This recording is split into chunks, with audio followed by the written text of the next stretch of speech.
Welcome back, everybody, to Rejects and Friends Sub-Zero 2023. the friendliest and most upbeat collection of rejects you've ever seen.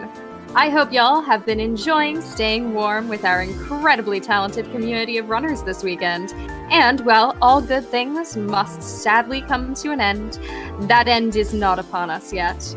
I am Pippi in a top hat, and I have the incredible honor of joining you all for this, our final run of the event. Or should I say, final 3?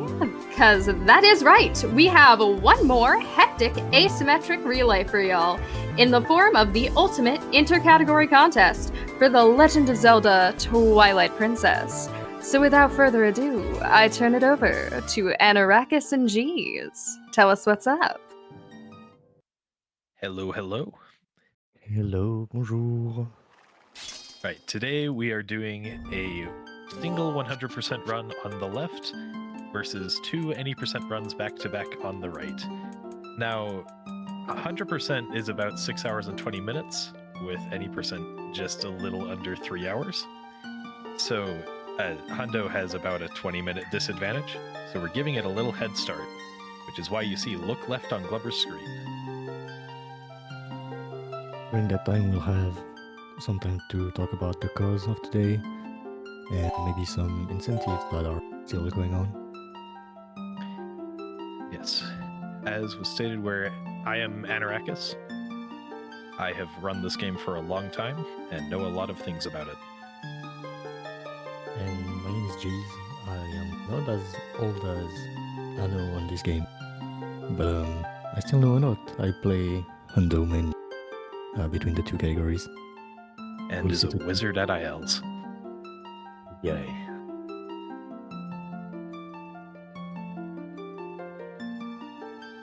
We'll get started shortly, and it's going to be a long one. As I said, about 6 hours and 40 minutes is the estimate.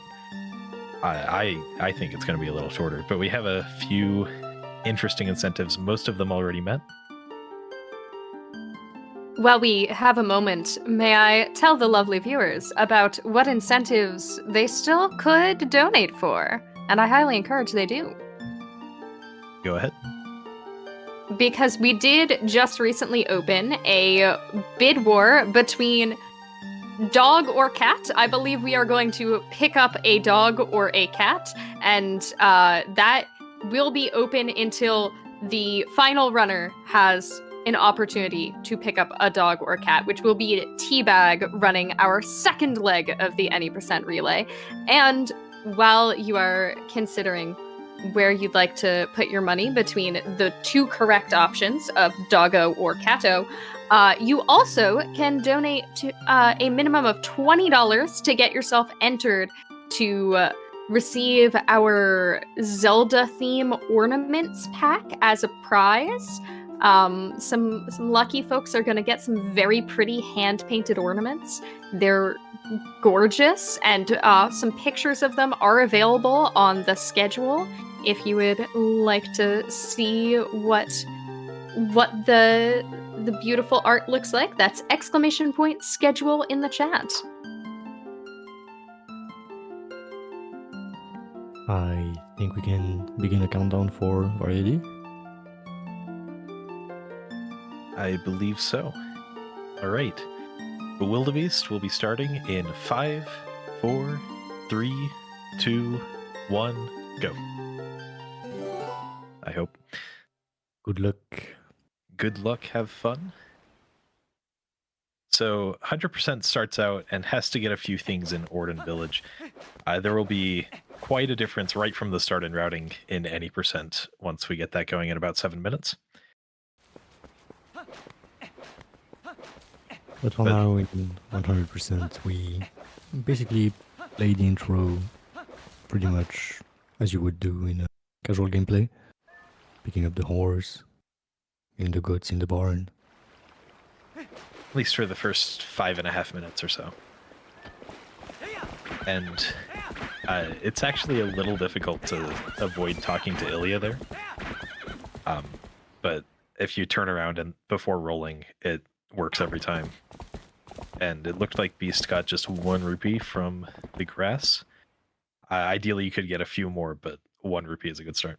we need 30 rupees in the first about 5 minutes of the run. Yeah, if you see that beast gets a blue rupee in the next patch of grass, it would be considered lucky. But in this case, you will have to pick up a blue rupee after Goats 1, which is coming up right now. Yep, goats 1, the only set of goats in the game where it's only 10. I don't know where the other 10 are in this case, but it's a little bit simpler. Just herd the 3 groups into the barn and the straggler. And it's done in very little effort. Very nice. So we'll see that a few times across the run. It can be pretty annoying, but most of the time you cannot kill your run on goats.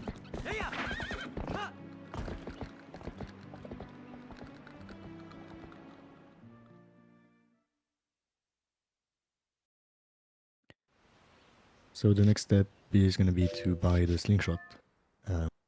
First, we need to go give the cradle back to the pregnant lady in this village. Yeah, so that we can get the fishing rod, and we'll be getting 30 rupees as fast as possible. Having 4 isn't quite good enough to avoid having to get this blue rupee that the beast is going to get just side hopping and picking up a rock next to the house. And then we'll be going to Orden Village proper.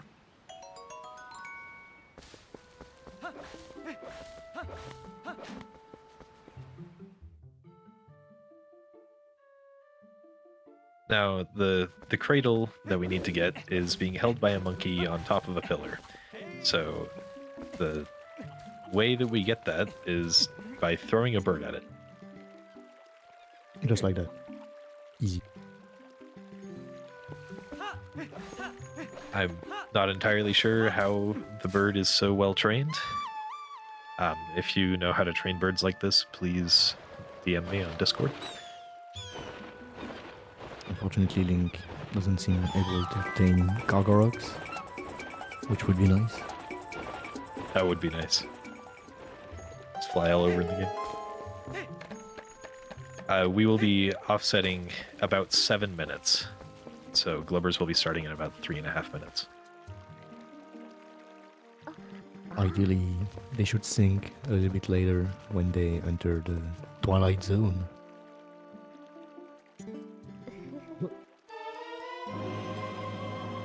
Do we have a Beast- quick moment for Of a course. donation or two? Yep. Because, Go ahead. oh, sorry. Am I good to go? Yes. Perfect. We have $10 in from Kumis, who said, "Great event. Congrats to all involved. Lovely people." And I agree that they are lovely people. And also $25 from Shadow and Cygnus, who says, "I've heard quite a bit about this game, but this is the first race I've seen. Great way to cap off an amazing event. And don't forget, you can still get those cute ornaments for just $20, chat," which is a great reminder. And also, quick clarification that those are a different ornament set from the ones that were available yesterday. While you can't double dip by donating 2 separate donations of $20 currently, if you did donate for the ones yesterday, you can donate separately for the ones today and have a chance to win these as well. So keep that in mind. But thank you so much for the donations, y'all. Them coming in, it's a great cause, and those ornaments look really good. So interesting choice by Beast here, going for what's known as cat warp. Fishing from this side of the pond makes the cat have to travel less distance to get to the shop, but it is a bit more RNG dependent, but got it just fine there. A little slow on catching the fish, but it worked out fine.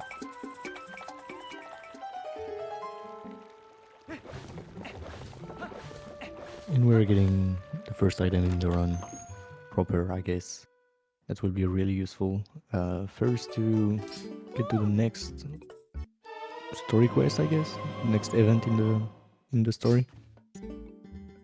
Yeah. Well, Now that we've got the milk bottle and the slingshot, that's all we need to get in the first couple of days of Orden, so we can go and advance the story some more by going and saving Tallow. Beast doing a little save right there. That will be important later.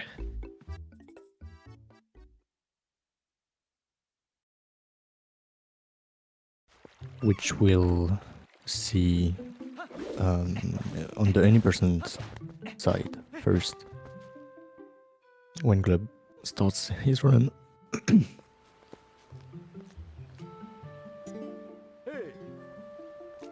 But for now, we're going to be rolling around.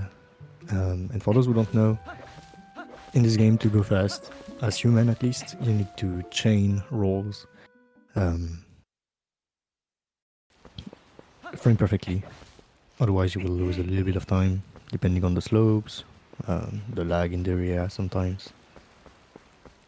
And as you can see now, gates are just a suggestion in TP. And you will often come across some weird techniques to clip into gates and possibly clip past the gates. That is very unfortunate. This gate There we go. is some sort of RNG dependent. It's not pure RNG, but there is some RNG. And we see Glubbers starting out now. And we'll be catching up to where the Hundo run is physically in just a little bit.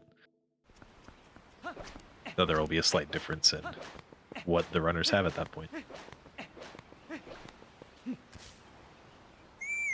So Glub is gonna start with the gate and instantly try to do back in time, which is a very complicated trick, which I think will not explain in details, but basically you void out in this game and you reset your game at the same time. You're gonna respawn on the title screen of the game, which has specific properties that we will transfer to our main save file. The gate giving Glubbers a little bit of trouble, just like Beast. The gate is an equal opportunity nuisance for both runners. Exactly. For all Twilight Princess speedrunners. So I found it's more lenient on the Wii version. I don't know if that's factual. It just feels that way.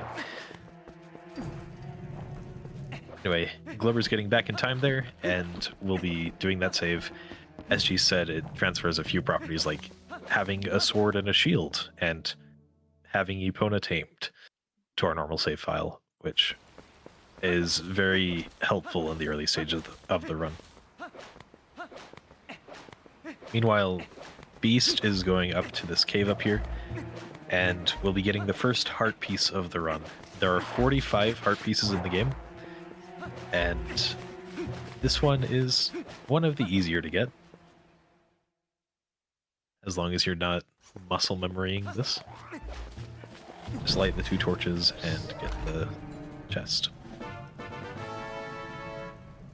So the actual requirements for 100% are to get every collectible, I suppose, like heart pieces. That's it from chests, I suppose. All the items, of course, in your item wheel, and most of the pause menu complete.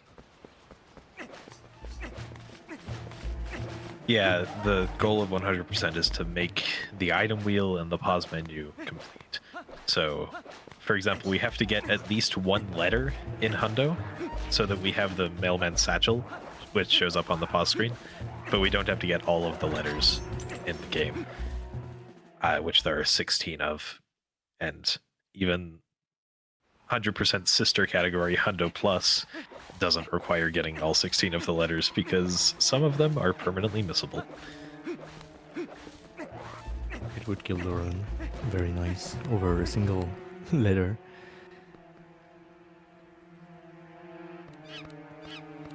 Now, Beast doesn't have a sword here and needs to kill these bokoblins and break the cage. And the easiest way to do that is to have the bokoblins, which have clubs, break the cage for you, and then use the slingshot to attack them. And very nice lining it up so it hits both of them at the same time. It's just 8 pellets to kill. Reducing the lag by turning the camera. Very nice. And capital D : aiming at Talon as well. Anyway, there was a question from Prince in chat. Why is any % on German and hundo on English? You want to explain that, Jeezhs? In any % we collect less items, and I think because of that we only pick up keys basically and some rupees. Because of that, German is a few seconds faster. I think it's over about English. 1.5 maybe with the current route. It's very slight. So you'll see Glub going way faster on the cage break, of course, having a sword. While Beast will battle some more goats. Now, Beast currently has the world record for goat herding at 15.31 seconds.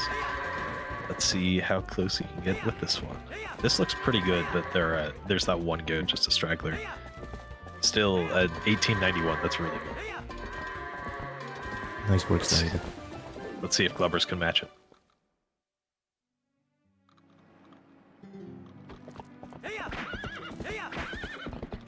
Both strong. So both of them are going to be following the same route for now, up to after sewers, I guess. Yeah, there are no collectibles in the sewers, so hundo doesn't have to do anything extra compared to any %. And after the sewers are done, there's another route difference, and any % will have to do sword and shield skip, and hundo will have to get the sword and shield. In a normal gameplay, you would have gotten the wooden sword and then done the tutorials earlier, and then had to hand the wooden sword away right here. But because we never got the wooden sword, Beast doesn't have to give it away at all, and can just roll past. Oh, there is a slight route difference. Glubbers is going to get the iron boots right now. Yep, I completely forgot that. Pretty important, because any % will not be able to return to Orden Village after entering the sewers. Well, after entering Fair and Twilight after the sewers. So getting the iron boots now is very important, and it's only possible because of the trick that Glubbers did at the start of the run back in time. Since we have the Epona flag, I believe Bo is set in the house, just like it would after taming Epona in the game. The cutscene is a little bit broken, which is called text displacement. We will use that purposefully in hundo at some point in the run, but it's pointless for any %. We just need to... Yeah, go sorry. ahead. I was going to say, while Glubbers is experiencing bow RNG, may I interest you in a very relevant donation? Yes. Absolutely. There's $100 in from Wicked Midna, who says, "Good luck, pals!" It was all in caps. I hope Discord picked that up all right. But thank you so much for your generosity to Planned Parenthood.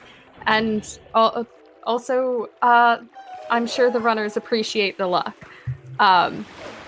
Also, if anybody would like to donate for a chance to win those ornaments that were made by, oh wow, Wicked Midna, just remember to click the little reward button. You got to add that to your donation so that we know that you want them. And you should totally do that, because we are currently less than $10 away from our goal. So just one $20 donation. Anyway. Which might be your ornament. Make sure Yeah. you check it out. Right. Glubbers now has the Eisenstiefel, and Beast is climbing the tower. I tried to go for a Midna tech skip there, but didn't quite go far enough left in that jump. Well, see the other runners going for that. Glubbers making a save here. That's for the same purpose as the save Beast made in Sarah's shop at the start of the run. It'll be used for a trick called Back in Time Equipped later.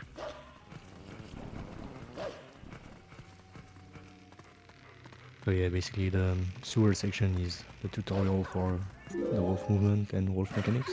The first mechanics, that is. Some of them come a bit later in the run.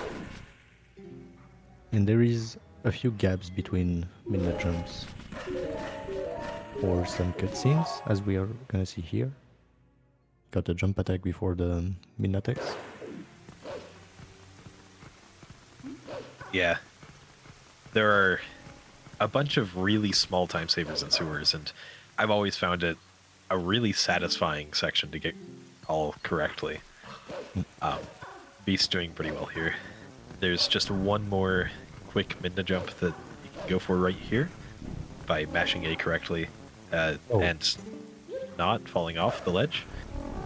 And he missed it there, but you could jump to the pillar at the same time that midna does.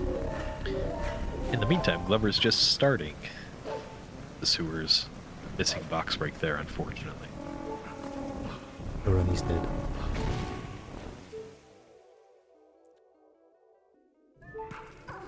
Alright, so this is gonna go back into Orden.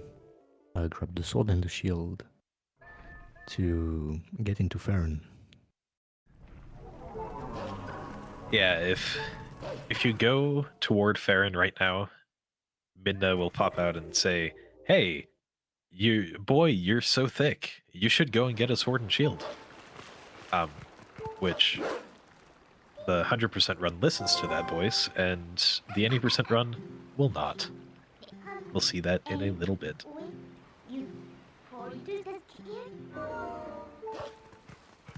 The speedrun is long, but the game still is quite broken in the end. Beast only at 3/4 of a heart here, which isn't very concerning. There aren't very many damage sources here, but that'll all go back up to full in Farron Twilight. There shouldn't be any issues there. We might see...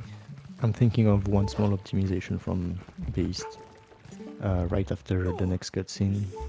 When he will be crossing the bridge, he will have 1 minute jump to do. He might YOLO the jump for a quick time save.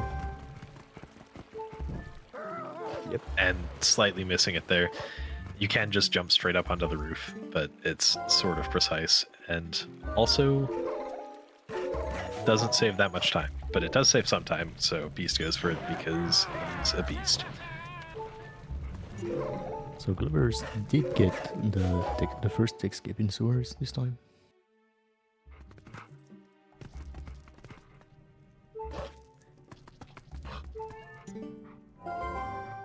And Beast getting bodied by the wall. Sometimes it doesn't want you to jump up, so it doesn't let you.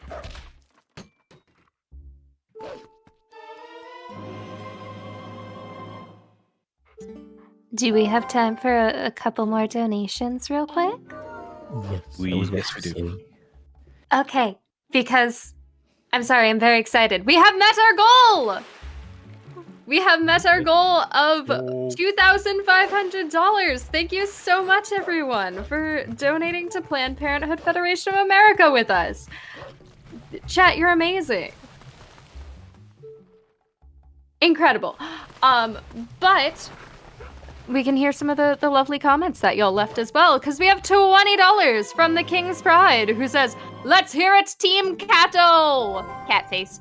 Big shoutouts to Raph for having me on as a host, and even bigger shoutouts to everyone who makes this possible. Let's smash our goal and take it even higher. Good job. Mission accomplished. Now move on to part 2. What's the next goal? Also, $20 from the Hellsage, who says, "Raph finale hype?" Thank you for the hype. Let's go. Thank you, everyone. Thank you.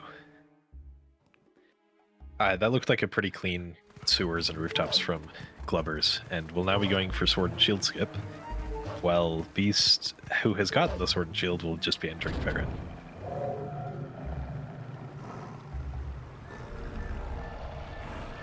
So, because of the first streak Globbers did at the beginning of the game, Orden, the main village, is in a weird state where you cannot get the sword and the shield. But Midna is still there to warn you that you need a sword and shield. Even though you have it on your back, it's not in Glover's inventory, so it doesn't count. You're gonna use probably the most used mechanic in TP, which is long jump attack. Targeting an enemy or being in target mode makes you do long jumps most of the time. Oh, now he's gonna manipulate the enemy Very to nice. jump over Midna and land into the loading zone.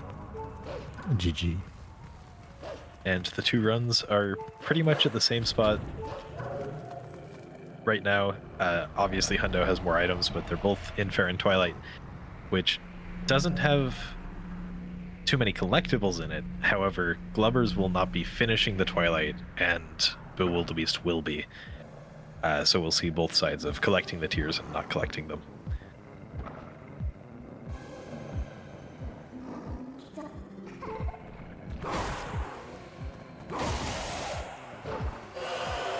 But both runners will execute the second hardest trick at the beginning of the game to grab the Master Sword very, very early, which is very convenient. Yeah, it's really easy to get the Master Sword only about 20-25 minutes into the run. And ends up saving a bunch of time later in the run by letting us leave Farron earlier.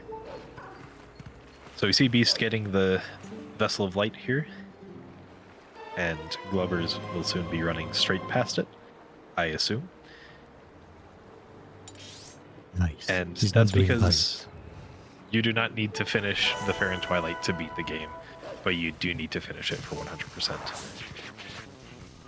So Glubbers will be just beelining it for early Master Sword, and Beast will be stopping and getting all of the bugs on the way.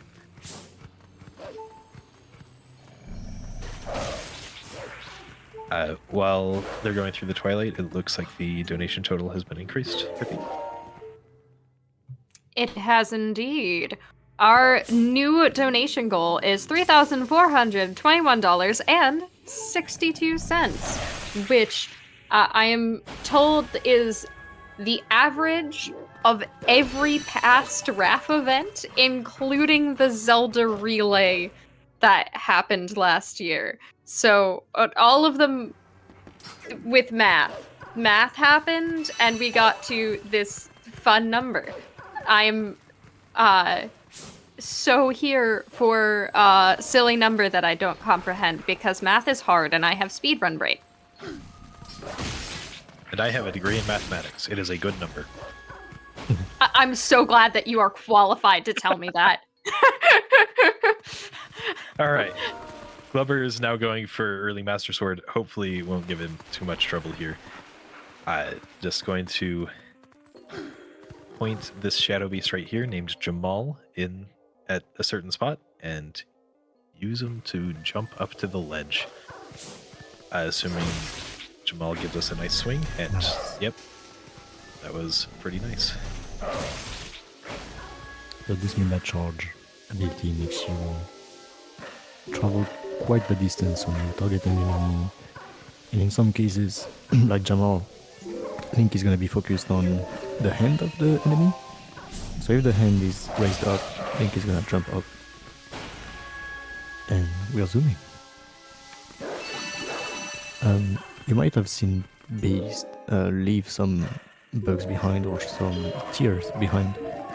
It's because two of them are in front of Forest Temple, but early Master Sword is way before that. So Beast is gonna go through Farron 2 times to collect every tier and finish the Twilight.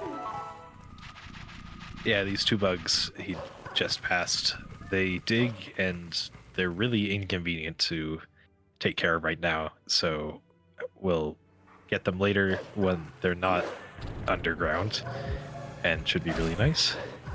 Beast getting an easy first try EMS there, and both runners will be in the grove.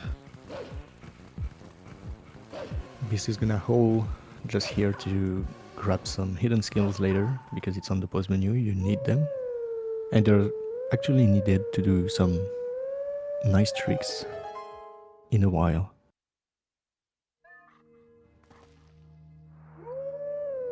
Yeah, the hidden skills are all required for 100%, but they're also just genuinely useful.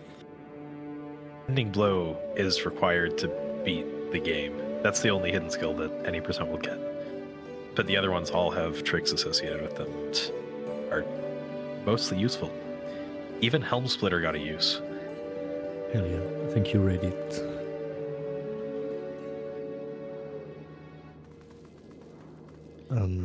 Beast is Meanwhile- also gonna make a save inside Grove again for later, but for the same purpose as any save that is made, quote unquote, randomly. Yeah, that is because of a thing known as the boss flag. And for some reason, well, it's because Skull Kid is some sort of a boss in the game. Howling at this Howling Stone sets this flag in the game to 1. And you can use this flag in other places. It's the flag that tells you if a boss is active, or how many monkeys you have in the forest temple. So we'll be using it for both of those purposes later, both to skip getting monkeys and also to start the Deku Toad fight early in Lake Bed Temple.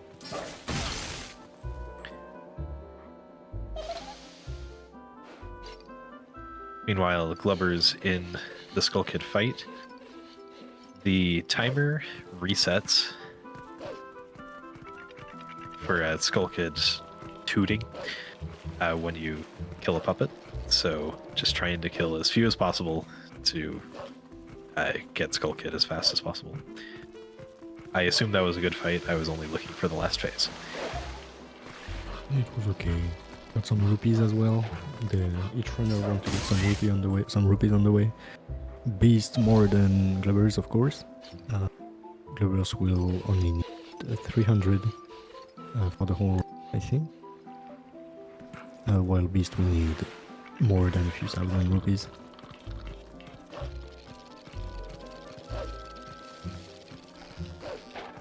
The most optimal way to do the puzzle here that Glubbers is doing is just to draw a rectangle. Very easy. You're telling me this puzzle isn't randomized? That is correct. The puzzle is not randomized. My life is a lie. That It would was add hard. quite a bit of challenge to the TP run if it were randomized. Oh my god. I love Thinking that. on the spot.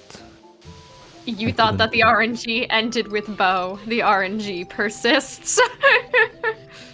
Glubbers getting the Master Sword right around 22 minutes into the run, taking into account the 7-minute head start that Beast got.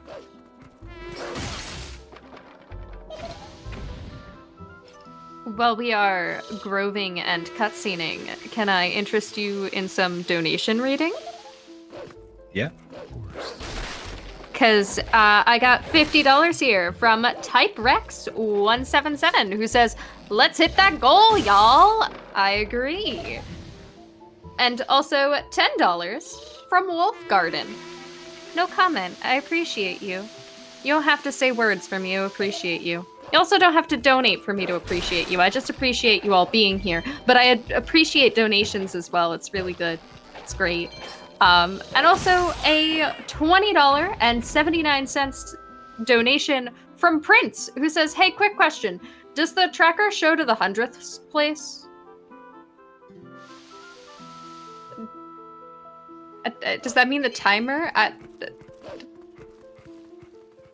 Commentators, do you know the answer to this? I'm not Well, sure. I assume that considering the donation total on Oh, the screen ends in donation bar. 0.69. Oh! Nice. Oh! I assume that it does, yeah.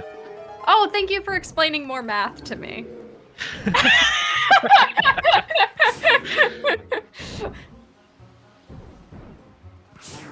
Oh, thank you. And with all that, the Master Sword cutscene is not quite over for Glubbers. It's a 2-minute unskippable cutscene. which we don't have too many of in this game. Does there that mean are I can queue put in items. more donations? Yes, you can. Yay, because I have more! Got $20 from Brandino! Hey, Brandino, congrats on the run earlier. Brandino says speed run! Thank you, it's profound.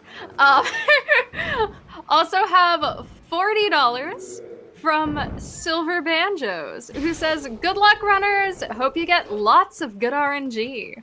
And it seems to have been going pretty smoothly so far. I didn't see too terrible of Howards. But thank you everyone so much for your donations. Remember, you can still vote for the cat and the dog as well. Currently, cat is winning by, oh my god, I've updated the tracker and the cat is now winning by a lot more than it was previously. But dog lovers, that's not an insurmountable difference. We could pick up a dog. And this is Wolf Game, so I think we like dogs. I think. Y'all might have to weigh in on that one. If you wonder a bit on the Twilight Princess Discord or on Twitter, it is now possible to actually pet the dog in Twilight Princess, thanks to Taka. Unlike some Breath of the Wild game.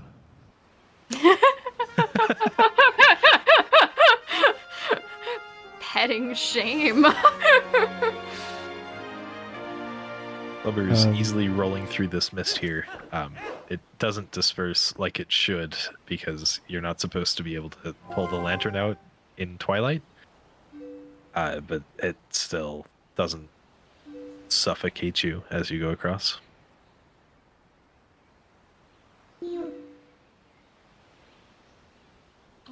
Nice back up there by Glubbers.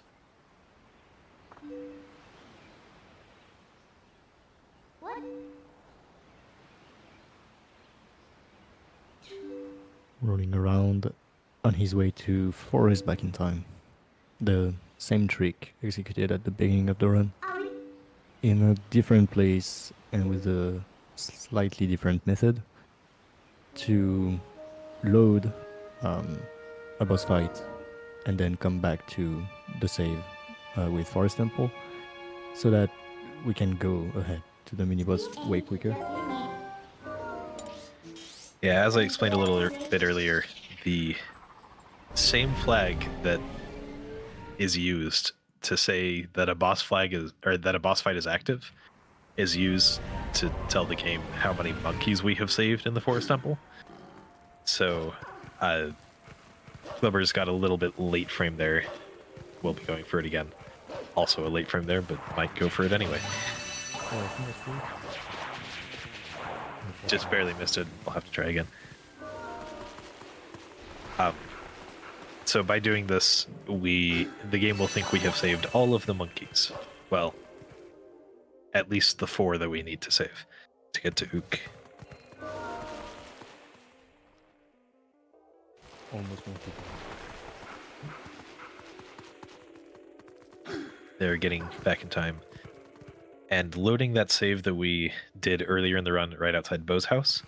But instead of loading outside of Bo's house, it will load us into the King Bulblin 1 fight. We don't want to be in the King Bulblin 1 fight, so we reset. That is how you save monkeys. very fast.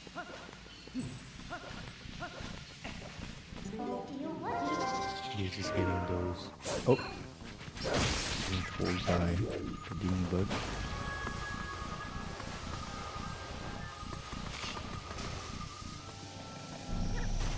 And gonna get this yellow rupee behind the sign. Because Beast got some yellow rupees right at the start of the game, there's no text for that rupee. Text shows up once per continuous section of play, and it'll show up again after Beast resets for some reason. Probably the save warp in Forest Temple after getting the boomer. Glubbers, I think, missed the second spider, but still was able to climb up just fine. Yeah, Glubbers doesn't have any projectiles, so he has to do what he has around him. Fortunately, there is some, I don't know, some nuts on the ground. from the Babas. And you can use them, but you need to be precise, otherwise they break. And if you break both of them, good luck. So the lures went monkey time. And beast, link E. Now, if you're running any percent, if you void in this room that Glubbers is in, you have to go back and do that back in time again to get the boss flag reactive. For some reason, voiding there disables the boss flag, and we'll need it later. Beast got a frame perfect backflip, skipping some midnight text, saving 6 seconds. Probably. Something like that. Wow. Good RNG for Glub though. And Beast is going to do the funny thing here, I assume. Getting ambushed. Yes, did the funny thing. Ha ha ha. So having the Master Sword gives us a lot of advantages in early game. Dealing way more damage, being able to transform and to warp. You can defeat Ook very easily.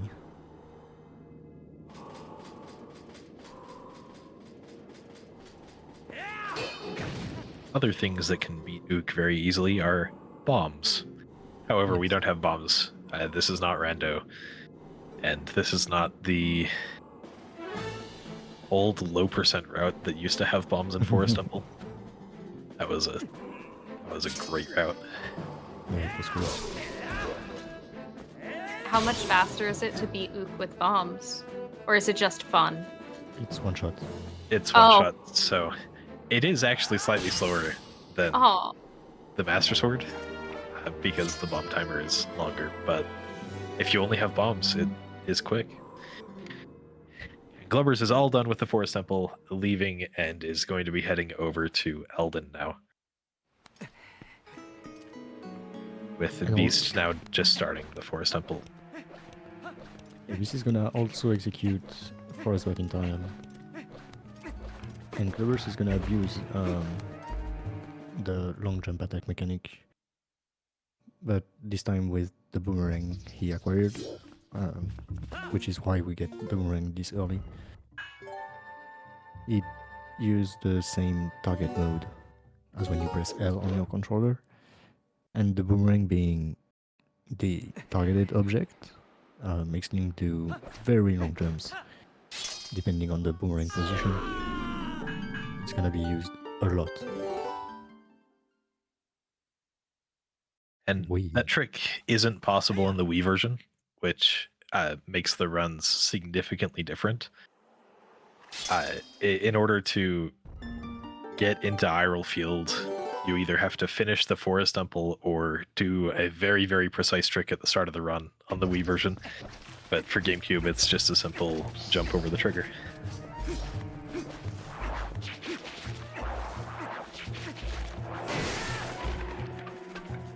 Since 90% doesn't like Mailman, Glubbers is gonna skip the Mailman. I imagine Hundo will as well. But Almost we do every have to see run the is- mailman. Something later then. do you have a moment for a very urgent donation? I was just about to ask if you had any. Oh, I do. I also have ones that are less time sensitive, but I have a donation here of $60 from the period, who says, I just learned that the Master Sword cutscene heals you. Oh, I learned that only a few months ago. I've been running this game for 10 years and didn't know that for a long time. thank you. We Glub. love, yeah, that I do believe is the alter ego of Glubbers. Might be wrong. They might be different people, but I'm pretty sure. So let's hear it for learning on the job. Thank you, the period. Who will soon be jumping into a gorge. Yeah, this game, again, as a whole, before a midnight text or a cutscene, and you can potentially jump attack. Unfortunately not. which will lose a little bit of time on backtracking. But the run is safe, everything is fine. Yeah, everything's fine. It loses about a minute overall. And not too bad of a nuke for Beast. Was slightly better for Glubbers. Beast does have to finish the Forest Temple, so we'll be doing a few more things in it. There are also 2 heart pieces to get. There is 2 for each dungeon, so usually you will see at least 2 hoppies by dungeon. Maybe occasionally a Poe or 2.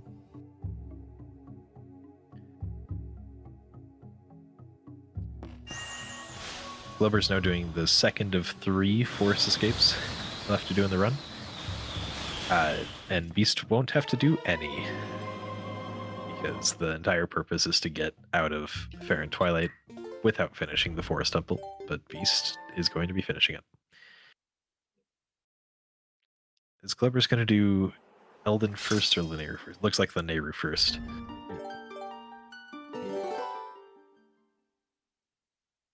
So again, this game, gates, it doesn't exist. So I'm just gonna squeeze through a gate and go to the last region. I mean, the ultimate region of the game, I guess. Now, gates are just a suggestion in this game. There are very few gates that we can't skip, and this is no exception. This one is very easy actually, so it's quite nice. It used to be a pain with Epona.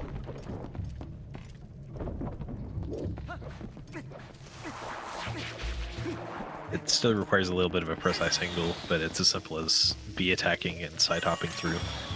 Gave Glubbers a little bit of trouble there, but not too much. So Beast is already abusing the boomerang long jump attack. Cross some gaps, jump over enemies, and even capture some bomblings. Note for later, the boomerang resets the bomb timer, and you will see that for the boss.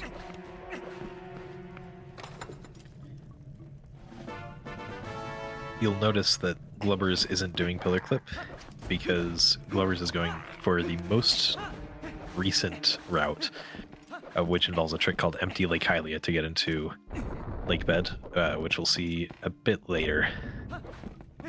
I guess we have 2 occasions in the run now to say where did the water go. Damn. Who got thirsty?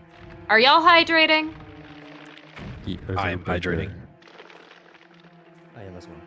This is very important, thank you. Glubbers going for a trick called Cargrock Skip there. Here. If failed, this can crash the game. Hopefully it doesn't. That looks like a pretty good Cargrock position, and it should be just fine for him. There we go. Very nice. That works by luring the Cargrock into the water, where the Cargrock isn't allergic to water, but the Boldland Rider is. So the Boldland Rider drowns and skips the fight entirely.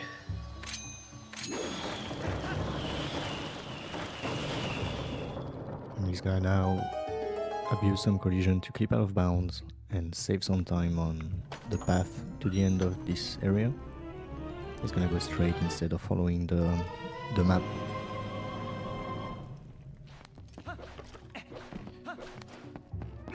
And this is gonna soon execute the second biggest sequence break of Forest Temple, which is as simple as doing a boomerang LJ, and it's gonna reach the boss without having to save any monkey, except the first one.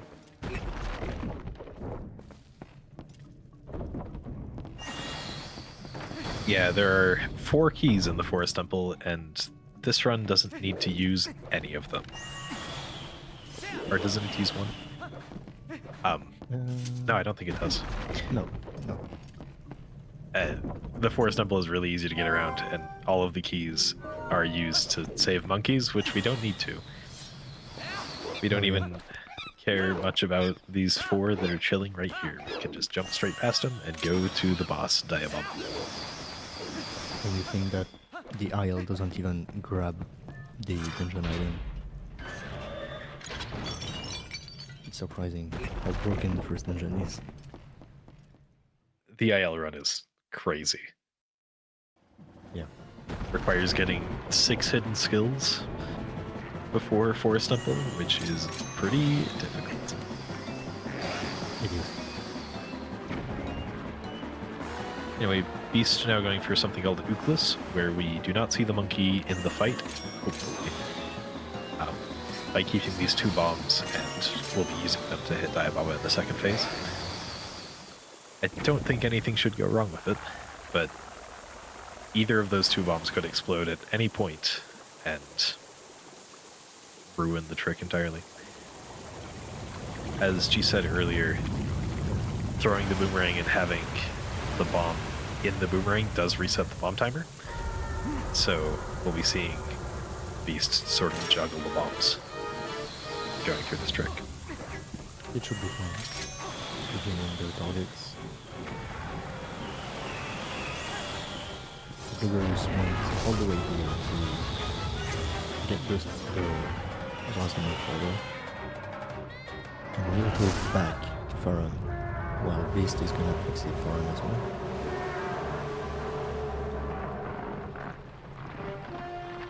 It's very fantastic. Yep. And the first of 8 heart containers in the it's trying to say game and run at the same time. Yep. In the run. The run.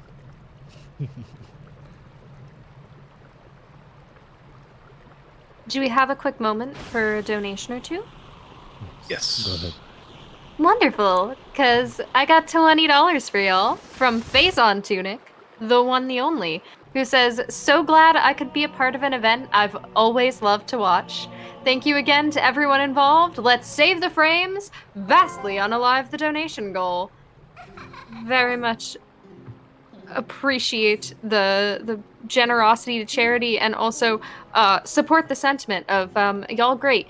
And just also a quick update that if we are picking up the dog versus the cat is now separated by $4.79. So if you want to pick up a cat, you've got a huge buffer, a whole $4.79. Picking up the cat is super safe. If you want to pick up the dog, now's your chance. I didn't say anything. No. Okay. Yes, thank you, Phazon. And GG on your run. Glubbers now heading back into Elden Twilight, where we'll be seeing a trick known as Rupee Roll. This trick, just some history because I am a nerd. This trick was implemented in runs in about 2014, which was about 2 years after it was found. It was just thought to be too difficult for humans to do. So figuring out that you can use a rupee to stop yourself on the fence rather than just mashing B to zombie hover all the way over made the trick significantly easier, and hopefully there shouldn't be any issues here. Gleb used to run another route just because of this trick. He used to not like it, but now the gap between the 2 routes in terms of time save is getting bigger and bigger. He's trying to get some very, very good times.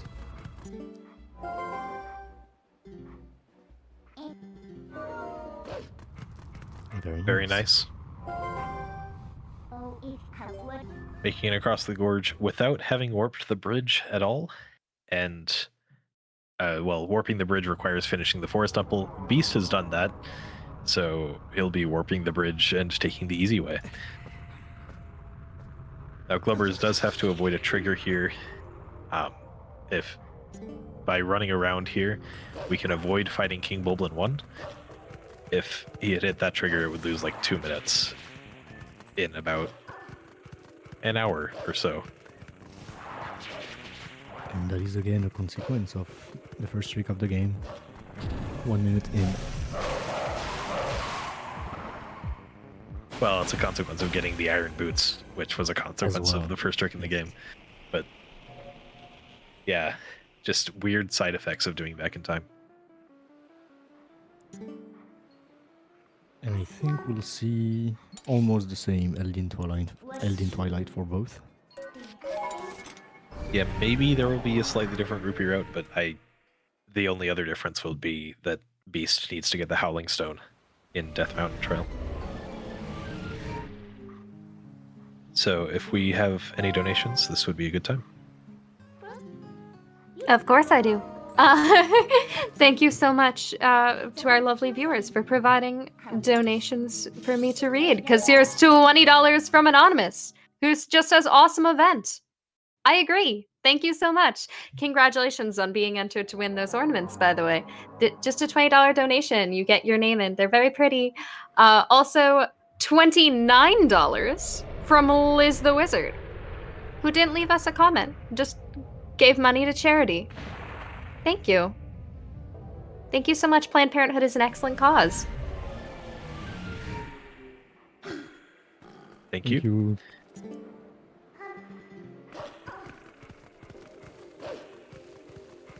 So Glover's clipped into this well by side hopping into it as a human. Normally, you're not allowed to be human in the Twilight, so they didn't bother to make sure that you couldn't side hop into it. It's a very well programmed game. I don't even know if they fixed it in HD. I'm not sure if they did.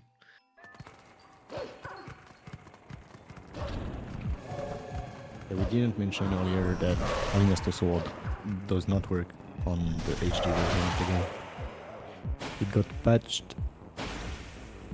Back in Time also doesn't work, but the HD speedrun is still pretty interesting in its own right. And I'd like to say that technically the GameCube version is probably the easiest of the three. I would agree with that, though the HD route is not too bad these days.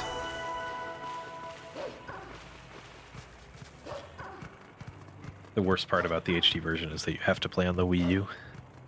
At Nintendo, give it to us on Switch. Please. I would be so grateful, and I don't even run the game. TheGlubbers is having some rupees again. Still in the need of rupees for later. He's gonna grab 200 at some point. In one go.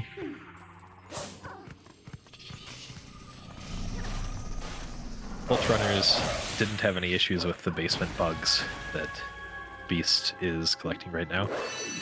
Those bugs can be a real pain if you don't get them just right in your charge attack. They can run all over and just lose a bunch of time.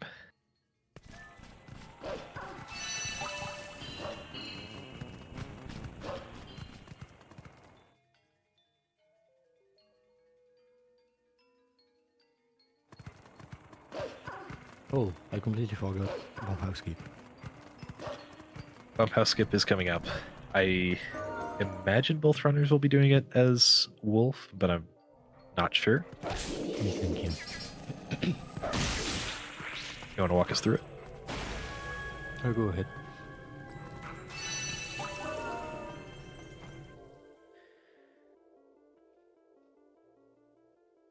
So, leaving here, Glubbers will wait until the walking in stops and then hold right to climb up on this ledge, do a couple side hops and jump attacks to land on this railing, aim at a precise angle and jump across. And just like that, we're able to get to this bug before it enters the house, and the game gets confused and just blows up the house. Very beautiful trick. Jeezhs. And very well executed. Yeah, it was very fast. So you can do it with the boomerang to jump across the gap, of course, but it's a tiny bit slower. There are a couple methods for manipulating the bug in here. It can just run around in circles forever, but If you get hit by it in the corner, then it'll usually run out. Oh, Ein but blauer Ruby. Ruben, ist Rubinove. He's winning, as per Anorakkis.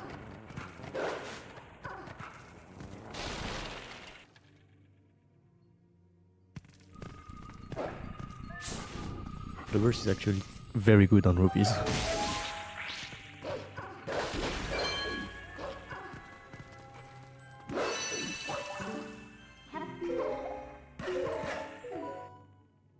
He wants more.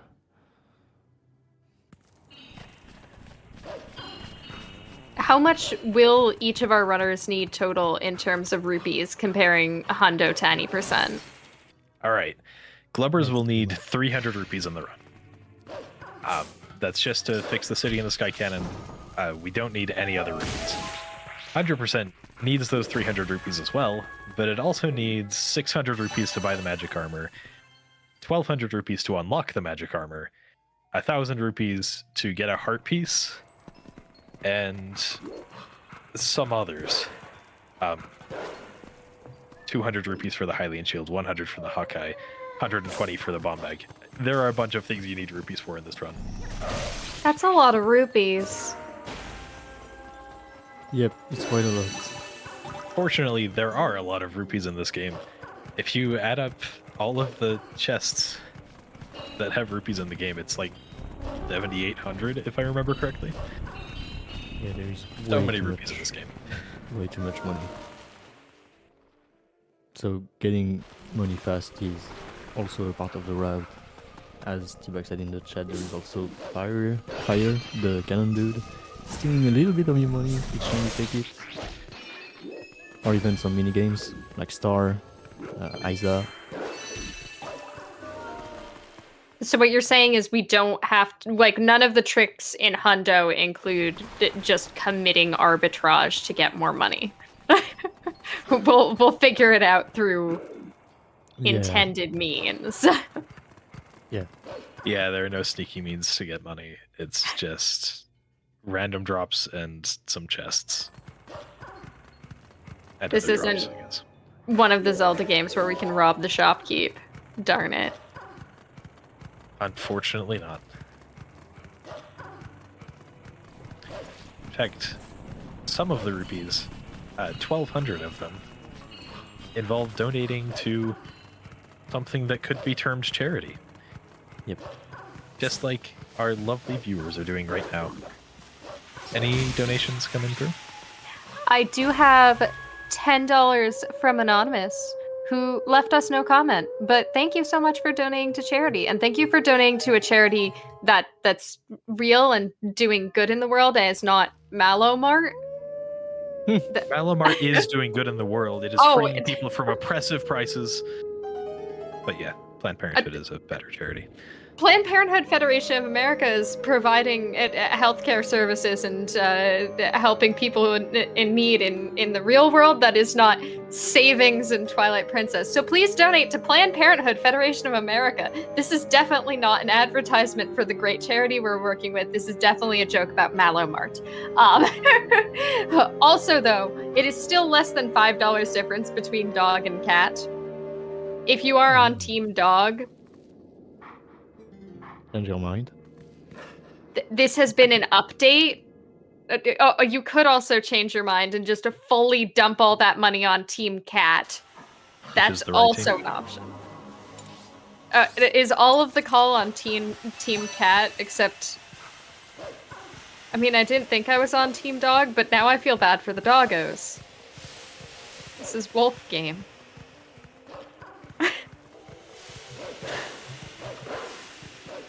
I think I need to hug the wolf.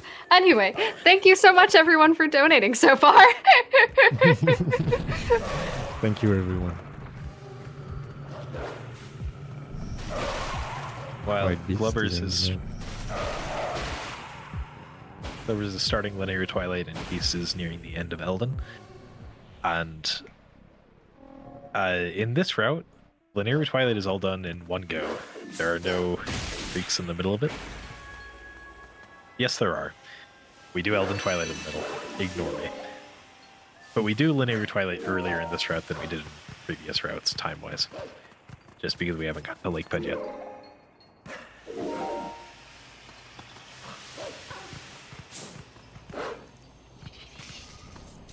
Let's see if he's got XP here at the right time. Nope.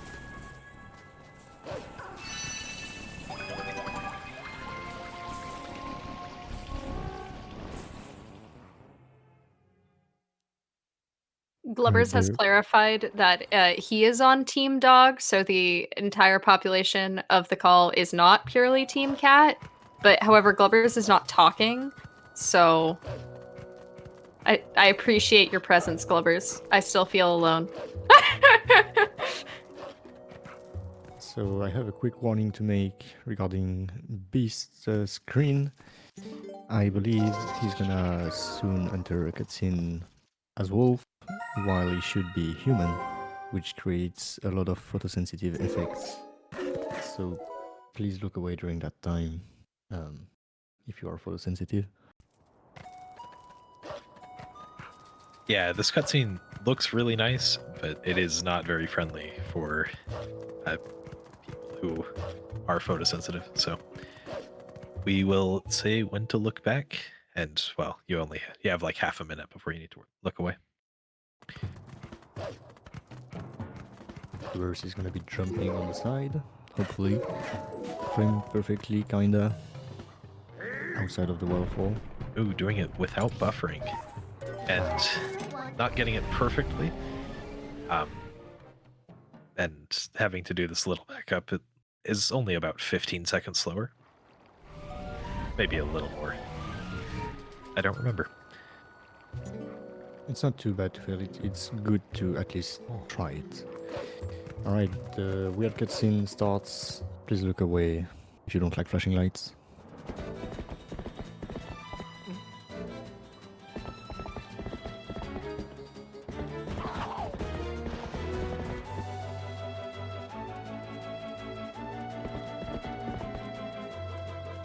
So this is the part where you tame Epona, giving you the flag to get the iron boots and go to King Boblin 1, which Club acquired by doing back in time at the beginning of the run. Just to go faster, Link goes weird as Wolf, but we take it if it's faster.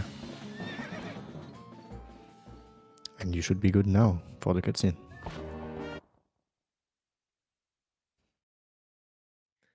That cutscene was a beautiful masterpiece. I have no notes. I believe we I have reached one. in Sentinel. We will be seeing similar cutscenes later in MDH in the any percent runs because of all of the good donations to it. Yes, Thank you. huge thank you to our donors who helped us meet all of our other incentives to add on some extra silliness throughout the run, and also to make all of our runners end the run wearing iron boots. I hope everybody is ready for clank, clank, clank, clank, clank. I'm sure I'm.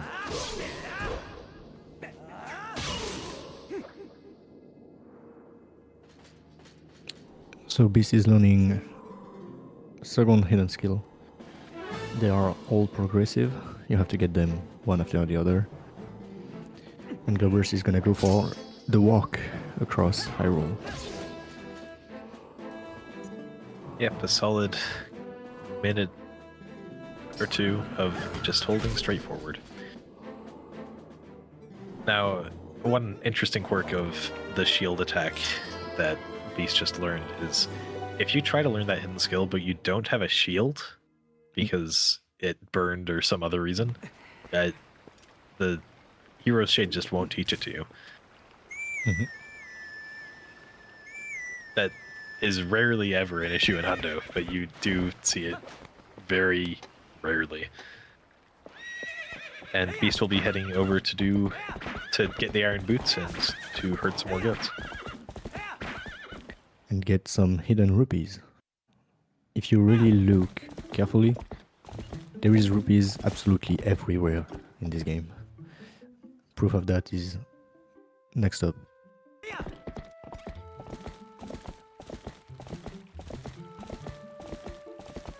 Yeah, orange rupee behind this house. There's another purple rupee you could get really easily, but it's not faster for this case. Stonks.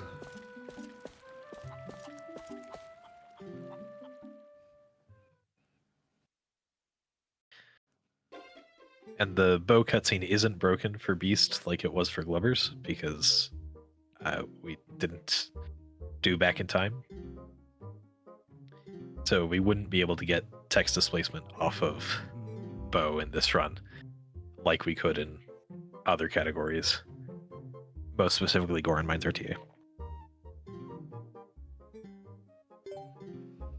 Glubbers now going through Castletown to get the Castletown bug and doing dash cancels, which are fastest in Castletown and pretty much nowhere else. Just by dashing and then be attacking to break the cancel. Break the cancel, yep. Break the dash. Break the cancel. Break the dash?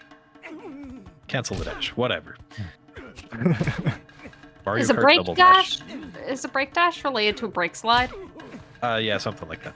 Yeah, okay. We just always break.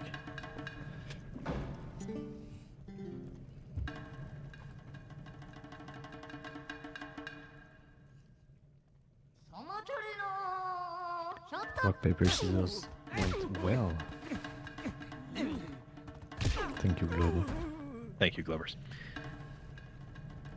Just a few more bugs for Glubbers, one behind this house, and then we'll be going flying.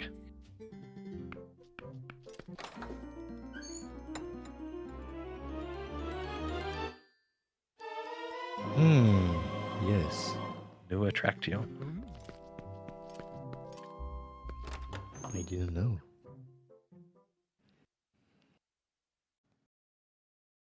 Right, earlier, Beast got, what, an 18-second goats? Yeah. 18.5. 18.5 was it? I think. Goats 3 is the same as Goats 2, so hopefully we'll be seeing roughly the same number. Also, we never mentioned that Beast is doing some Epona slides sometimes. He's dismounting of Epona one frame after pressing R or releasing R, and that dismounts Epona with a lot of speed. That's another thing that isn't possible on the Wii version, just because they don't have a way to backflip off of Epona if you're not next to an enemy. Ooh. There are a couple of tricks in the game that involve Epona slides, but I don't think any of them are in Hundo. No, it's mostly small optimizations to gain some time.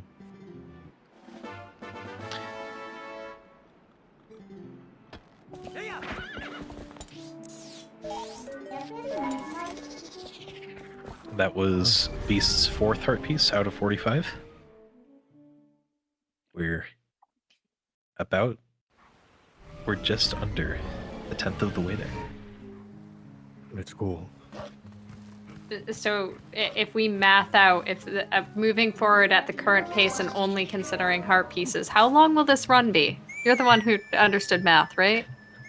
I don't have to do if we're just that? under a 10th of the way here, then that's a 10-hour run, roughly. Oh, okay, perfect. A little over 10 hours. I That's hope it's what not we that wrote long. I have things to do after this. The estimate was aspirational.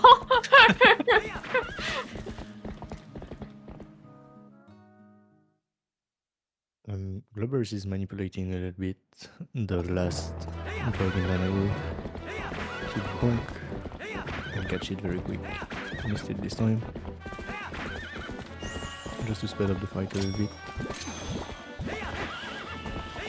Beast's now getting the 5th heart piece and a golden bug. There are 24 golden bugs on the run that we'll need to get. And those can be traded in for rupees, so that's another really easy source of rupees. Beast will be using quite a bit of in the run.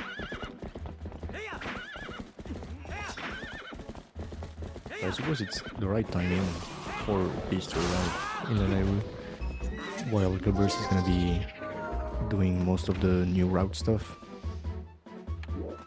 Or I forgot Pillar Clip in Hundo as well.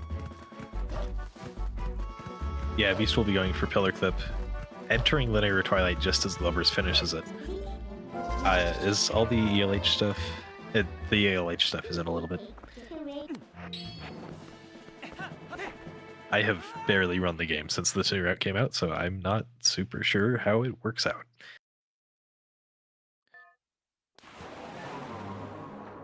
So yeah, Beast is gonna be getting into Lake Bed using Pillar Clip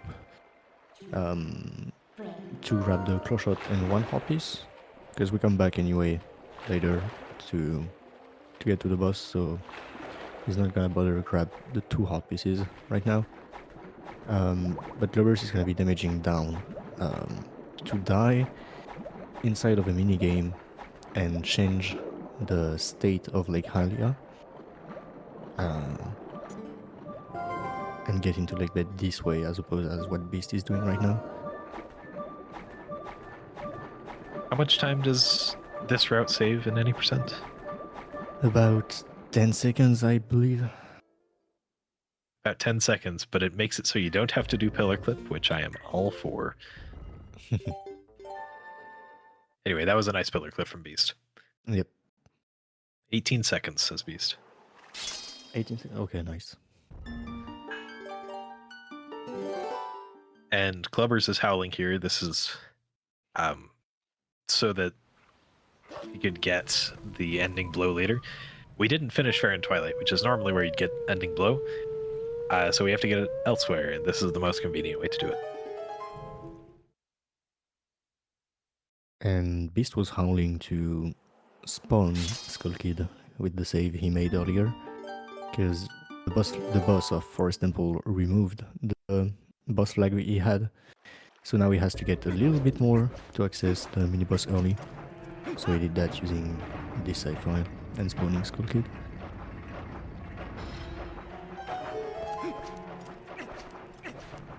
Alright, Glove is gonna execute a new trick also to grab a bomb bag, I believe. Yeah, I think it's now.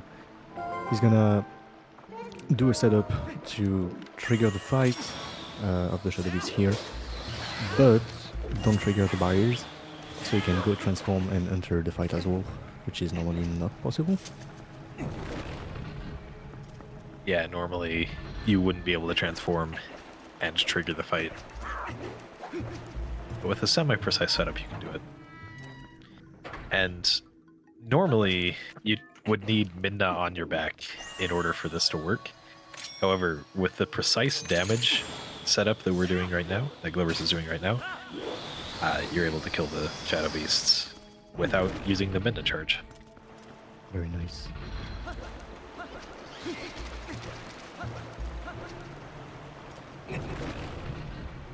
Meanwhile, Beast is going for a pretty cool LJA here to get the heart piece here early. Just a double LJA. It's now going to be using the pot on the switch to get the heart piece. And hopefully not crashing. Yeah, that would be nice. Alright, we're As good. long as it's only a console that crashes and not all of Discord, I'm fine with it, honestly. Paywood Well, was we not. avoided any crashes of any sort. Yay! Alright, TheGlubbers got pulled back into the hut twice, and that's because he's a wolf. And that causes the bomb bag that is normally lent to duplicate. And right now in his inventory, he has basically an item that is not really an item. It's gonna transform into a bomb bag once he dies or save and quit. But since he needed to die anyway, nice cutscene skip of the bird. He's gonna die executing the trick to empty Lake Hylia, changing the state by going out of bounds in this game. This was a trick found pretty recently to go up and bonk right here to void out really quickly. Shoutouts to, I believe it was someone that just popped up in the Discord. Isaac, I think, was their name, and just The TPR player. brought that out of nowhere. Anyway, that was a game over, and suddenly, where did the water go? Wow. And where did the toad go? Beast used a few combo slashes, not finishing the combo actually to not reset the frog and killing it in one cycle. You will see more combo with the sword later in the run.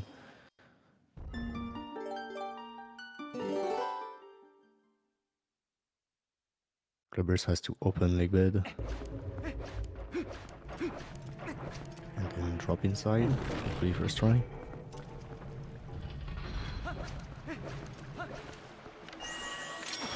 Ooh.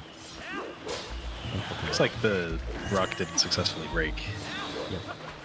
That might not have worked. Anyway.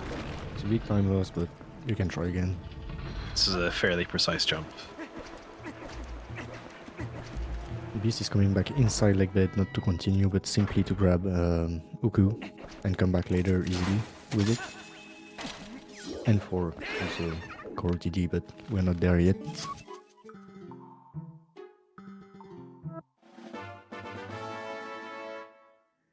And also because he cannot leave. Otherwise, I just realized he doesn't have the Zora armor. Or any bombs. Yeah, you would need the Zora armor and bombs, and a water bomb specifically, in order to leave. We have neither.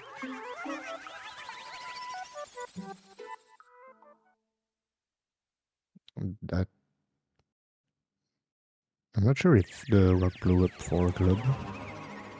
Not sure either. Still not. So you see, I prefer pillar clip to this, simply because I'm used to it. But maybe for new runners, might be a very good alternative. Or even to save 18 seconds.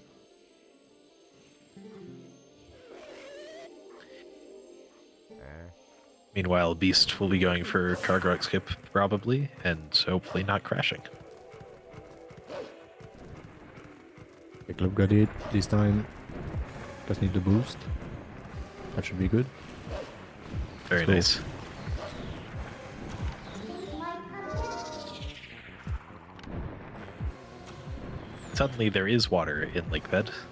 I don't know why it wasn't spilling out. The usurpator. He's doing some magic.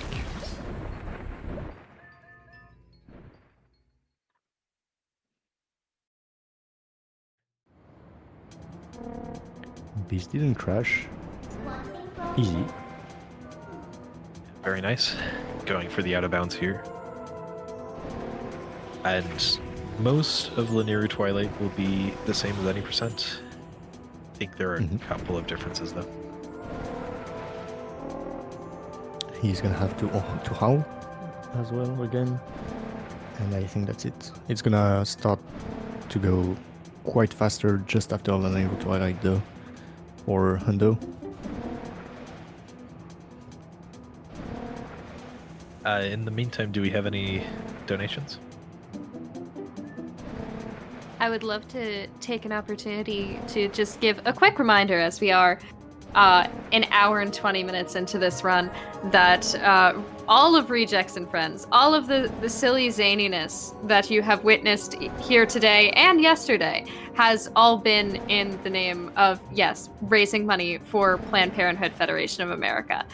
Planned Parenthood is a cause that's really close to a lot of the people involved in making this. I am included in that, and does a lot of good work in providing healthcare and services to people who, unfortunately, if anybody is not American and doesn't have to deal with that, is not provided to everyone by default. They provide a lot of gender-affirming care and health for women and other people who, unfortunately, if anybody is not American and doesn't have to deal with that, is not provided to everyone by default. They provide a lot of gender affirming care and health for women and other people who, unfortunately, if anybody is not American and doesn't have to deal with that, is not provided to everyone by default. They provide a lot of gender affirming care and health for women and other people who, could use it. They believe that your body is your own and you should get to be supported. So if you are enjoying any part of the show, thank you so much for being with us. If you do not have it in your budget at this moment to donate, please feel free to spread the word and just hang out with us because that also helps. But if it is within your means, we really appreciate all donations. And also, you can still donate $20 and be entered to win a raffle for some incredible Zelda-themed ornaments. And if you do !schedule, you can see what those look like, and they're absolutely adorable. Also, !donate like 4 times. Good, you got it. Thank you so much, though. Thank you. Glubber's got a really neat trick at the start of this fight to launch a bomb into Deku Toad's mouth right at the start, and then unfortunately missed the 1 cycle. Oh, I didn't. So saved 10 seconds and then lost 30. Yep. That's unfortunate. Part of the new route time save is this bomb inside Deku Toad.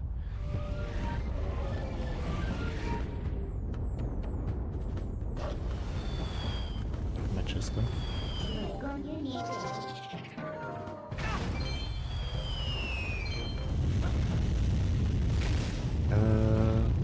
What's next again?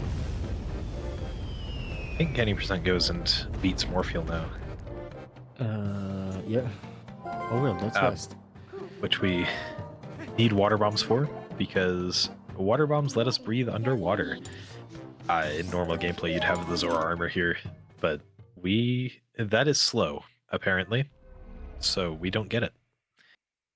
Both runners got the side hop that Beast just got to skip some mid to text.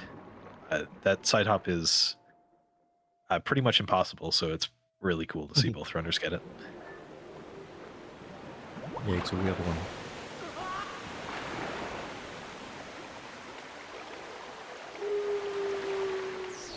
So Dobby's gonna abuse the fact that the boss door of this game is basically useless because there is another load past the door which we can go in. So if we go just inside the area where the door is, we can just go inside, unlike any other door in this game, because the load zone is actually tied to opening the door, pressing A on it.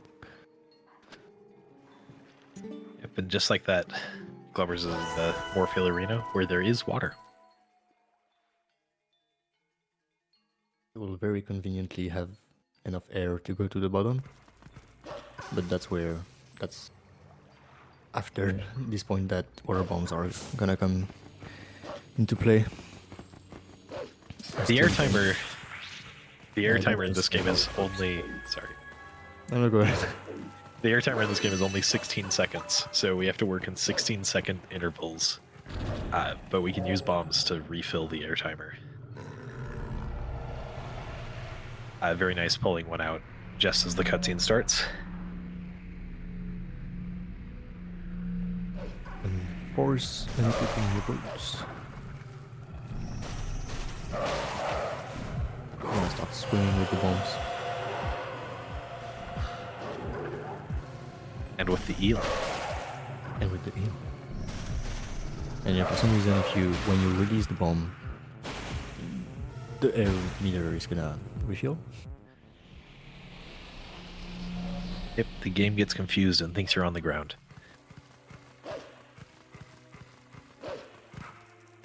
I've never tried breathing bombs before. I wouldn't recommend it. In fact, I'd recommend staying away from bombs generally. I think they hurt. Oh! Some things make more sense now. And I would also stay away of a giant eel. Yeah, it looks like the eel... probably a smart move from Glubbers here, going down and taking another bomb, because the eel was going to eat him. Yep. Let's see if Beast gets waterfall side hop.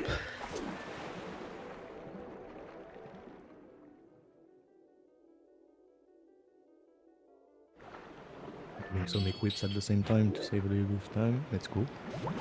Very nice side hop. And Glover's going for a regrab here and getting it, though that was a little slow of a regrab, but should still have enough air to end the fight. Pretty nice fight. 3 bomb from Glover's. Really not bad. Very nice. He might grab the heart container, I'm not sure. But yeah, doing the run on 3 hearts is not recommended either. Yeah, most runners will get at least 1 or 2 heart containers in the run. Especially going from City in the Sky to Palace of Twilight, you need some extra hearts to avoid dying. So that's fun.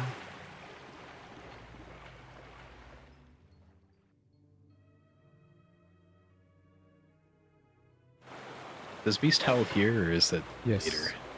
Okay, That's Beast the will be only howling here. difference. But afterwards, oh boy, we'll have to talk.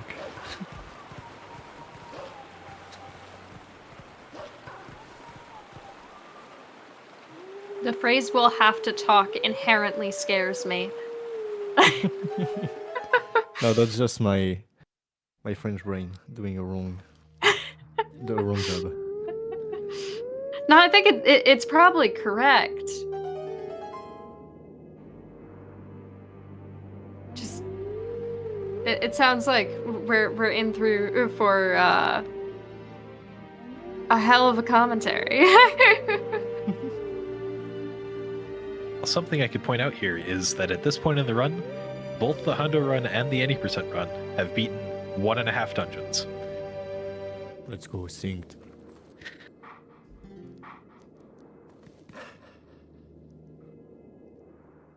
And it was even the same dungeons, just different dungeons to choose halves of. The rest of Linear Twilight will be just the same as any percent was for Beast. And Globbers will be running to Castletown. Are there any messages to read?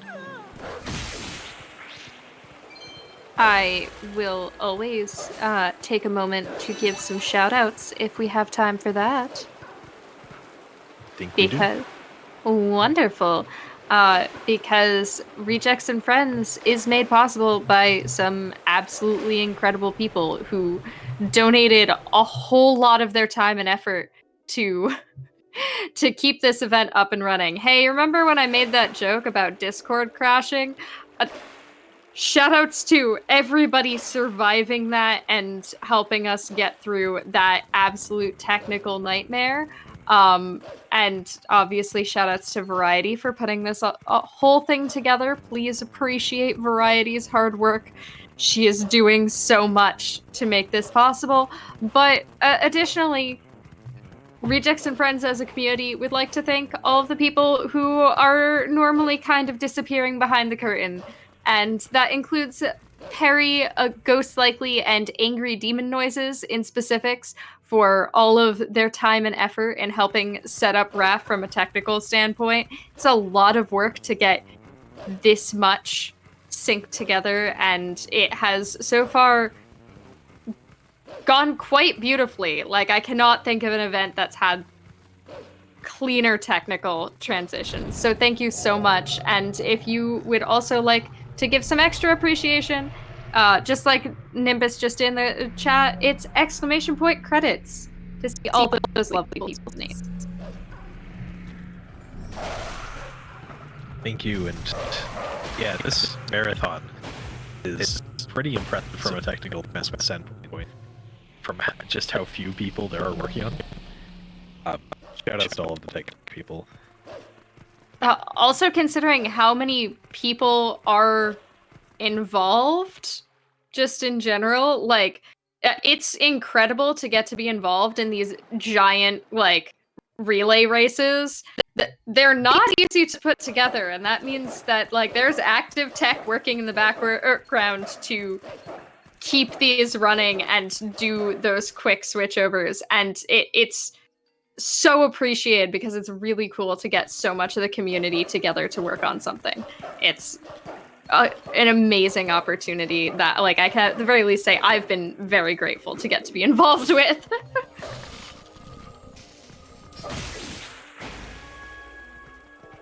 Absolutely.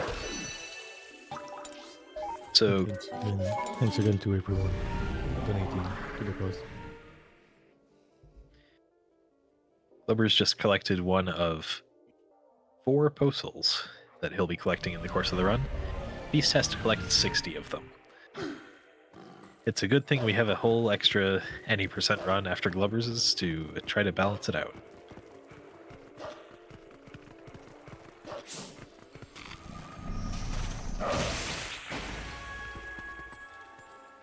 I was wondering if the Midnakan scene is also photosensitive or not.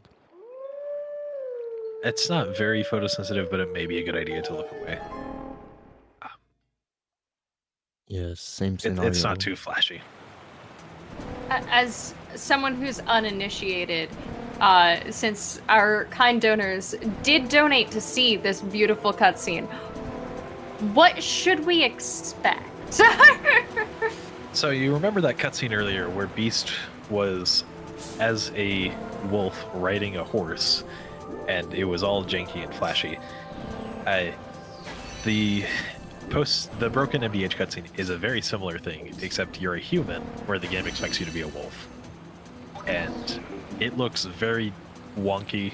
And well, the dialogue's in German, but Zelda will be talking about this curse that you need to, or one of them. We'll be talking about this curse that Link needs to be freed from, and yeah, it's obvious that Link needs to be freed from this curse. It looks terrible. Oh, thank you so much, donors, for donating to put a curse on Link. I'm sure he will be fine. Yeah, we're gonna break the curse, right? That's similar to a break slide, yeah? Yeah. Yeah, Except okay. the way we break the curse is by getting the Master Sword, which Glubbers already has. So, I guess it's already broken? Is it already broken, or does that just mean we can't do the thing that breaks the curse because we already did the thing that breaks the curse? Yes. Oui. Okay. I'll have to wait and see. It's going up in just right now. Enjoy Glubbers.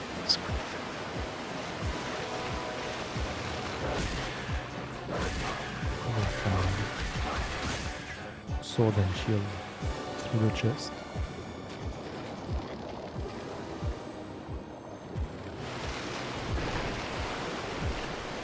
You could also go into this cutscene with iron boots on, and they render correctly. Well, as correctly as they can. Do they also make a clanky noise? They don't make a clinky noise, unfortunately. Oh. Well, at least we get clanky noises later. I can't be too disappointed.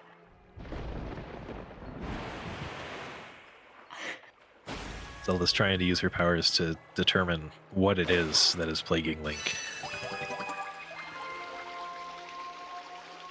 Realizes that it's beyond her power.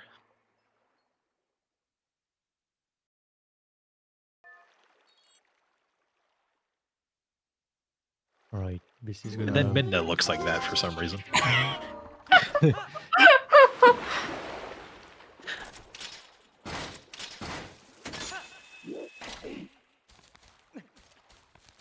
Link's neck looks like it hurts. That does not look like a comfortable position.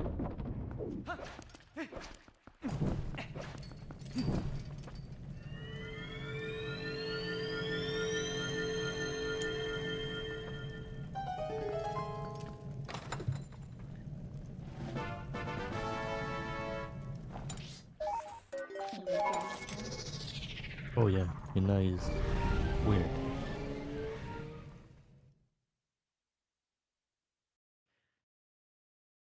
But it's okay. We're freeing Midna of this curse, just not Link. Link doesn't need to be freed of it.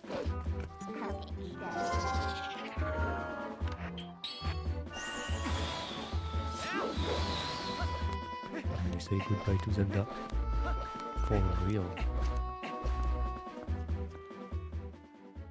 I just realized there's our Link's legs.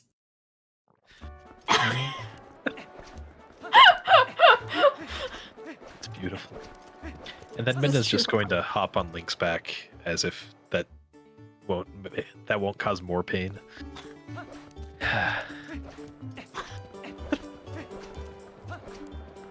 What a noble steed!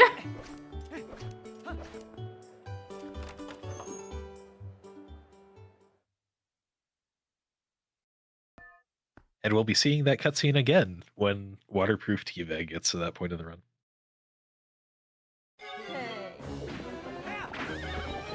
Meanwhile, Link is fine. Like normal. Kinda. In the meantime, Beast is going for King Boldin 2 skip. Just a cool clip to this ledge here. Shoutouts to Mr. Men. Found this in 2018. Cool clip. Cute.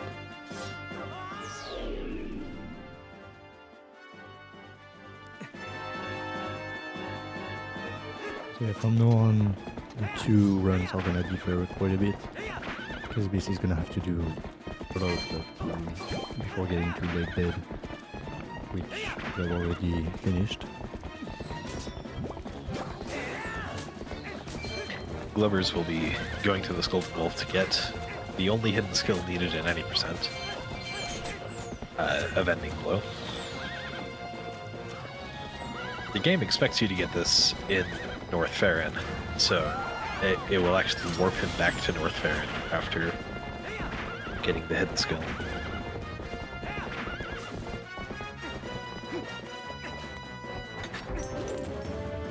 Meanwhile, Beast is going to be going for 100 rupee chest, I believe.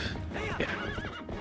Under this bridge, which doesn't lose any time apart from the time it takes to open the chest, because we're on a cycle. This is an escort mission. Just need to get Helmet to Kakariko.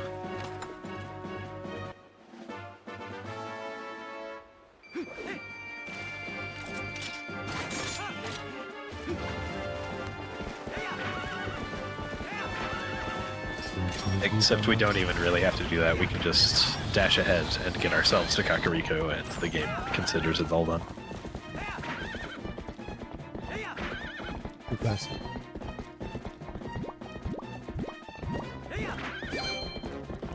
I forgot if there's the KB1 trigger now. The KB1 trigger, he will have to avoid it, yes. Yeah. We'll be doing an LJA to get across. Nice slide. So that jumps over the King Boldin 1 trigger, and then another LJA to get into Kakariko, and that's a very nice escort. Nice. That's all just to get the Zora armor, which lets us breathe underwater. So Beast will not need to do the shenanigans that any percent had to do in Morpheal. Morpheal fight. He's gonna do a zero bomb.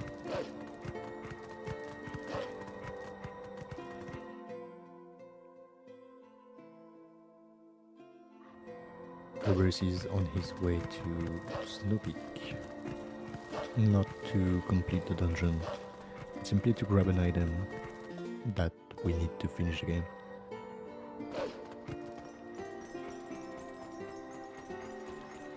Yep. And Snow Peak is my favorite dungeon. It's a really nice vibe. It's also one of the quickest. I think it is the quickest dungeon in any percent. We only spent Yes. about 3 minutes in it. Even But the to get IL there, is it's pretty just cool. dashing across the snow. Oh, he has map glitch activated. He opened his map and called Midna at the same time. warping away but cancelling the warp so that any loading zone is disabled and you can go through what would normally void you out.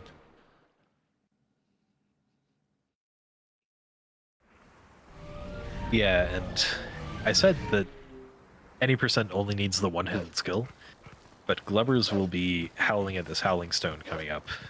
And that's just to get rid of map glitch, to re-enable the loading zones, so that you can go forward to Snow Peak. If you just tried to dig into the cave right now, as it is, the game would softlock. So Beast is saving his game because the next trick is going to be frame perfect. He's probably using a metronome right now to call Uku Jr. at the right moment. Let's go.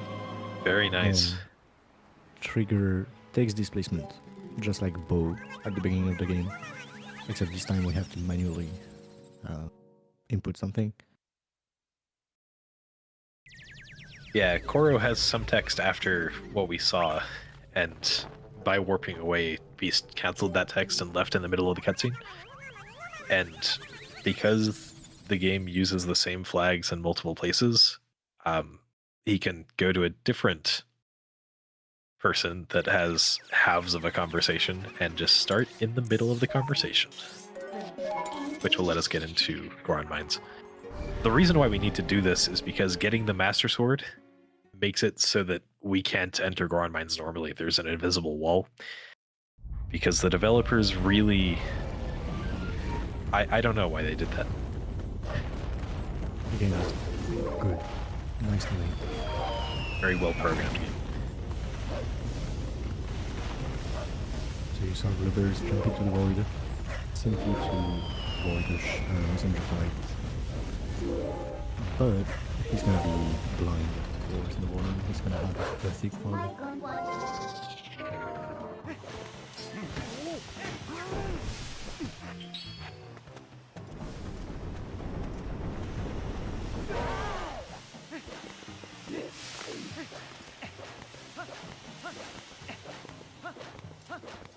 He's trying to avoid these Gorons up here. That one didn't even come close, interesting. Yeah, wow.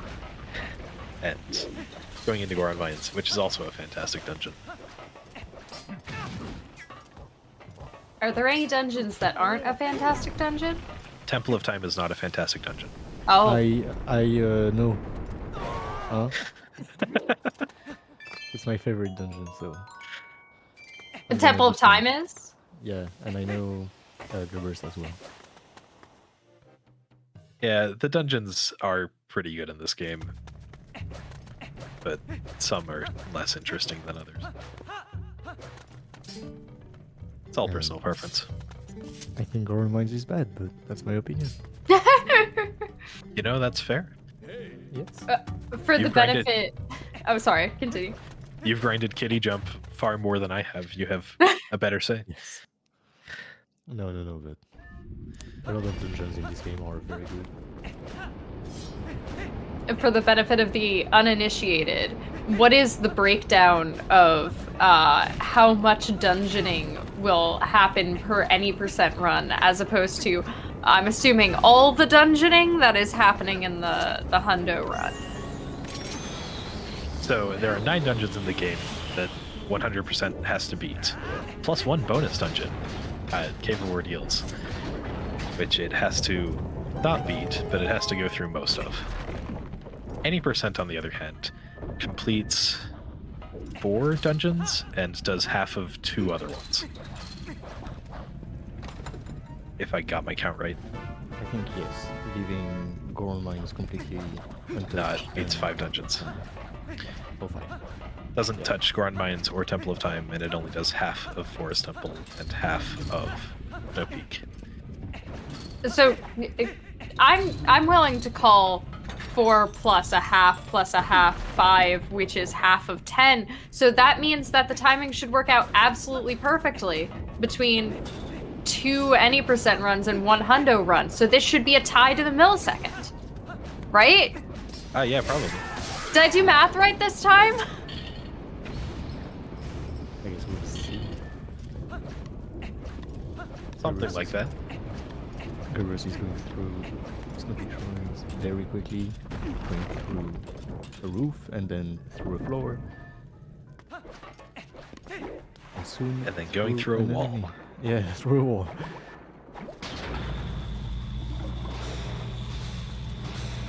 And Beast is walking slowly across the magnets. You can walk faster across the magnets on the Wii version. But the developers don't like fun. Yep.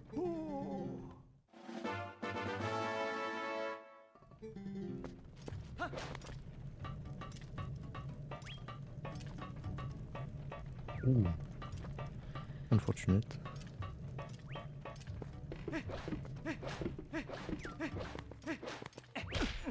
Kind of interesting that Glubbers goes twice around Darkhammer. In order for Darkhammer to throw the ball and chain, you just have to get close to him and also has to turn around, if I remember correctly. But sometimes it's really finicky and you have to go around twice for some reason.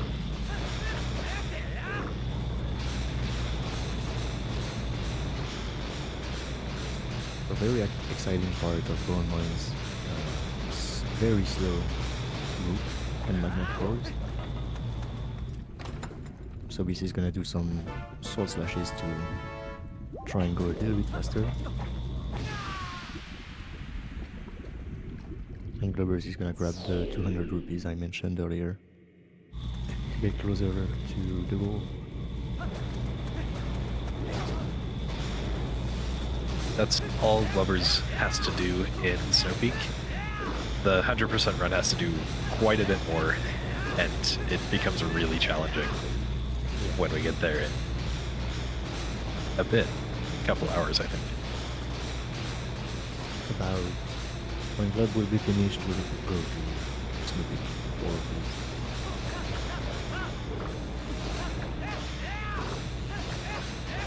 I haven't run Hundo in a while. I don't know what the timestamps are anymore. So Glubbers will be on his way to Arbiter's grounds, and Beast will still be walking across this roof for another little bit. Yay. This is a preview of the end of run planking everyone can expect. Right? Sure is. It's the coming attractions.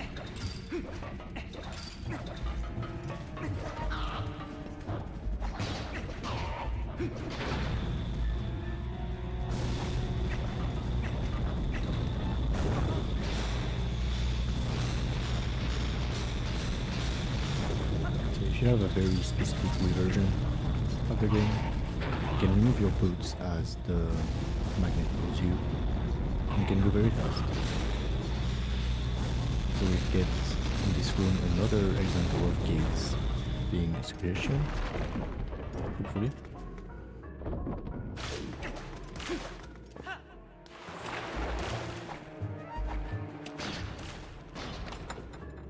Yeah, Visa's going to be trying to clip through a wall here.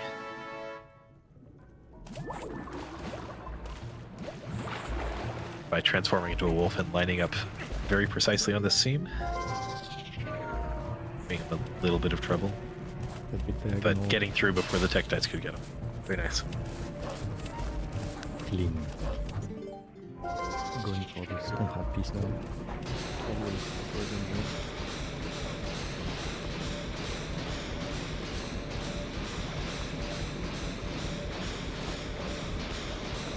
Two per dungeon except for Hyrule Castle.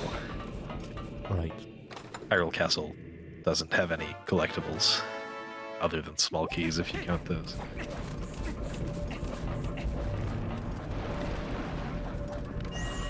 The real question is, does low percent count those?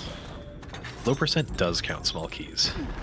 Yes. So I think they're probably collectible then. Yeah, but they're not required in Hundo. They are required in Hundo Plus, though. Yeah. Hundo Plus, the DLC. Yeah, if you want to add about 2 hours. And if you want to Oh. double the length, you play plus plus. There's never enough people.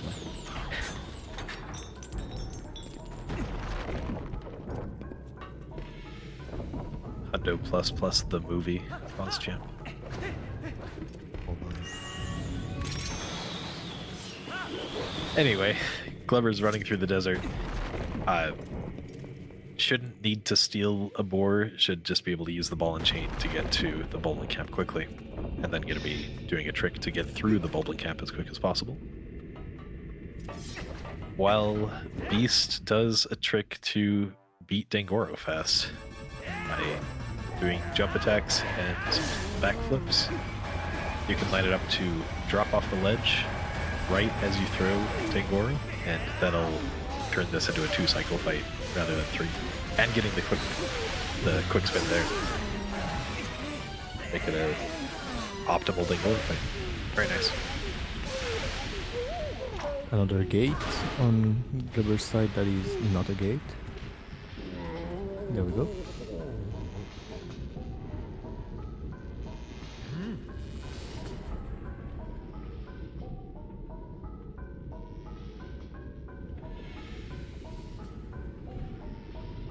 And Clubbers will be using map glitch once again to disable loading zones. And we'll be jumping straight to King Bulbin 3. Messing up the map glitch a little bit here. Runners typically use an unplug strat where we unplug and then hold the right buttons and plug back in. So it takes a couple seconds to retry it. I discovered the method from Crosser, and I realized Demon was using it as well to controller reset your controller and just leaving map and Z when you release. Oh, okay. That was almost bad. Oh, sleeping would have been bad. So like using the X plus Y plus start combo to reset the controller, and Holding it's interesting. D-pad right and Z as well. Then you release start and it does map glitch automatically. That's an interesting method. But That's a works whole just lot as- of buttons to hold at once. How many fingers do you have? This is a personal question. I think 10, but maybe I cannot count. I'm just a speedrunner. I have at least 10.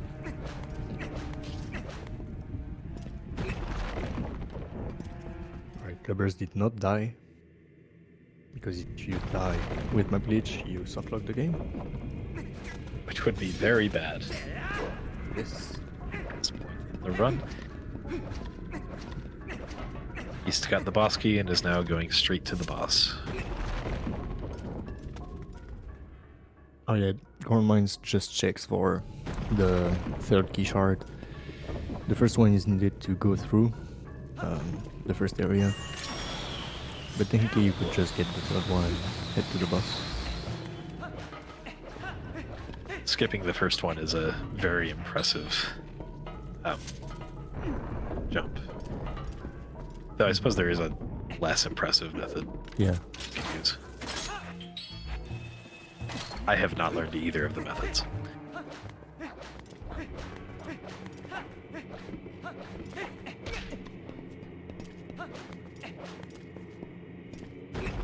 Clubbers now in Arbiter's Grounds. One of the more difficult dungeons in the run. And not just because the Moldorms can knock you off the platforms when you least expect it. I'd like to say that the 4 first minutes in this dungeon can be very tough for any person. I'd say the entire dungeon can be pretty difficult for any percent. Yeah. Especially with start skip now, but I don't think Clubbers is gonna do it. Yeah, that would be risky for a marathon like this. And gates are just a suggestion in this game, including the gate blocking us from just going straight to the second half of the dungeon.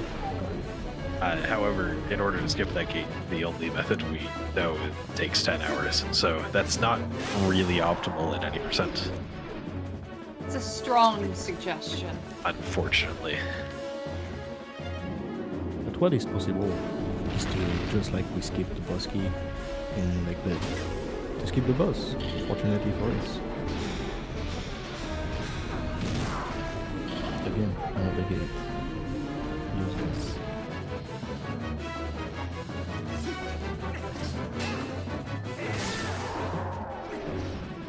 I still wish we had post key. We do. It takes 10 hours. Yes. Beasts finishing up the Dingora fight. It's a pretty simple fight. Just 3 cycles of shooting the crystal and knocking him down and just doing this stuff.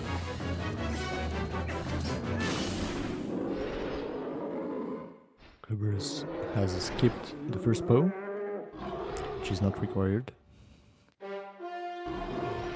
His TP. Yep, Dangoro, just realized.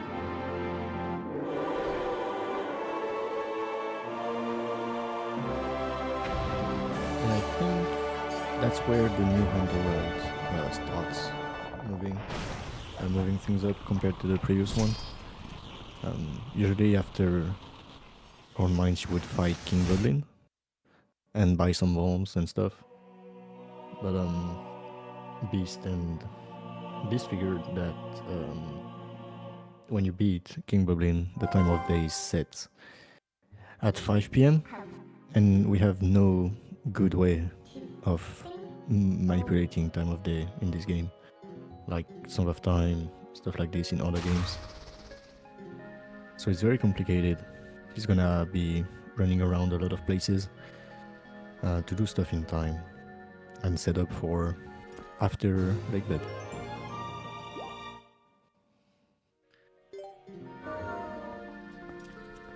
Yeah, using King Boblin 1 to set time of day is something that was done in the first Hundo route that I learned back in about 2018, and then we decided that it wasn't worth it, but now it's faster again.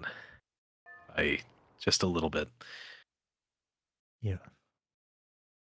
Glubber's doing a good manipulation to get Po 4 really quickly. Po 4 being the first Po that we beat in Arbiter's Grounds.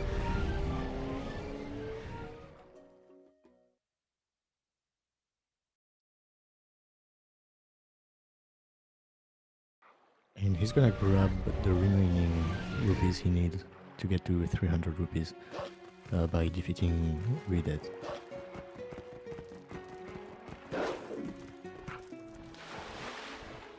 Yeah, Redeads drop a consistent 20 rupees.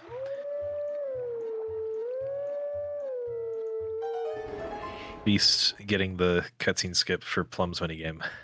And I believe this time we're doing the actual minigame. Yeah. We're gonna be setting up a lot of stuff for this minigame. The second time later, just like Clubbers did, we're gonna bonk and void out to go faster. But for now, it's time to get some strawberries and combo. All we need is 10,000 points to get the heart piece. So we aren't gonna get a watermelon in Suika game? Maybe at the No, end. we're not. Well, yeah, maybe. One whole watermelon? Watermelons give you 1 point and reset your combo, and they would be very bad to hit. But he's fine to hit any watermelons he wishes to No. now. And I think he kinda has to. It's on his way. Watermelon! Let's go. We won. I want everybody in chat to know that we all just beat Suika game. Now you can brag to your friends. And by we all, I mean Beast did. But we were here for it.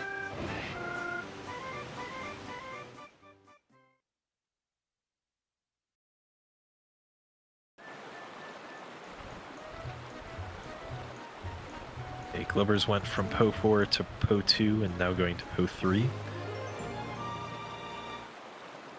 There is no Po1. Po1 is not real. Doesn't exist.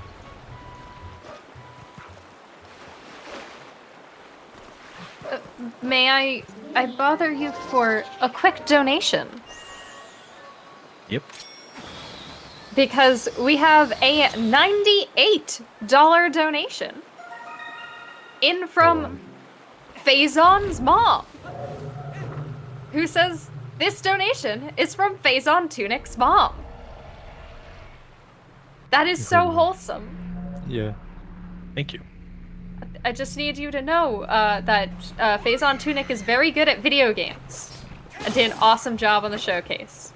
And also, your money is going to a great cause. Thank you for supporting Rejects and Friends and Planned Parenthood Federation of America.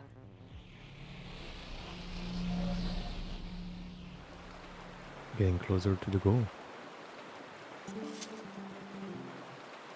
That also was in favor of dog, by the way. All $98 of that went to picking up the dog. When are we gonna see our first lift of an animal? In about 1 hour. So, Team Kato, if you would like to reclaim your lead, your lead, you have about an hour to make up the deficit. Never Correction mind. from Beast in chat. It's Yeah. going to be at the end of Beast and Teabag's run, so it'll be in about 4 hours. Oh, you have 4 hours. Okay, so that's a less pressing deadline, but still, you have 4 hours and you're quite behind. So if you're on Team Cat, currently we are set to pick up a dog.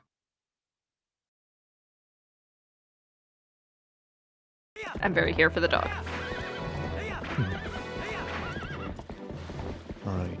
So TheGlubbers is gonna be done with the first half, while Beast went to Isa and steal bombs to her, so he can complete the Eldin section that he's doing right now. Yeah, just a little bit of cleanup required before we go back to Lakebed on the Hundo run.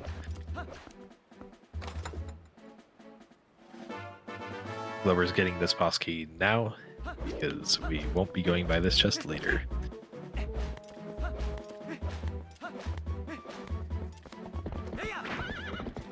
An interesting quirk of the route Beast took in this area is normally there is a postman trigger on that bridge.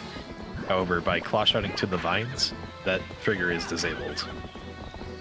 As far as I know, that's the only case where you can disable a postman trigger in the game. Thanks, developers. Yeah, I think it's when you open the chest. But yeah. I don't think there is any other instance. Except if you hit the postman trigger elsewhere, I guess.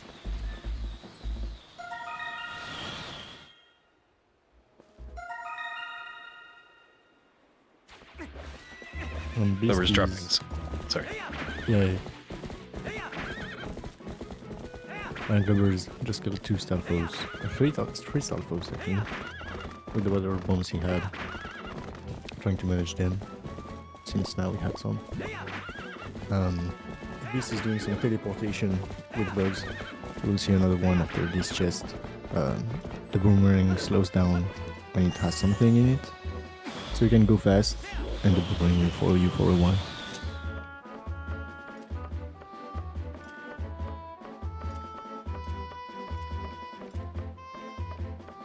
Glover's, I believe, will now be going for Death Sword Skip, which is one of the more precise tricks in the game. We just need to line up in a precise position and timing to do a super jump onto the ledge. Hopefully it all goes well. Using a C up transform, that's interesting. I do as well. It disables shadows in this room, which makes things a little different. So it's basically the same idea as Early Master Sword, but with a bigger gap.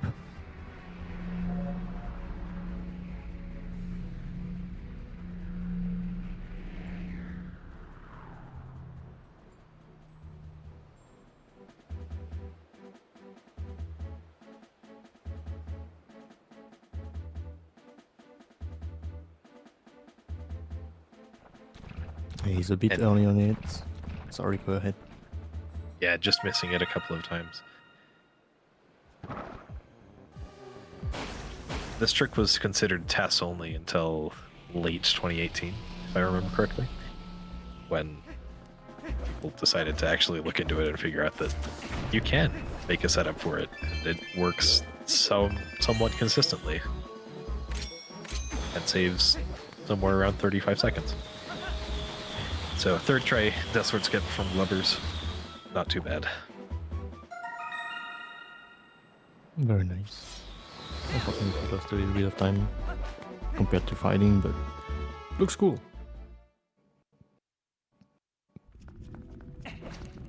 Everybody knows that speedrunning is not actually about time save, it's about looking really cool. So Glubbers is winning, at least for that instance. I think. Well, this is gonna do some cool stuff regarding the boss key skipping lake bed in just a minute. It might even see it out. Oh, okay. Maybe. It is TheGlubbers very did- hard to... Oh, sorry, continue. TheGlubbers did have a 2-minute cutscene that was really, really cool looking, so it would be hard to match that. Right.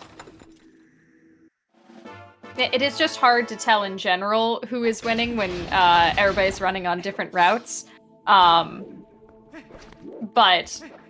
So we can judge by whose screen looks cooler at any given moment for now until we get close to the end and suddenly it'll be wildly apparent.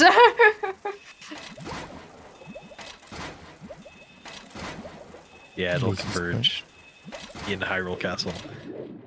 Even then, the Right, yeah. final fight is slightly different because of hidden skills and rare chew jelly. The wood potion.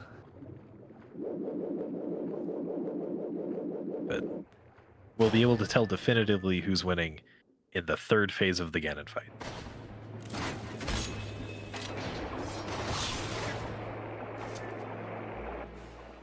Beast has Zora armor for the Morpheal fight, which makes it a lot easier.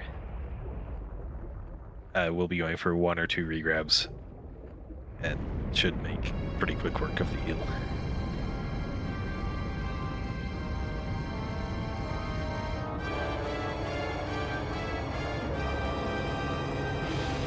So I just got warned that Beast is playing basically 30 seconds behind his PB.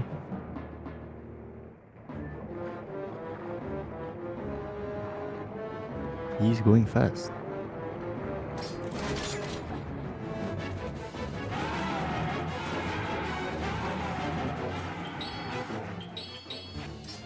Yeah, this has been a pretty clean run from Beast.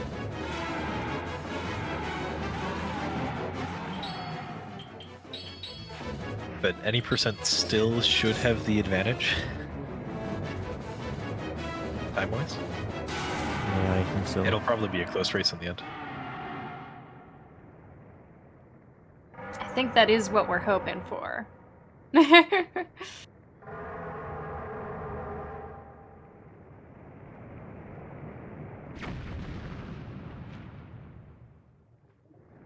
Two bosses dying at the same time. Impressive.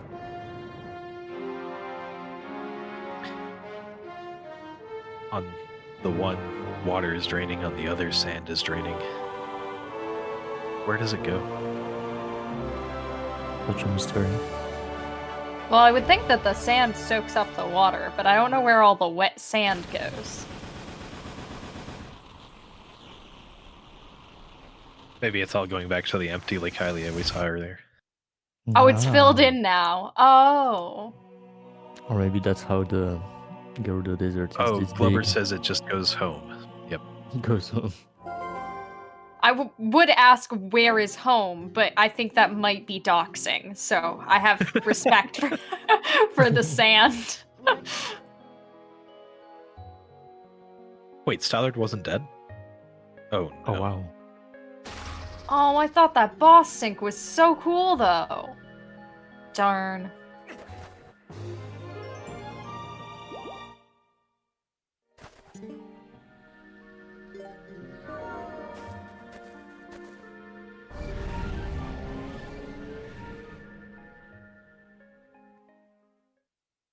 Easy. If I may say though, as a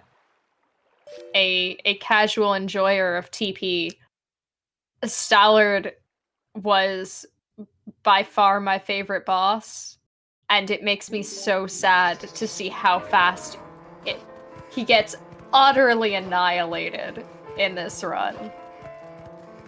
It's so cinematic. It's like, yep, nope, in the name of fast. I understand. I'm still sad. Stallard does give us a lot of troubles in runs. There's a bunch of RNG if you do the fight, and the skip is one of the most difficult tricks in the game. But the RNG is the reason why we basically have a setup now for the skip. Thanks to one Jeezhs for working on that. I don't know who that is.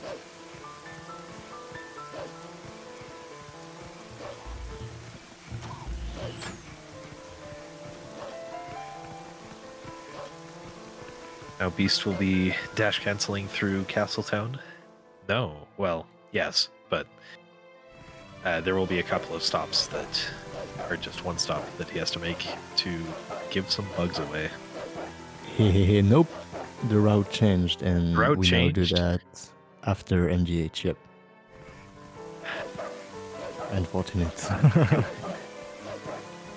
I kind of liked the MDH having some variety in hunting, but alas. Yeah. Maybe I'll get Louise Glitch. Or maybe rope skip. Maybe both. Nah, I didn't get Louise Glitch, unfortunate. Yeah. I think Rubbers didn't as well.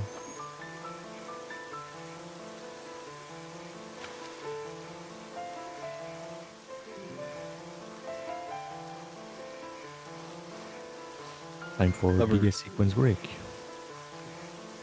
Yep. Biggest sequence break in the run, which was found very early on. Probably in 2008, maybe 2009. That skips about an hour and a half-ish gameplay. 2 dungeons entirely. Plus a long side quest. All we have to do is transform right here. That's all. They even tried to patch it in the HD version, and they didn't successfully patch it.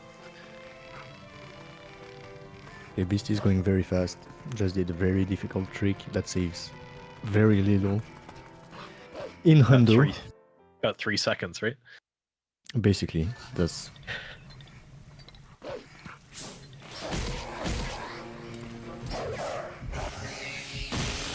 I suppose that is part of the main quest. Not a side quest. It's a side quest if you're a speedrunner. Yes.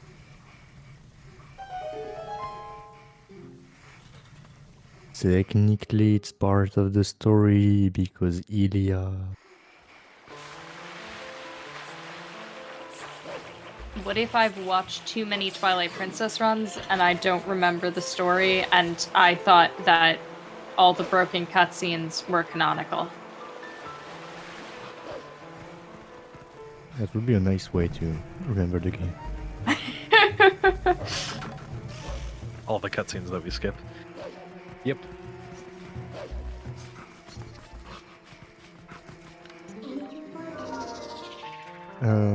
Rubbers is done on money.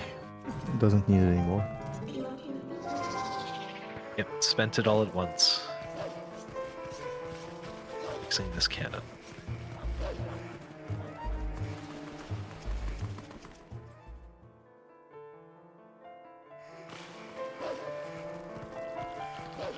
How does City in the Sky rank in your list of dungeons, Jeezhs? Is it one of your better dungeons? Nah, because of a specific IL, not really. It's a bit, yeah, a lot of aim. This dungeon is very into precise stuff. Yeah, it's a very impressive dungeon when done well, but it's also very hard to do really well. Mm-hmm. But it's not the worst at all. Lots of jumps.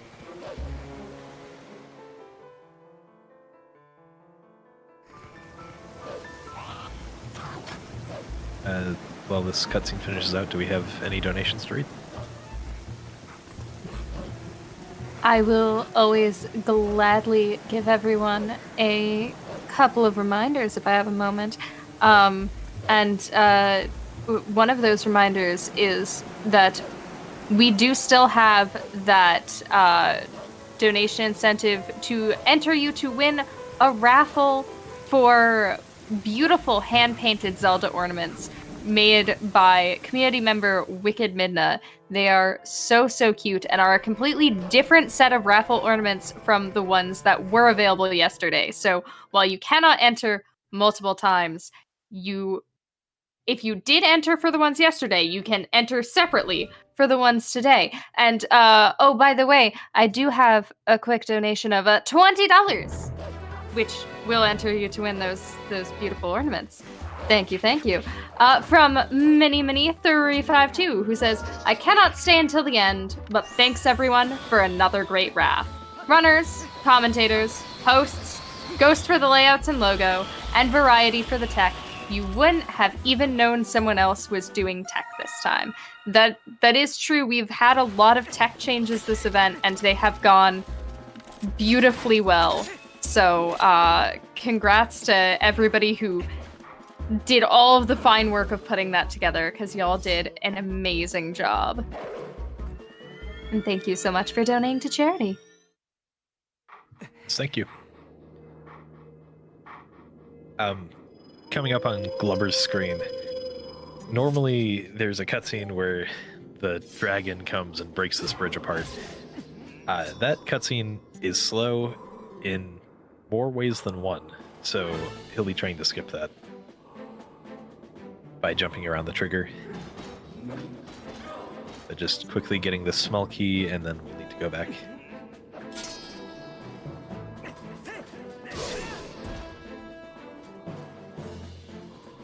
And Beast has entered the post-MDH day-night cycle, which is a decently long section of overworld leading into Arbiter's Grounds.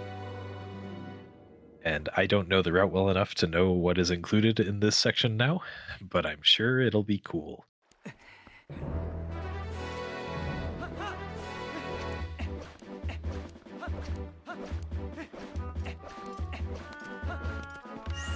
Very nice Argorak cutscene skip from Glubbers there. Just jumping on the wall and completely avoiding it.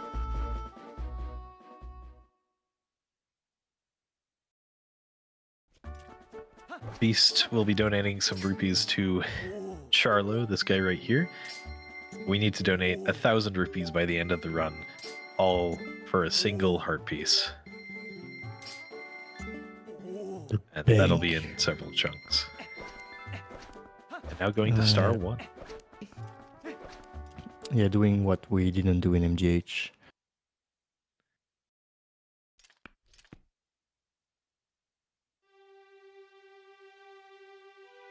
This cycle should be fine. We'll just have KB1 in the middle now. And a few other stuff, I think.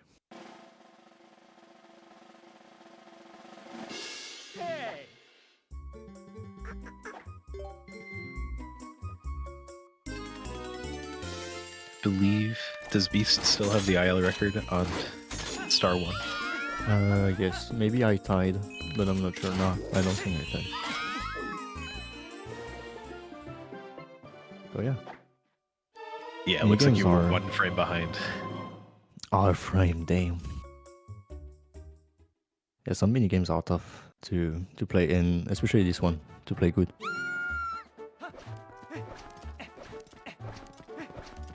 I'd say snowboarding is probably the hardest one. I completely optimally. Though Goats is really hard to play optimally, so they're all pretty hard. Roll goal. We need more.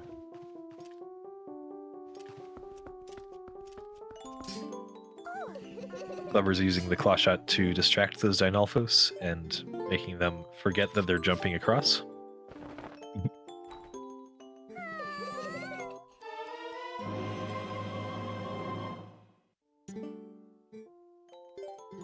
Beast donating a few bugs. Buggy's time. Is it really donating if you're getting the money in return? Or selling bugs. The bug dealer. Yeah, I think that's called being a merchant. Yeah.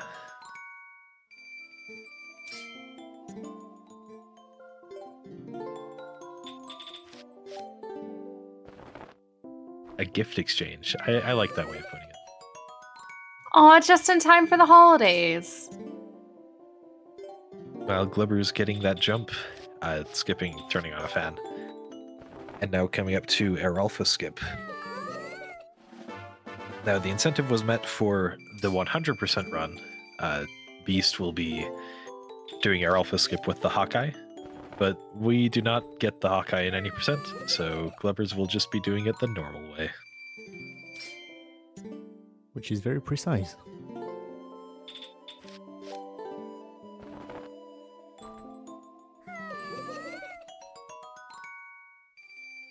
Technically, it's less than a pixel by 1 unit. Is it really only 7 angle units? It's 6. Interesting. Interesting. Yeah, to do it, Glubbers will be doing a combo and then turning around and aiming precisely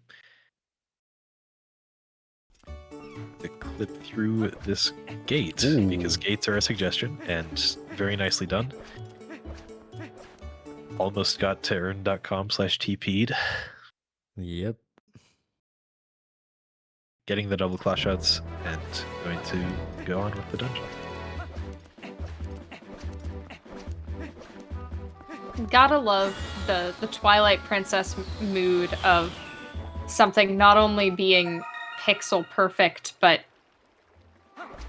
angle unit perfect or something.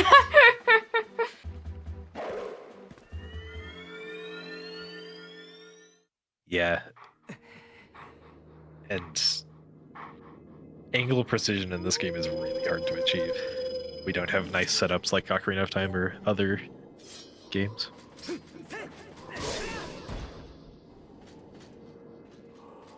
Except for in a couple of cases.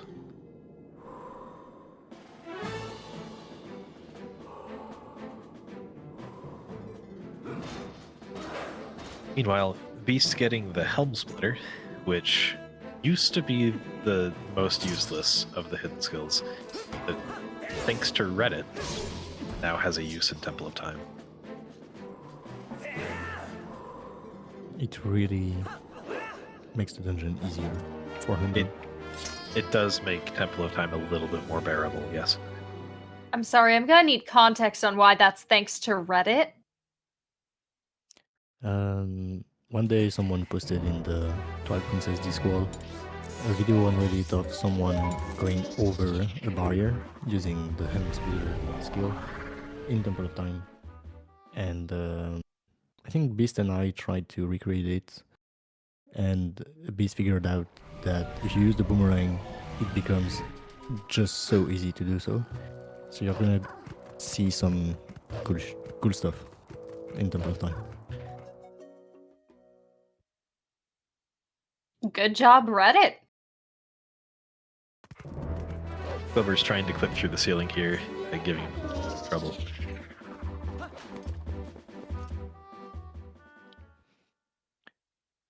And Beast is gonna hit King Bublin 1 finally.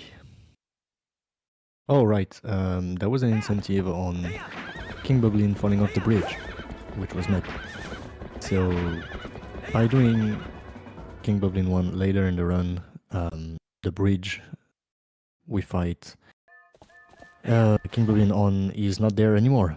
So if you're a little bit too slow on killing King Bublin with the bow, King Bublin is just gonna fall into the void infinitely. And it looks funny, so we're gonna see that. Fortunately, it's not a soft lock, but it is very close to being a soft lock.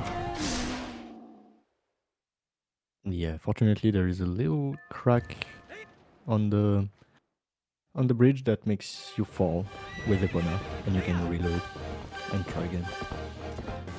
Bye bye, Bulby. Bye bye.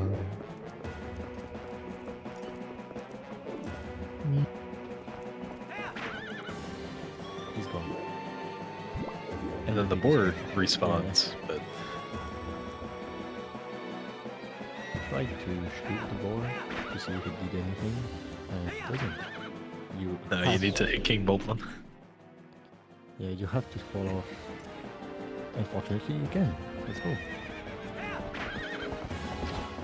A very nice finish to the fight.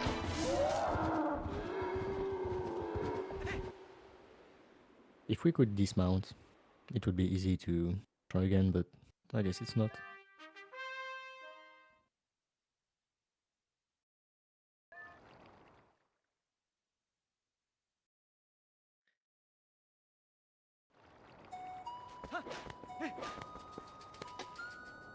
I actually might take my notes for Hundo because since the route changed recently, I'm not sure on how everything goes.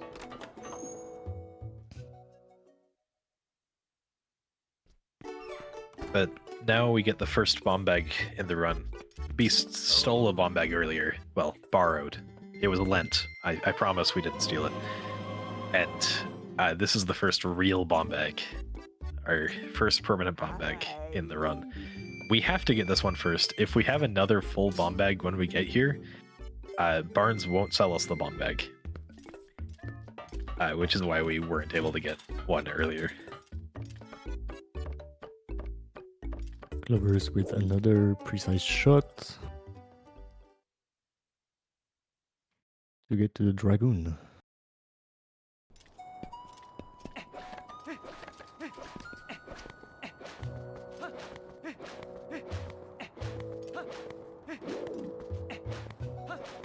Fortunately, this boss fight is pretty easy.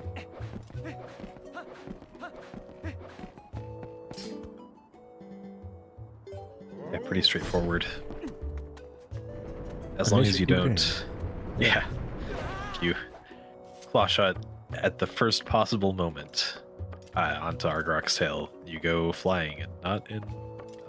Well, it's in a fun way. But in a very soft-locky way. Can Well, you yeah. remind me what that's called? Because I want to go watch the video of it again after this and laugh. Cool game. Yay! Cool game, thank you!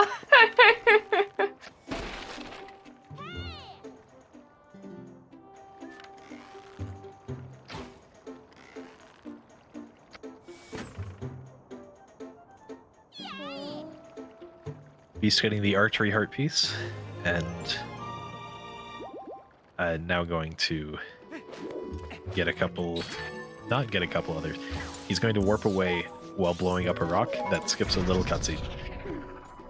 It is one of the more convenient cutscene skips there that you could do. The work is not there anymore. Nice. So yeah, and Beast is gonna do the same stuff Glubbers did earlier to empty the lake.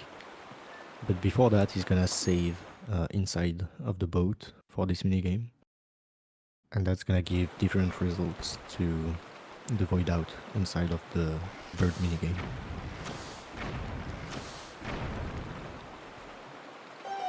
And the fact that he won't be gaming over, getting Also a game is- over with that void out.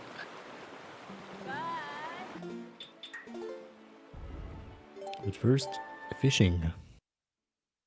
Yay! Did someone say fishing minigame? Yep. I love those. Fishing. Are we playing Stardew Valley? I don't think so. Oh. Let Yeah, me you're check right. the category on Twitch. It looks like Twilight Princess. The palette was a little dark for Stardew Valley. But there are two things that Beast needs to get in the fishing hole. One's a heart piece that we just claw shot to. And the other one is a bottle. We don't even want to catch any fish in the fishing pond. That is slow. Fake fishing. Unless there's a bottle fish.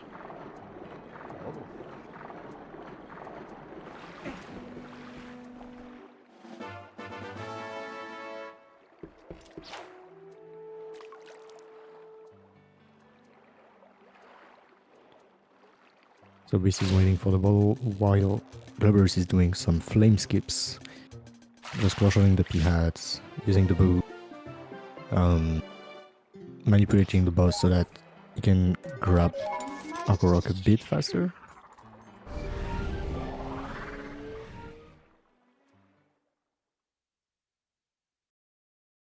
And a pretty clean fight overall from Glubbers. And the good RNG for the bottle. It's basically a 50-50 if you get a fish or a bottle.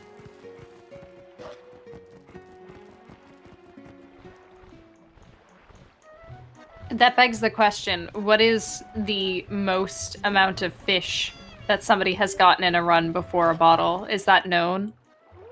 I don't know, but I got 7 in a row before giving up one time. It's already low odds to get 7 in a row. But I think Teabag got quite a lot of bad luck at some point as well. Yeah, I don't know if it's something we keep track of, but And it's not even the worst item you can fish. There is also the sink in there, but it's not required, so we're good.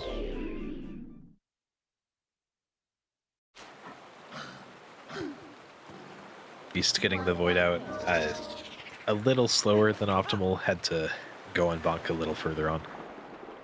And just swimming into the loading zone. That'll get us the bomb bag. 7-1.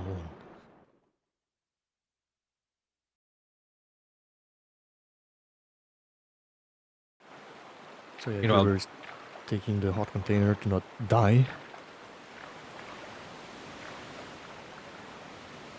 Just has 2 dungeons left. Just Palace of Twilight and Hyrule Castle.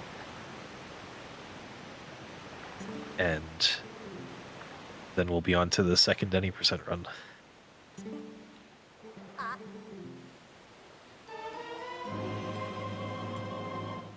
Does that mean we are approaching exactly 50% completion in the Hundo run?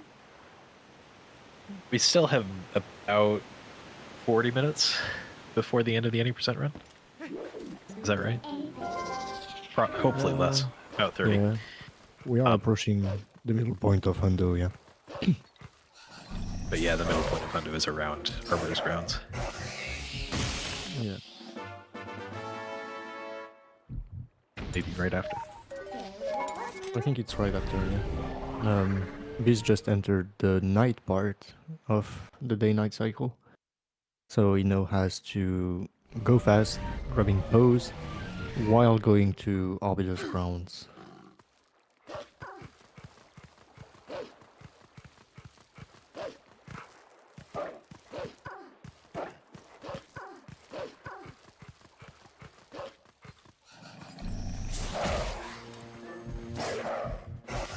And there are quite a few pose on the way to Arbiter's Grounds. The desert is full of them. But we'll be stopping in the Lake Hylia cave first.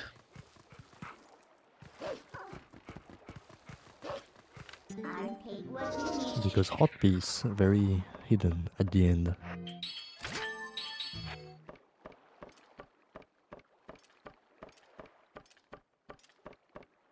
And well, there are 3 pose in there, so Also, yeah. even more pose to get on the way to Arbiter's Grounds.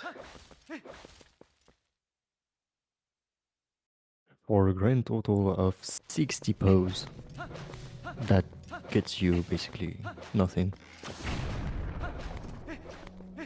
Gets you infinite rupees, which are useless at that point in the game. In the Does it gun, get you? the run. Oh no. Does it not get you a golden poo? Not even that. Oh. It saves Giovanni, who then proceeds to get dumped by his girlfriend. So easy to win. What does it save him from? Currently, Giovanni is plagued with this thing where he's completely gold. He's made of gold right now. And his cat as well. Okay, so it saves the cat. Okay, so that's the upside. Got it. We do save the cat in Hundo, but we do not save Giovanni. That's all that matters, really.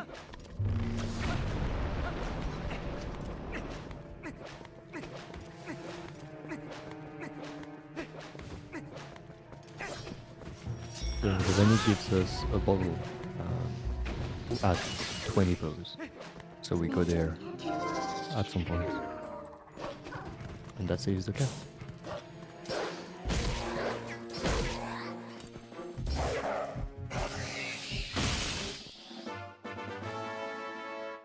I'm suddenly oh, words. I'm suddenly realizing that I think they might have just reused the same plot line for gratitude crystals in Skyward Sword. I feel Maybe. betrayed. Yeah. I feel betrothed. Sorry.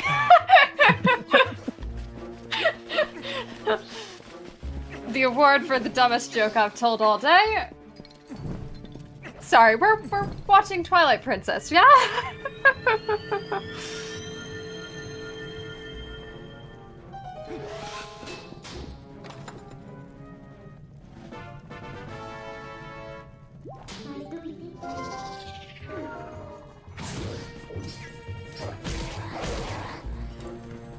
He's finishing the Lake Hylia cave.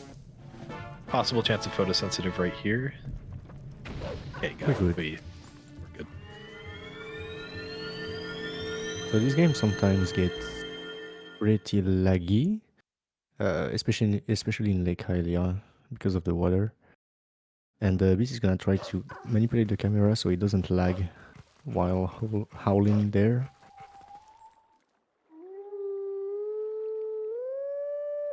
It lags a little, but keeping the lake off screen removes most of the lag.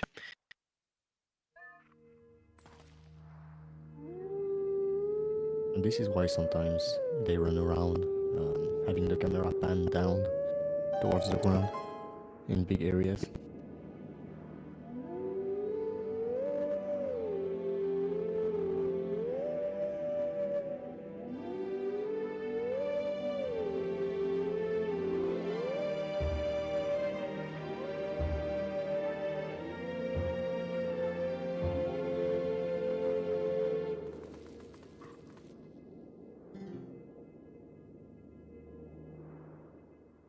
And what do you think I know about Palace as a dungeon?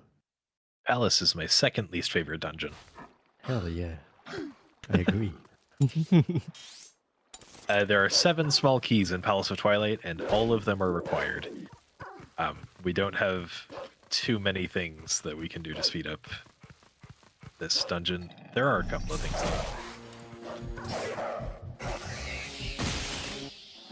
Like a big jump. Oh, The jump needs to be a little bit bigger than that, unfortunately. yes.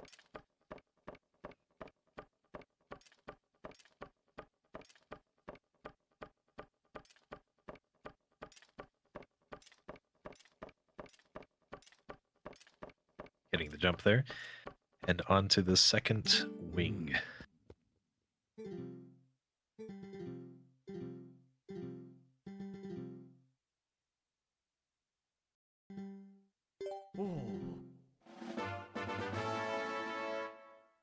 Yeah, this dungeon is pretty boring to me.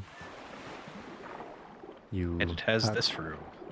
It has this room as well, which is gonna screw Glubber a bit. No? Good. Never mind. I should have just not spoken.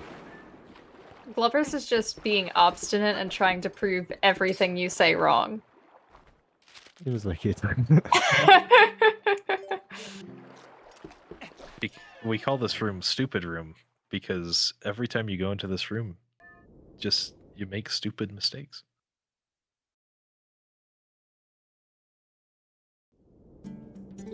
Glubber chose to stay here, and he did well. Wouldn't it be nice to Wow, speak? wouldn't He it be cannot nice? spin.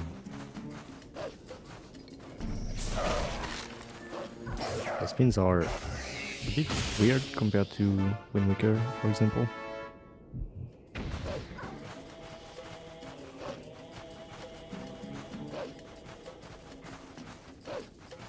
Beast running through the desert, collecting a couple of golden bugs in here, and a few poes on the way to Arbiter's Grounds. And even more inside Arbiter's Grounds.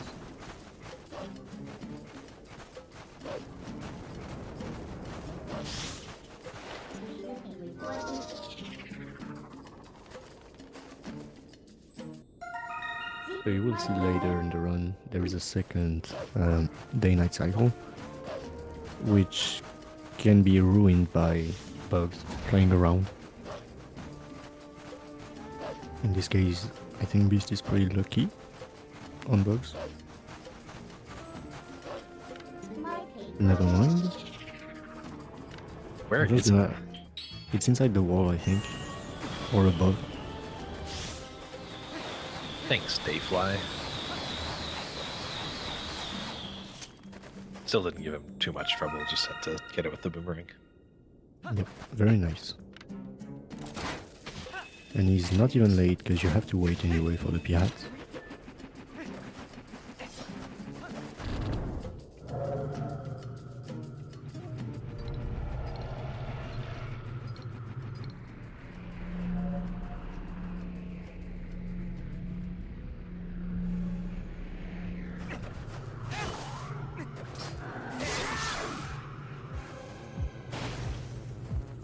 And again on Zent, Phantom Zent, we do specific combo to make him spawn faster instead of dealing too much damage at once. Or at Missing a least, spin attack there means this is going to be a 4 cycle, which isn't too bad. yeah. Oh, nice RNG on the end.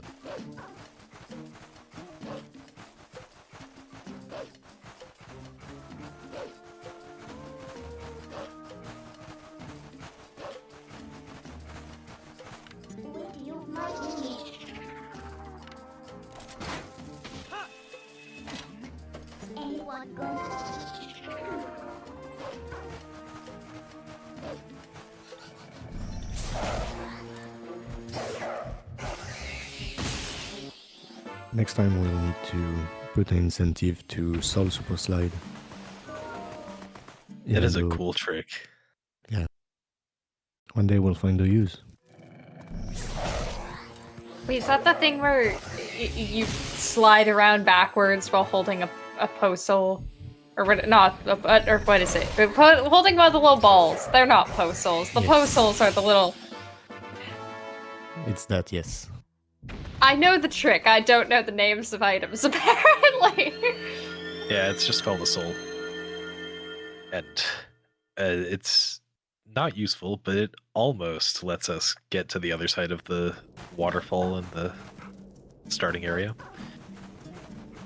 Be really cool if it let us do that. We need Light Sword anyway after that, so we would need to do the 2 wings anyway. Very nice game. Oh, we forgot to mention, I think, that Glubbers went to grab the ball and chain for one reason, which is badass, to defeat Zent. It has one phase where you need the ball and chain. There is no other option.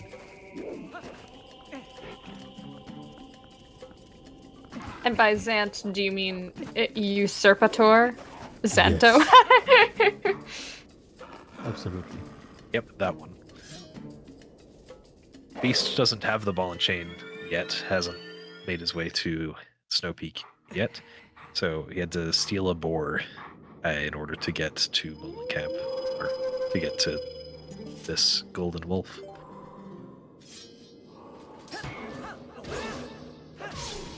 Glubbers now getting the glitter sword. The light stick.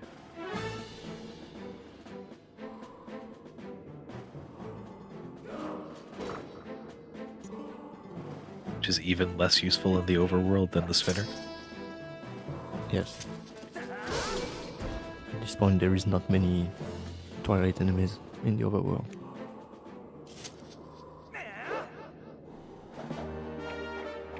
I forgot to say hi to GG. He was on the way to this door.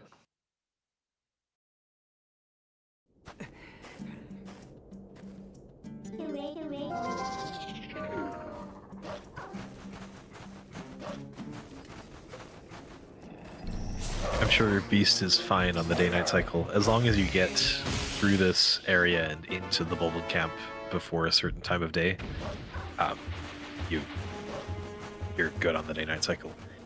For some reason, the time moves significantly faster in Bulbul camp and then just pauses at 5 a.m. in game time.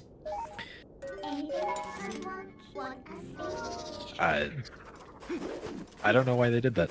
I don't know, but it's very convenient. Very nice. Unless it's already past 5 a.m. No, we Gucci right now. Very good. He has a lot of time.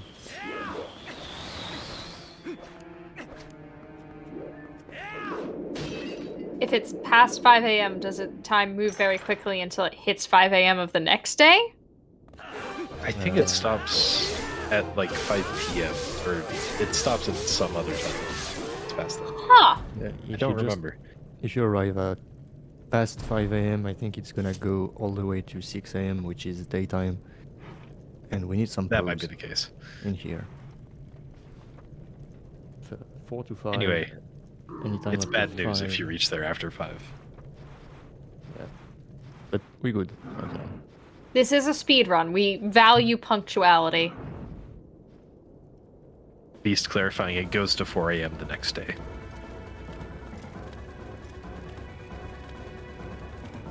Thank you, Beast.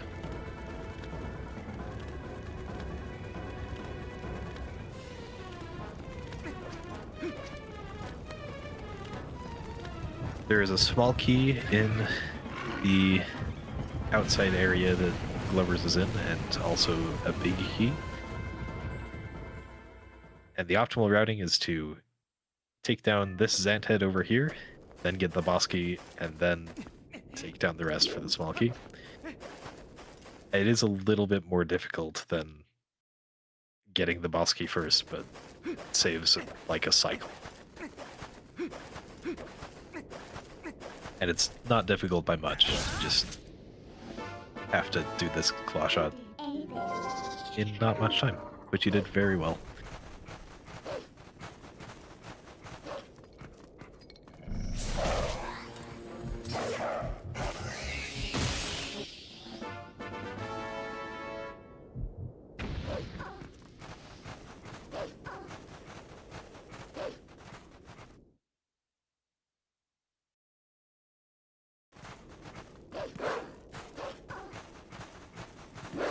Very nice outside. Yep. And very nice outside for Beast as well. He's done with this day-night cycle. No more issues until after Temple of Time. Now it's gonna be a little bit of a dungeon rush for the next for the rest, pretty much, until Temple of Time. Yeah, after Temple of Time, there's another big cycle, but until then, it's just try to get through the dungeons. Collected 14 pose at this point, out of the 60. Which means we're not even halfway through. Well, you did say it Not should even be a third of the way through. It should be a 10-hour run, right? That's what we signed up for. So I think that math checks out. Oh no.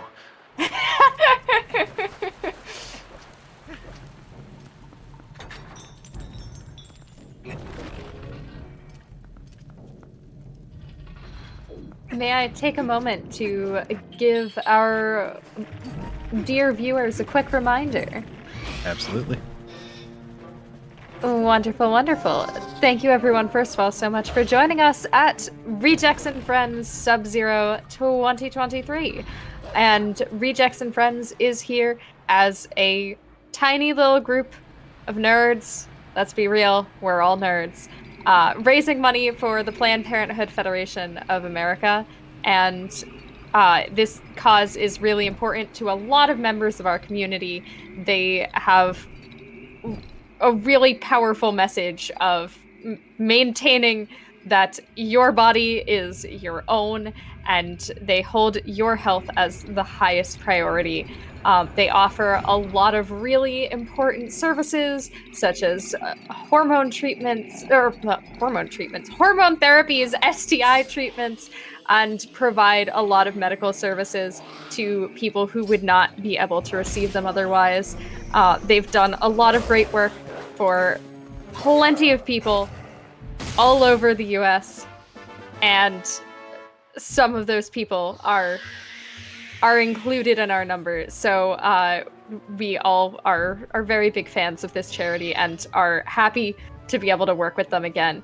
If it fits into your budget at all to help us out with our goal of raising more money for Planned Parenthood, our current goal is $3,421.62, which is the average of all previous RAF events. And let's be real, y'all, everyone here is above average, I think. Don't factor me into that. Everyone else here is above average, so we should also be above average collectively. I think it would be really cool. But any money you can give is super helpful. !donate in the chat if you would like to join us. If it doesn't fit into your budget, please spread the word, and we'd really appreciate it. Thank you. I'll give you back the mic now. Glubbers now starting the Usurpator Xanto fight. Probably the coolest boss fight in the run. Also one of the more difficult. Each phase will just be trying to combo twice, with a couple of exceptions.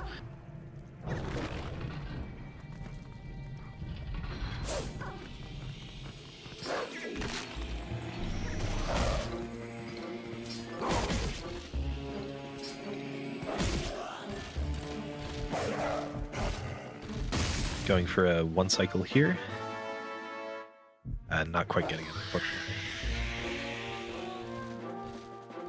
This is not easy. Now, Beast went and got Poe 1 and then Poe 2. So you'd think that the next Poe would be Poe 3, but you'd be wrong. We're going to get Poe 4 next. Because why not? 1, 2, 4, 3. It's the right order. I don't know how numbers work, so that sounds correct to me. I think we can trust Anu.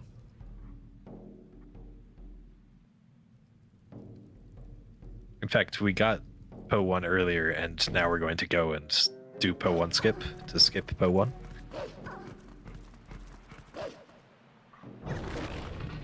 Makes perfect sense. Glubbers needing to use bombs to refill air in this phase of the Xant fight. Optimally just 2 bombs here.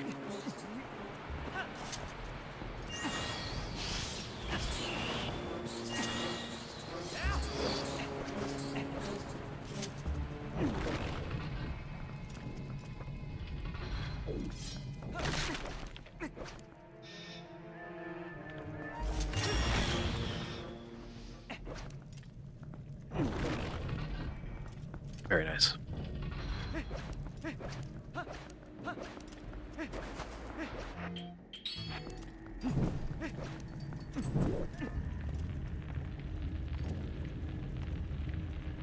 And the Ook phase, Xant jumps in a very predictable order, so we can just go to the same pillars every time. Make pretty quick work. And now is the part of the Xant fight where we need the ball and chain. We have no other way to damage this phase of Xant. If you can find one, please tell us. Which I think you probably won't, because I think Taka looked at the code. I mean, Decom did. I'm sure they did. Even before they did that, we tried everything under the sun.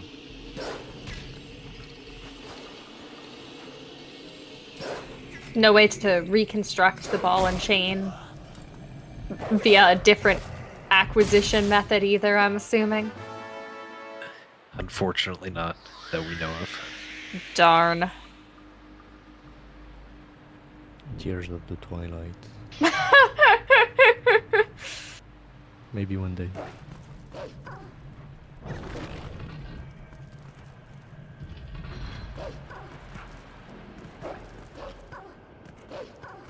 A pretty solid last phase of Zant for Glubbers.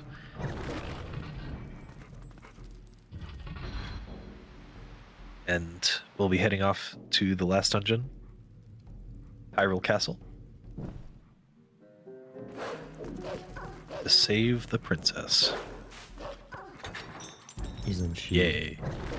gone? Didn't she disappear to save Midna? There was a princess in this game? Yeah, we saw her at one point. Maybe the real Twilight Princess was the friends we made along the way. Aww. Well, we are rejects and friends, so I think we have a lot of princesses. Congratulations, everyone. You're royalty.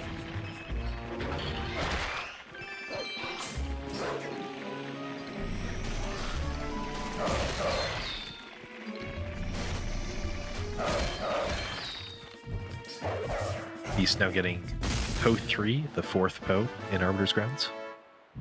Nice rupee count.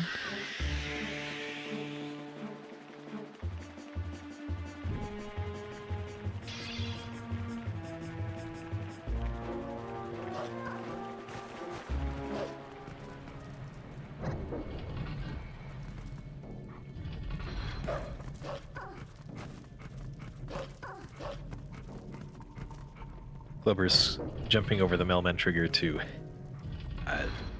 skip the mailman for the final time in the run. And as a reminder, we won't be holding a dog or a cat in this any % run, but get your donations in for holding a dog or a cat in the end of the next any % run. How's that incentive looking, Pippi? Currently, holding the dog is still winning by a little over $70. However, that is not an insurmountable goal. And as a reminder, you can both donate to our poll incentive and also to enter yourself to win some nice little Zelda ornaments. You can double dip. So, if you're Team Cat, consider.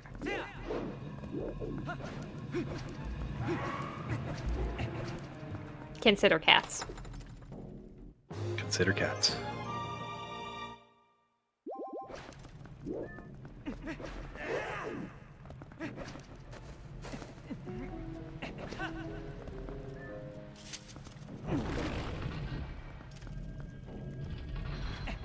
He's doing a pretty cool setup to slide over that sand and not have to turn into a wolf there. Saves a couple of seconds. And now going to be going to Death Sword. Bosses aren't required at 100%, so they'll be trying to skip Death Sword and hopefully getting it without any issues. I wish we had Jump Strike in Hundo at this point.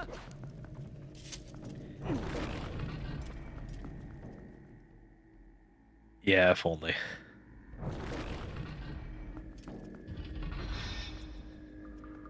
It wouldn't be that much slower. You just have to go to the graveyard to get it, I think. Yep. Maybe with the new route we can figure out something. But even going to Snow Peak has not happened yet to Howl. That's true. The Jump Strike is going to be very useful for the rest of the run in some places. Because we don't have many ways to gain height, unfortunately, compared to Wind Waker that can zombie hover and such. Nice And a nice DSS. first try Deathsword Scoop. Very clean. While a pretty clean barrier 1 from Glubbers. That one's a little bit easier than Deathsword Skip. All you have to do is drop a bomb. And then you get introduced to barrier skip. And for that, you just skip a cutscene. Just There like is a that. way to skip barrier 1 as well, which we should be seeing in Hundo, I believe. Yes. There isn't, however, a way to skip the King Bulblin 4 fight. There is no barrier skip for that.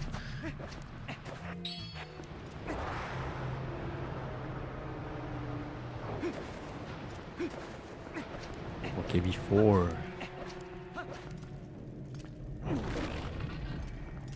Which deals more damage and has more health than the final boss.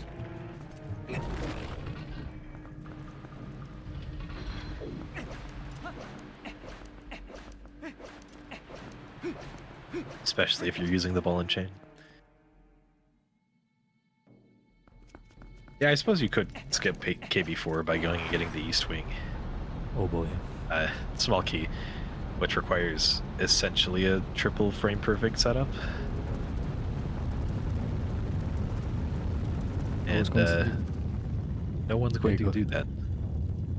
Well, I was about to say I'm considering it for Hundo ILs, kinda, but oh man. Wouldn't it technically be faster for any percentiles? I don't remember. Unless you're Only a by a TAS, couple of no. seconds. Yeah. You need to be TAS speed. It's insane.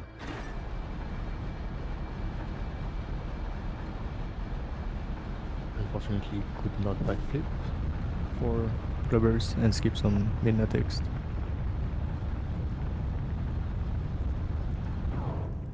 Knowing TP, I'm going to assume that that Midna text skip was also frame perfect. Yes, it is. As always, a 1 frame gap. Thank you, TP. There's another barrier skip right here. Beautifully done. The barrier skips aren't frame perfect.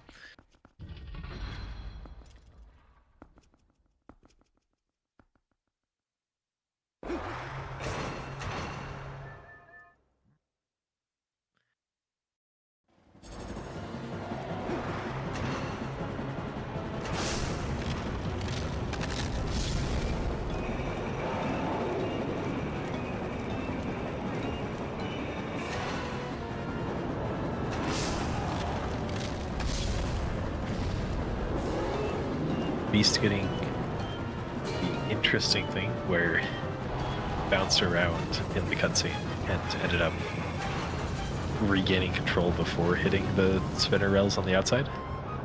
That's pretty rare, and in this case it wasn't fast at all. It's difficult to react to.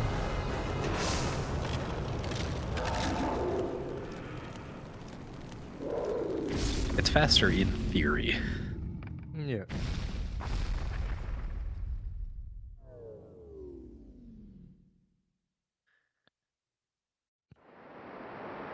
And no, we will not see any star skip today. Unless someone wants me to do one after the run. Extra added bonus. No donations required. Just Jeezhs doing one Stallard skip. I think Beast would get it faster because I'm rusty.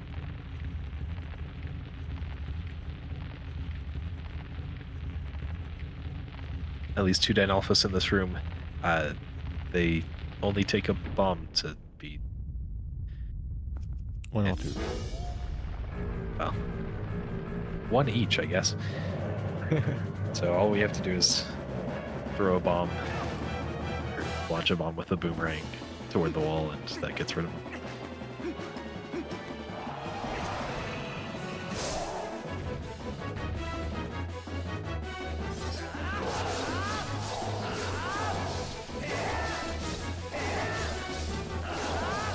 Nice quick kill for this Air Alphas with the ball and chain.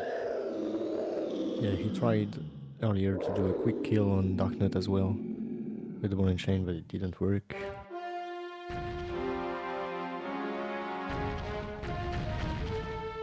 And we're gonna ask Link to be very careful because of the sword. Oh my god, no, Link.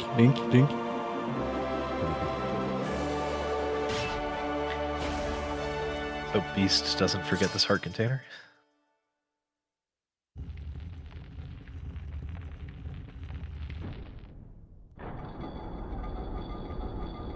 Beast is having an existential crisis on is it the middle of the run or not.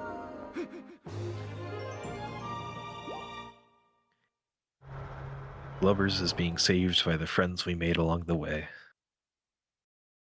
People friendship. That's you, chat, right? Because I've never seen the people in the cutscene before. Who gave Want them Chad a some bazooka? sword? You did a what now? Who gave Chat a bazooka? I don't think I'm qualified to permit that or not. We may have to pass that up the chain to Variety. Variety, are we allowed to give very large weapons to chat?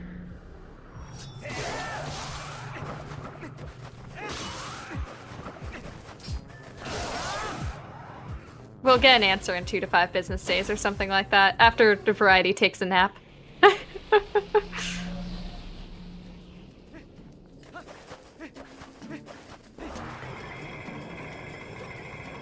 And Glubbers just has one more room before the final fight. And it's a pretty satisfying room, done well. Jumping across these blocks to get through the room without voiding and without caring about what the developers intended.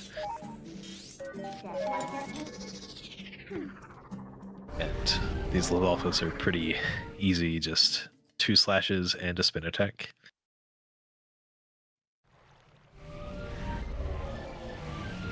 Pretty precise targeting here. Done very quickly. 2 more Lizalfos after that.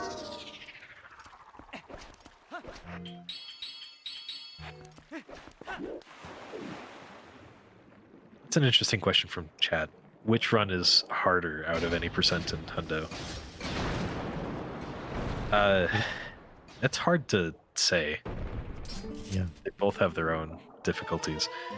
I'd probably say that any percent is more difficult, but there's a lot more to Hundo. A lot more content. Technically speaking, I think any percent is a bit harder. But Hundo is also by its length as well. Quite hard to get good at.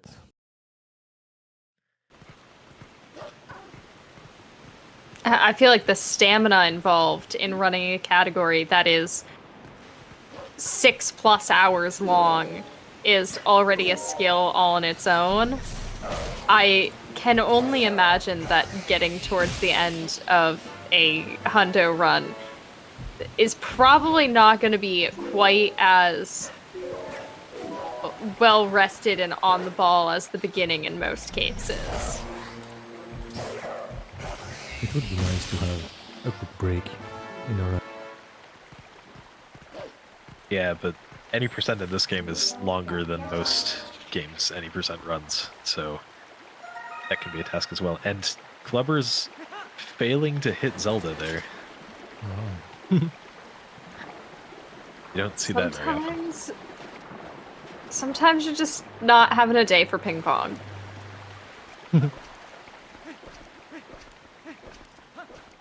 So yeah, while that is going, Beast is going for a quick collection cycle, being on his way to Snowpeak to do the dungeon and collect some more bugs, pose, heart pieces.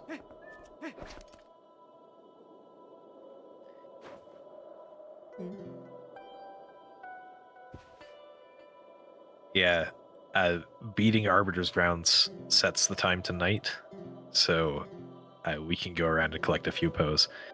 This is still not the major collection cycle in the run, but there are a few things that we get here. So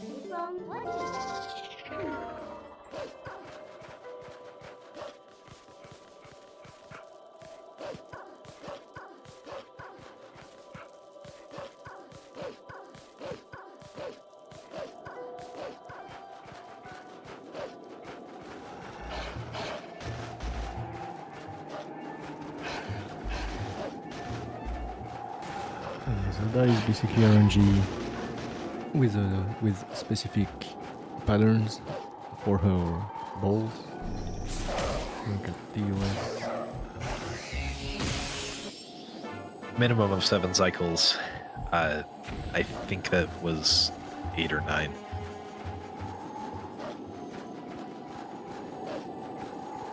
And that's the first of 4 phases of the final fight. Now we go to Beast Ganon.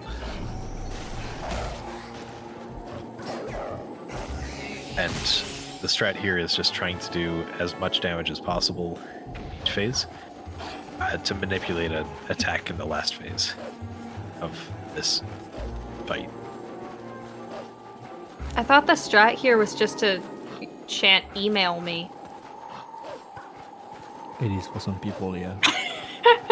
some people hear other things, but as long as you're done and links with dance, it's fine.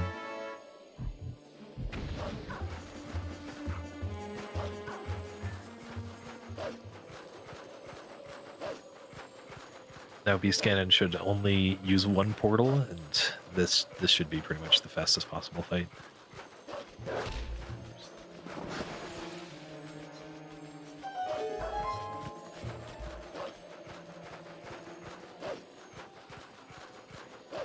Very nicely done.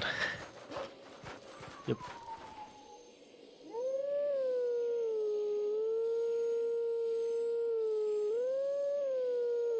A quick shout out to everyone in chat that did donate for wearing the iron boots during our final cutscenes, because on Glubber's side that will be coming up, we get to see and hear the clank, clank, clank.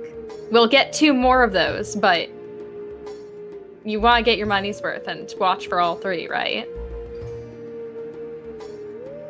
Absolutely. I imagine we'll be switching to the next 90% run after the clank, clank, clank.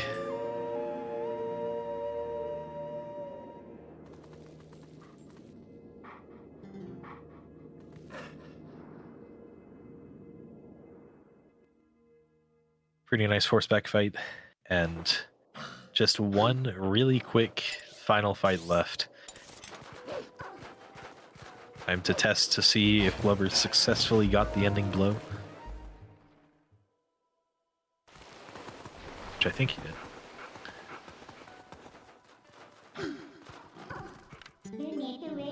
Every slight time.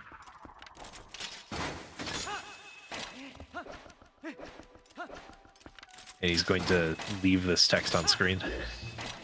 It's a nice thing that's only possible in the PAL version. You fought well. Haven't done. Oh, jeez.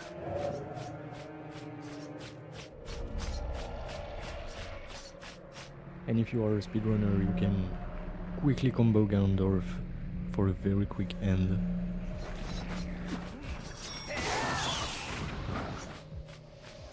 And put on the boots to clink clonk. Very nice. GG. GG. Final time around 3:08 for Glovers. Many GGs. Very nice. And Beast has only finished 3 of the 9 dungeons. 4 of the 9 dungeons. I can count. Yeah, it's gonna go faster at some point. But Snoopy can I take would the say run. this is about halfway through the run, and we'll be hopefully seeing a close race up to the end. Yeah, so Beast at this point is also following some rupee routing. because he wants 600 at the end of Temple of Time to do some more donations, and he's gonna also use the bug donation to get some more money. He still needs like a few thousand rupees at this point.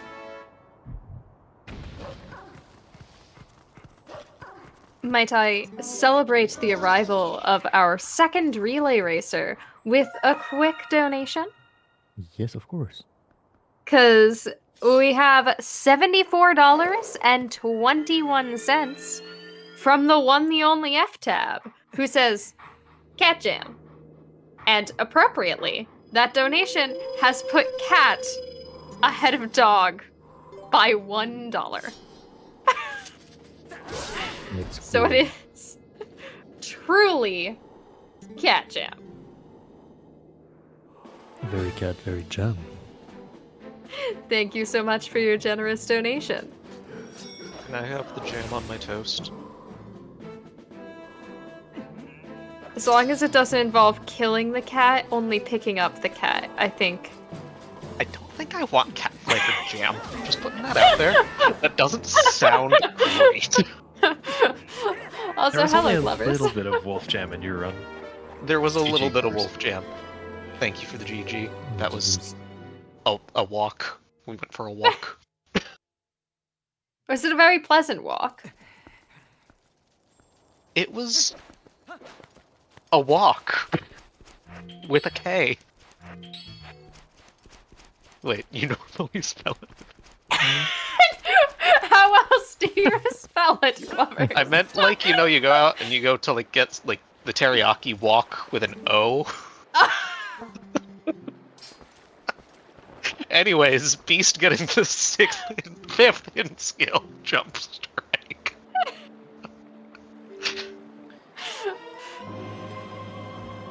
Were Thank you no, in we got- with? Did you have a timer, Glubbers? What was your final time, if you know? 3:08:26, exactly 10 minutes off my PB. GG. Not bad. And I got 1 gold through the entire run. Well, I might have had a gold somewhere. I messed up my timer a little bit before Elden. But I had 1 gold, and it was probably my most optimized gold, which is Enter Zant, so I'm pretty happy about that. Heck Nice. yeah. And yeah, that is with 3.5 minutes on the MDH cutscene. Yep. True. Yeah, about 3.5 minutes. My delta to gold on that segment was like 3 minutes 47 seconds.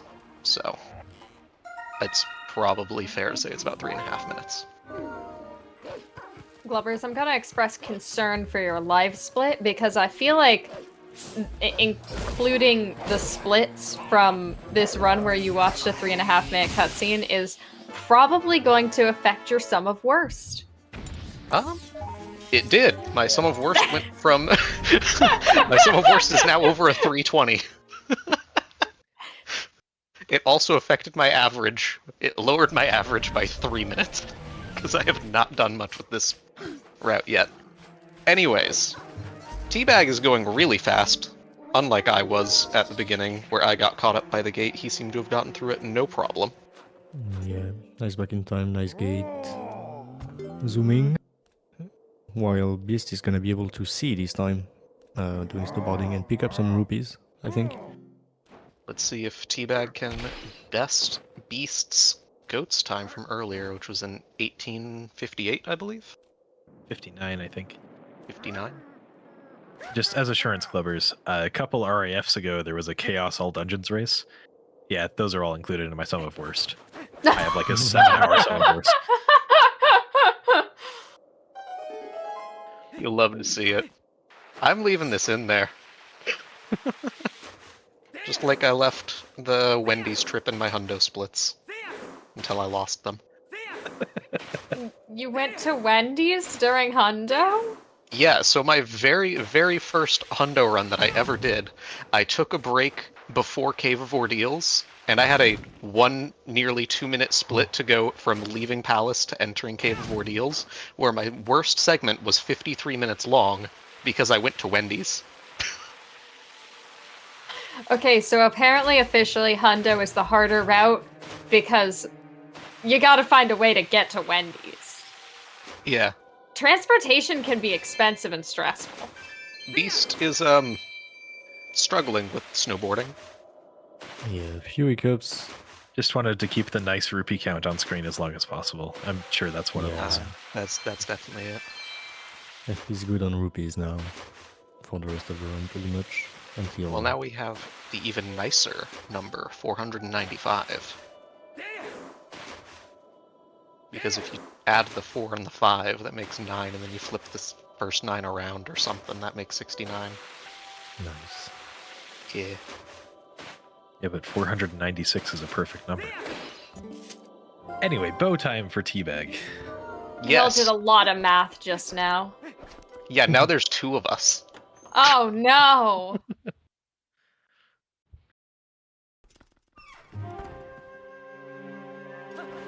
I think. Perfect first phase for Teabag.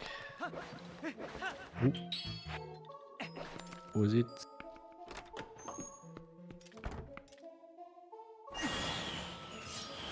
Alright, let's see if he can win rock, paper, scissors with, like, an asterisk next to it.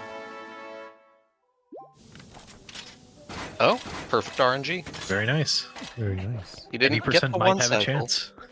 He did not get the 1 cycle, though. But at that point, it's on Teabag. It is no longer Bo's fault. Meanwhile, Beast is doing the first half of Snow Peak, just like Glubbers did, just with a hot piece on the way. Yep, it's an identical segment minus actually grabbing that heart piece.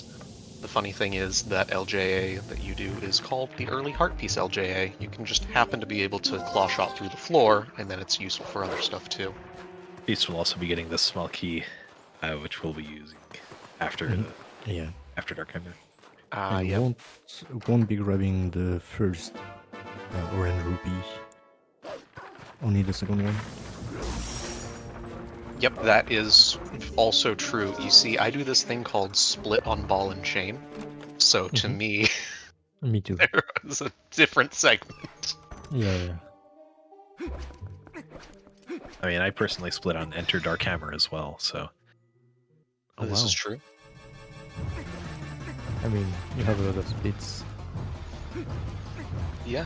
I mean, if you have as many splits as Anno does, that means that you get that many more banana splits after your run's done.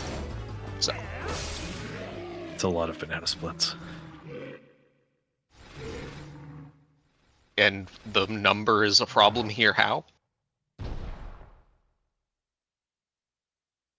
One would think if you're Big running number. a category with a lot of splits, it's probably a longer category, which means at the end you're hungry and you want more banana splits. True. No, you could do what I do with Hold a Dog, and I have like 12 splits for a 4-minute category. Sounds about right. Split It's per input. I think I split every time that there is a fade out. Teabag did get box break right there, Saved his 3 which frames, saved the I run. think that means any percent is going to win this race. Now we'll have to see how Teabag does on Sword and Shield skip and on the rest of the run. Teabag is under the weather, supposedly. He told me just the other night he's been sick, but he's well enough to do a run. So we'll see if that being sick also translates to being sick in this run. Let's hope it does. Teabag is also mostly a handle runner most of the time. Yes, that is also true. The one who runs any percent the most out of the 3 of us is Beast. Teabag is primarily a hundo runner. I primarily run all dungeons. Beast is also primarily a hundo runner. I just imagine he's had the most time in any percent out of the 3 of us running today.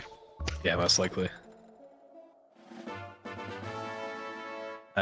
Beast making really quick work of this room. The super jump that he did to get up to the chandelier is kind of difficult and can mess up in a few ways. And this LJA also can be kind of tricky. For exactly that reason, where the boomerang sometimes doesn't go out of bounds. It's... And again. Okay. He's been getting pretty unlucky since going down Snow Peak. And now the shield falls. Oh, this is unfortunate.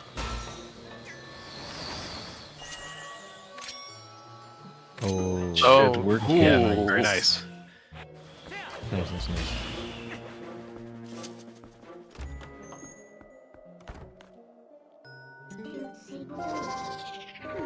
Luring out this Poe to get to it before the mini Zerds, sorry. Get to him in nice camera. Pause. Mm-hmm. That one wasn't even a donation incentive. So it's a cool one.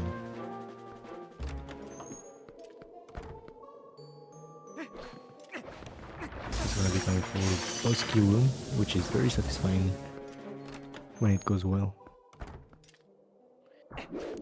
And on Teabag's side, just finishing up Castle. Went pretty par for the course, seemed to not have really any issues, which is nice to see.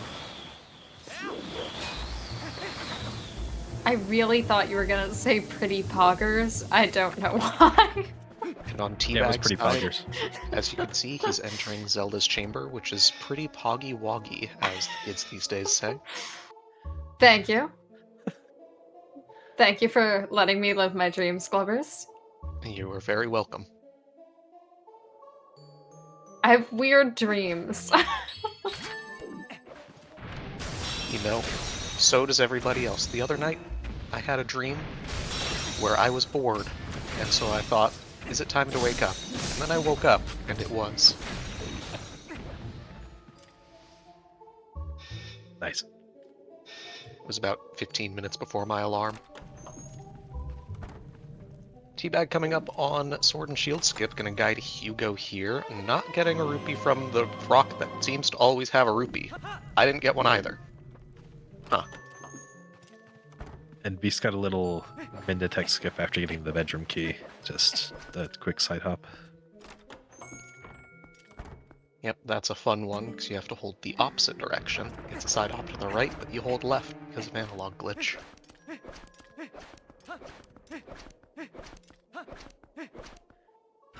So quick refresher before going to into crazy moon boots, boom boost stuff.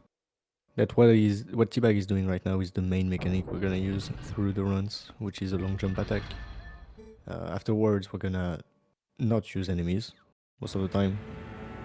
Ooh. Not quite, Hugo being a little bit too far forward for the angle he had. It was a risky one, but I see why he went for it.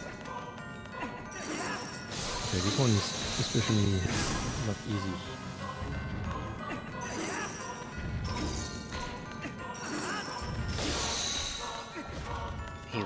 Teabag having to void there to reset the room so that he can get Hugo back over, because unfortunately if you just attempt again, Hugo will die. Still not getting a rupee from that rock.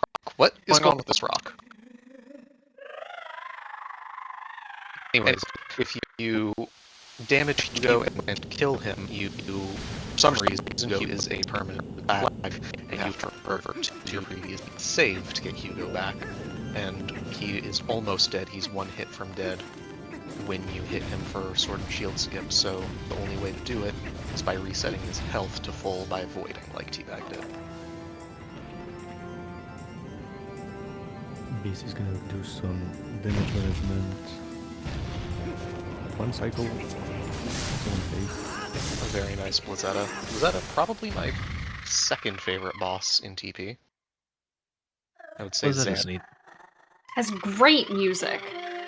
Blizzetta's music, phase 1 of Blizzetta's fight is genuinely my favorite track in TP. It's an amazing track. You don't get to hear where it starts to be a good track though in the run because it's too fast. Ah, darn, speedrunners being too speedy. Slow down. Teabag unfortunately missing Sword and Shield Skip again. That one looked a little better. It looked a lot Hopefully it'll better. be.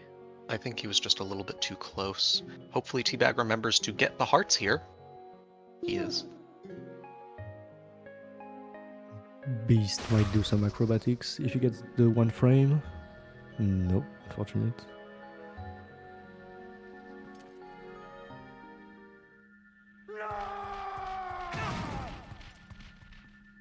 And the rock has a rupee this time. Maybe that's This is the it. luck that we need. That is most definitely it. I'm seeing it in the cards right now. My name is Yugi Moto, and I believe in the heart of the cards. I'm seeing it in the eyes of Yeto. And we're all about to see it through the eyes of Yeto. Does this channel have Yeto eyes? It does not. No.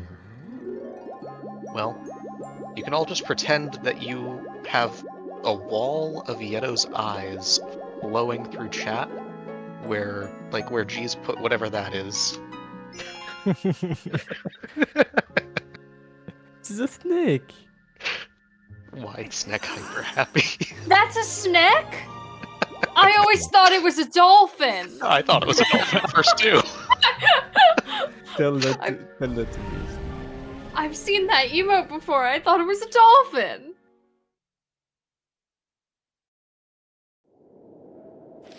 Hugo giving more trouble to Teabag. This is. Oh, That might have been good for a no slide, but that probably would have been good for a no slide, yes. unfortunate. This is definitely not an easy trick. Yep, showing off just how hard the trick can be. Especially when you're out of practice. As we mentioned before, Teabag is not primarily a any percent runner. And Hundo being the main category that doesn't do Sword and Shield Skip is a bit to his detriment here. Yeah.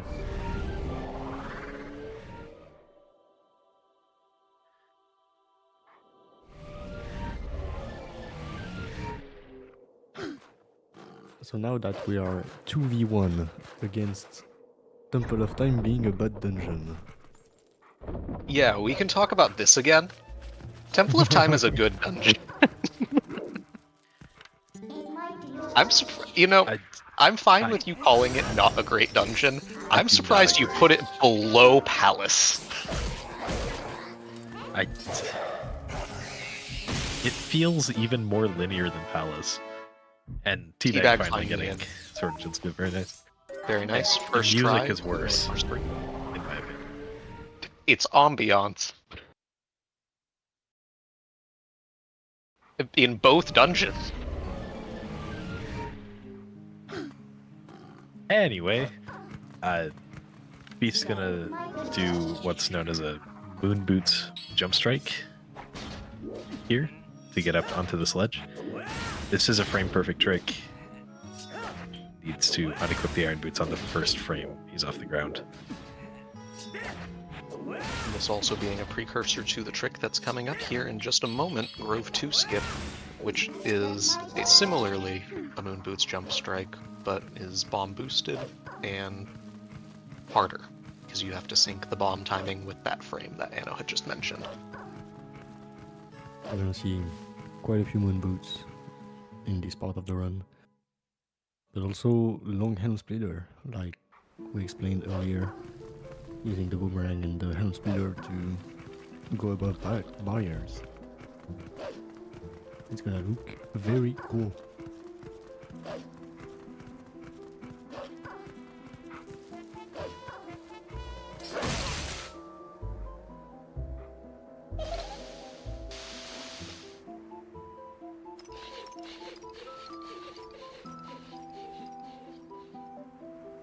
Both the runners, well, okay, Teabag isn't quite in Grove yet, but both the runners in roughly the same areas, segments of the run where they're just kind of trying to run around. Beast collecting Poe. Not getting the sick flip. I'm seeing these do things differently now that the TAS working project came out the other day. Was that for this segment then? I haven't been watching Yes. those. I mean, just after a Temple of Time. Hmm.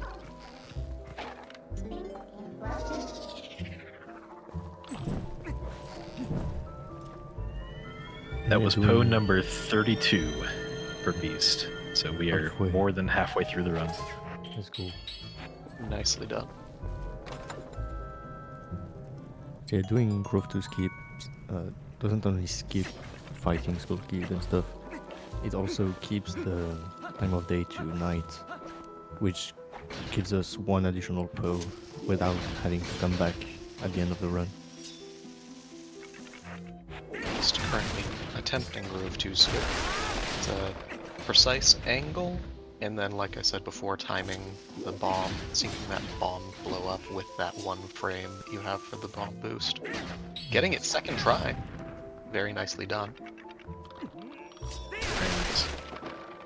And just doing back slices to get on top of the wall and heading over to this grotto. Meanwhile, Teabag is doing EMS.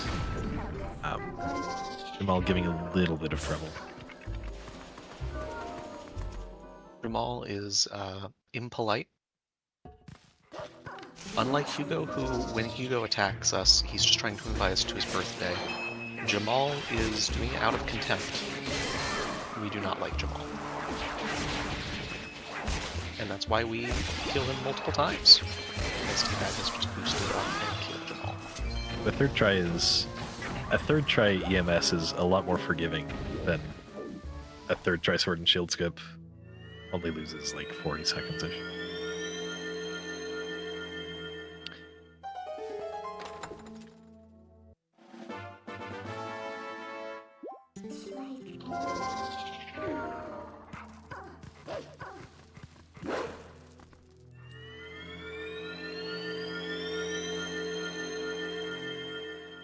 As G said, it is night on Beast's stream right now.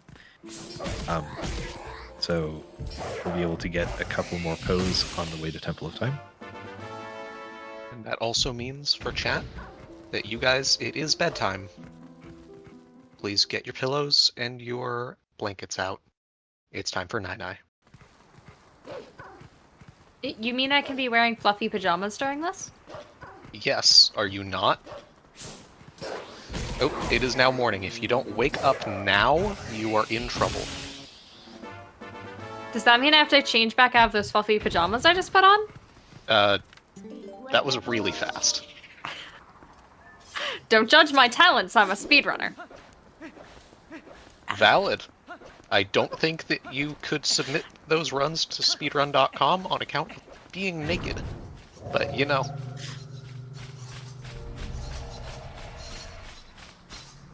It's an interesting category.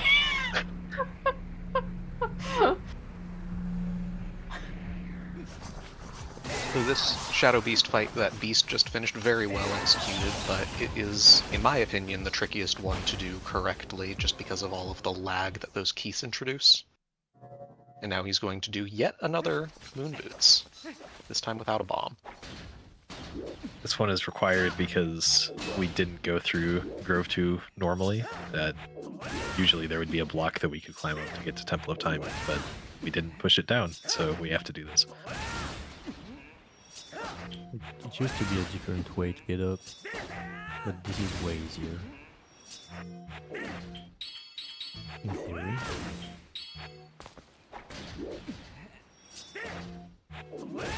When frame perfect is way easier, I'm concerned what the old way was. Yeah. It was close to a loading zone as well. So it was so very annoying.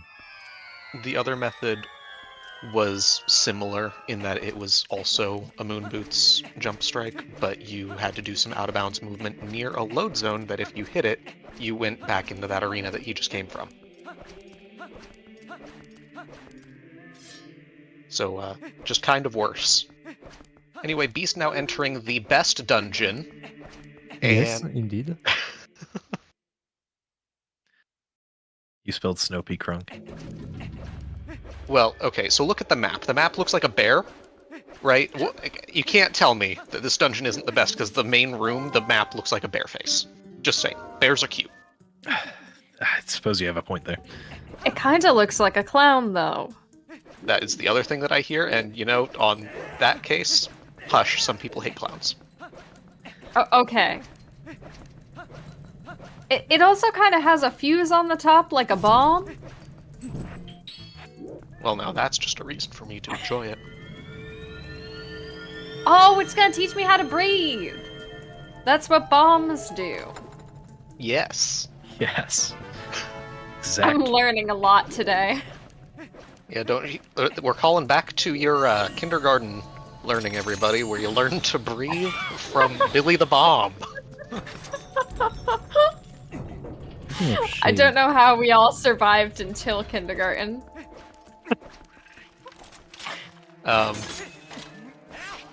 Winging it.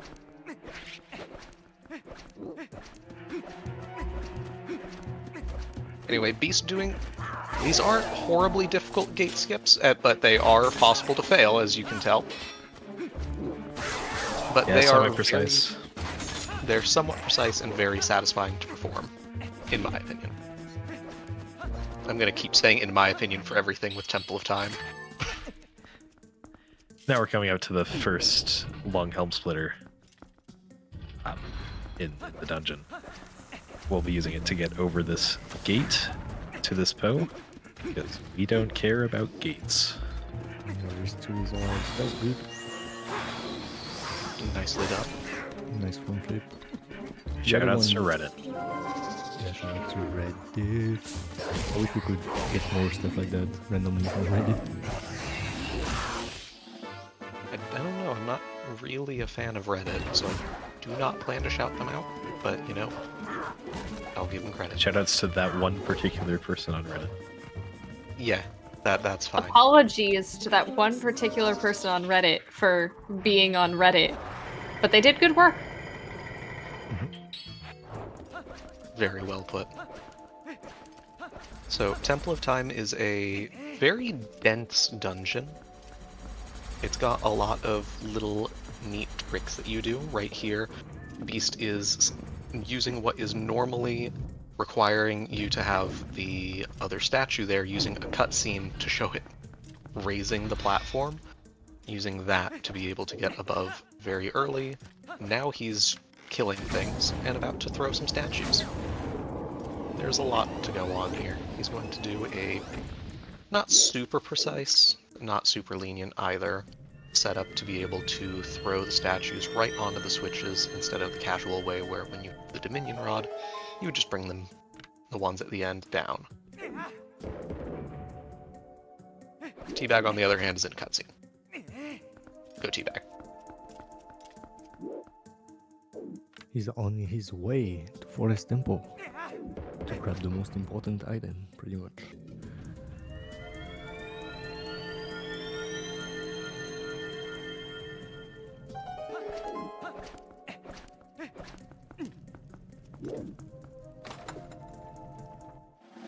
May I use this cutscene to give chat a quick reminder? Yes, go ahead. We are, in fact, still have some incentives open. I did grammar correctly. We do, in fact, still have some incentives open that you can donate towards. Cat and dog are currently separated by a single dollar, one whole US dollar. So we are currently going to be picking up the cat at the end of these two current runs.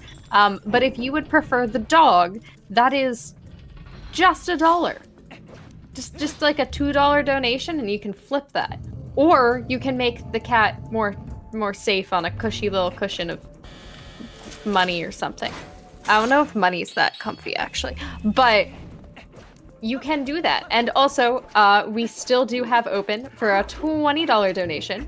You can be entered to win some lovely hand-painted ornaments with some Zelda stuff on them. They're really cool. So please check all of that out. !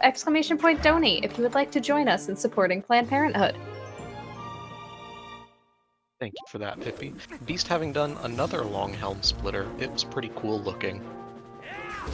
Teabag, on the other hand, killing some shadow beasts, that's also pretty cool looking. This game is pretty cool looking.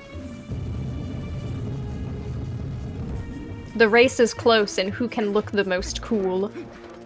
Yes.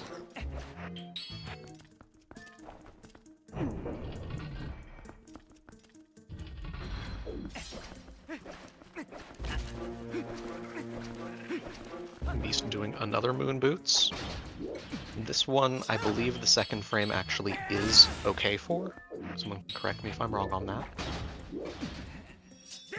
But the thing about moon boots is that there are technically 2 frames, but the first frame that you can get moon boots gives you significantly more height, so generally tricks involving moon boots will require the first frame, not the second one. You do gain a little bit of height with the second one, though.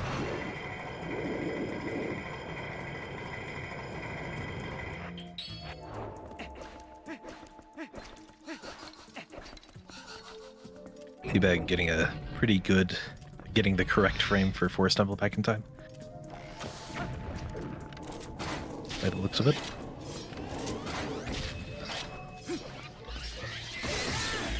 Very nice.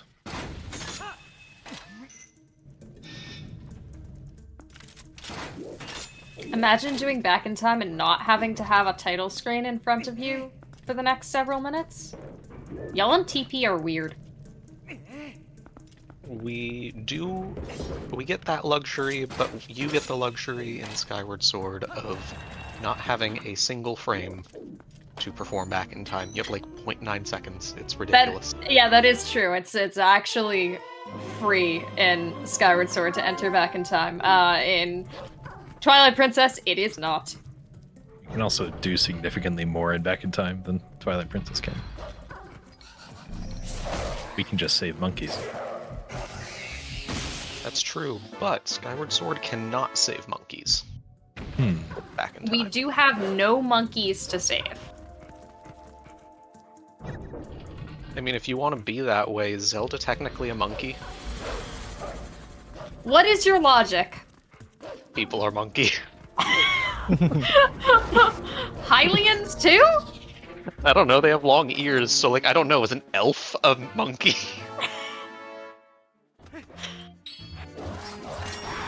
Do they have, like, are there apes with just long pointed ears in fantasy universes? How does evolution work? Yeah.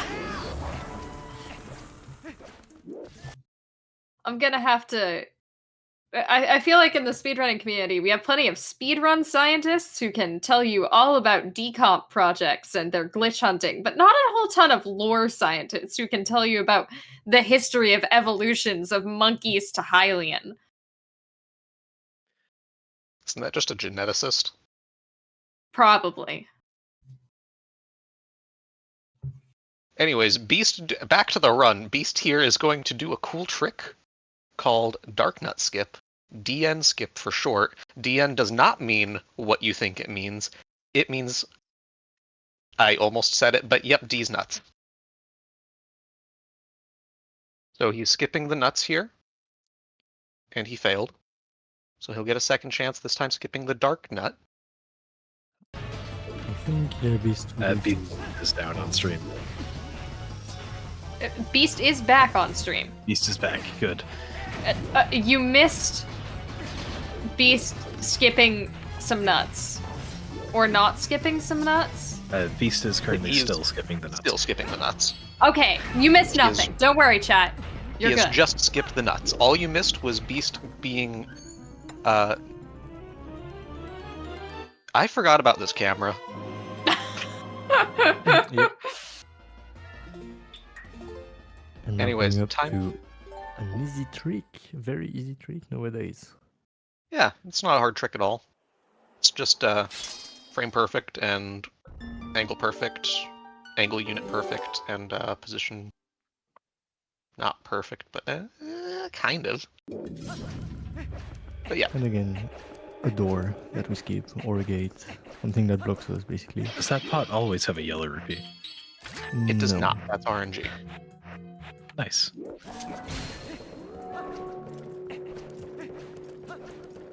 And just And like two that. rolls and he's through. Instantly. Nice. The fastest, consistent way to do it, with 2 rolls. Teabag, on the other hand, is now out past the boomerang. We completely skipped over Teabag getting the boomerang. Can now go wee. Yeah, he can go Wii. But not on the Wii version.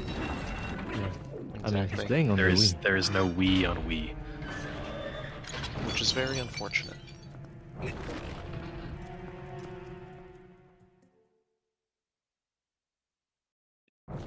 And time for some more RNG on the spider.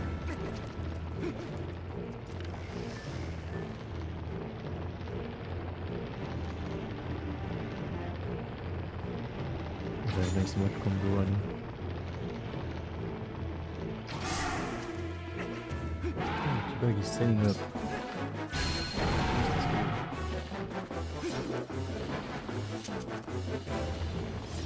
Yep, Teabag using the wolf setup here. Which is more consistent than what I was doing earlier.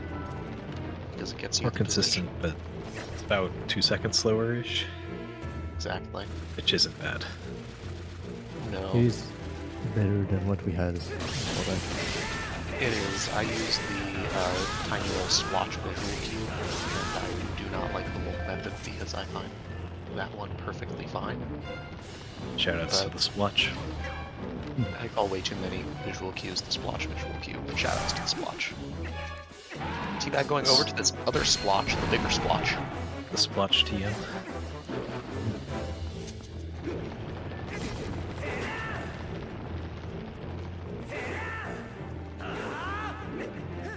We haven't seen the postman yet, have we? In any of the runs? Don't believe we've seen it in Hundo yet. Don't believe we've seen it in Hondo yet either. He does have to intentionally get it at one point to receive all of the letters and get the mail bag. I don't believe the actual letters are a requirement. Just the No, bag. the letters aren't required.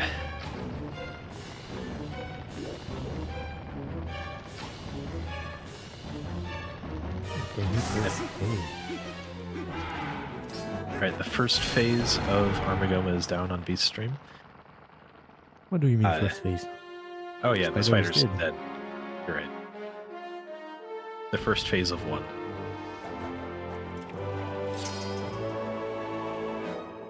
And now there is a giant eyeball. Keck, wait. That eyeball is very dirty, so Beast throws a bomb arrow to get rid of the phlegm on the eye. And now it's all clean, and so it goes away because it's finding its master again. Because as we all know, eyeballs are bound to us by a contract. That is how we can see. Teabag, on the other hand, not getting Gorge Void. Unable to press the A button, which will severely diminish it. If he has to press the A button any further, that will be more difficult. Or just as difficult, just a little forlorn as he laments over not pressing the A button there properly. But we're gonna see old route for T-Bag. I mean old. The previous one at least.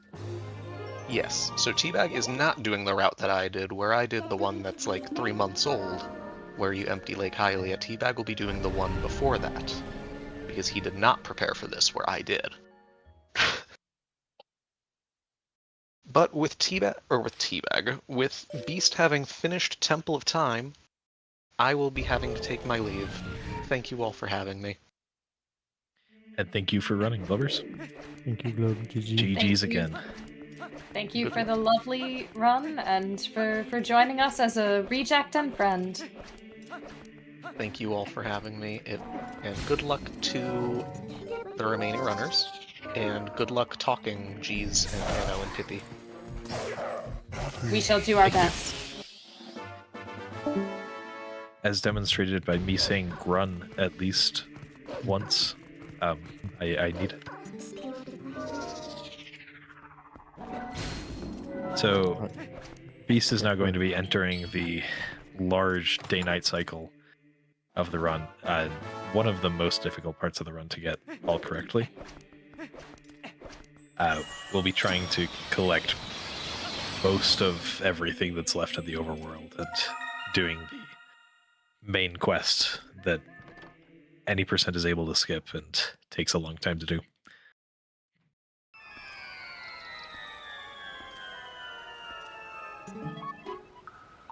Meanwhile, I believe Teabag will be going for Pillar Clip.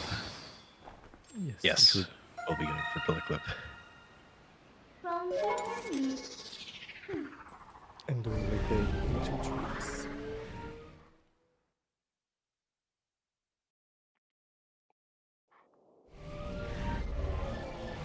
Do we have a moment for a very quick donation? Yeah. Because we have $20 from somebody who claims to be Jeezhs. Oh, Jeezhs, are you open for comment? yes. What is it? Do you say we? Oui. Of course. It was Jeezhs. Congratulations on being entered to win some lovely ornaments. Thank you. If you'd like to be that cool, donate $20 to charity. We really appreciate it. And so does Planned Parenthood. And vote for Cat. Cat is now in the lead by $21 with 269 total dollars and 0 cents. A very nice pillar clip for Teabag there. And pretty good snowboarding too for Beast. Yep, he has all the rupees he needs.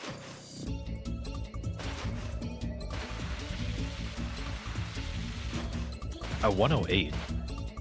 Very good. Very good, yeah.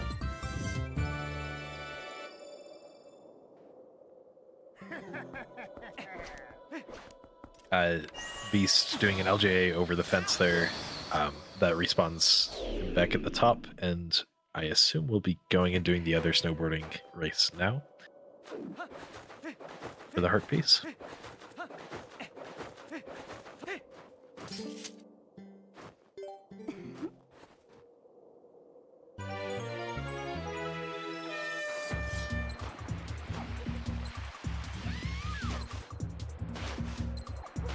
Stalactite skip giving Teabag a little bit of trouble, but getting through just fine.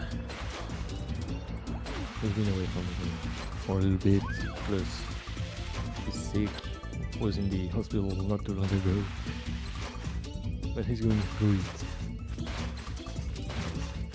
It's still not that bad of a run, despite the extra sword and shield skips. The first half of TP is just really difficult generally, so it's not surprising to see a few mistakes here and there.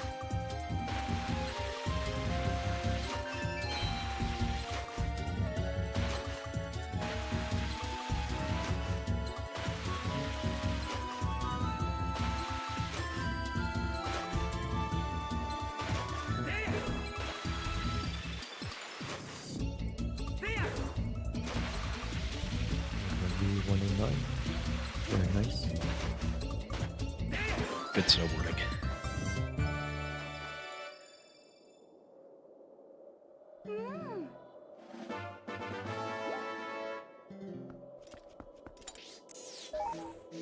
So we didn't mention in the previous run that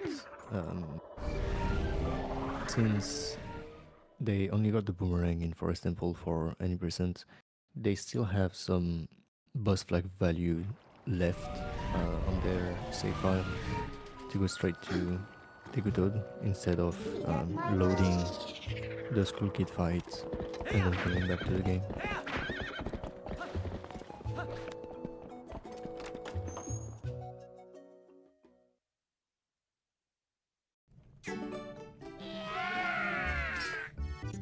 He's donating all of his rupees to Malamart. We'll need to donate 1,200 rupees by the end of the run in order to get the magic armor.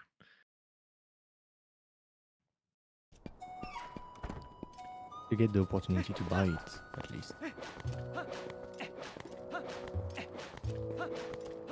And successfully skipping the cutscene of the other rock. Very nice. Yep.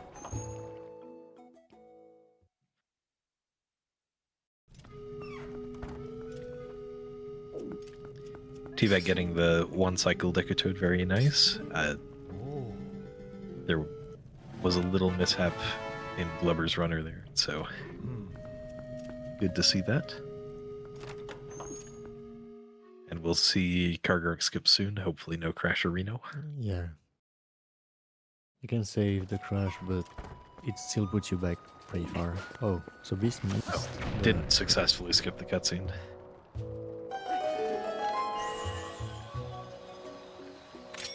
So yeah, we didn't mention as well that in some places the time of day doesn't pass.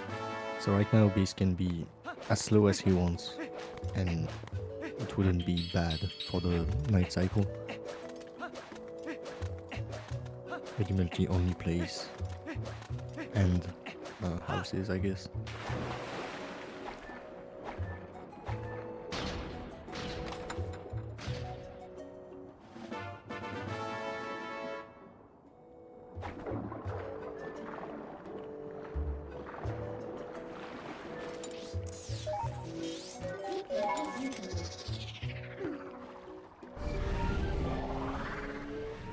And yeah, Beast got the letter that he's gonna trade for an invoice, that he's gonna trade for a cent, which he's gonna use to start restoring Ilia's memory.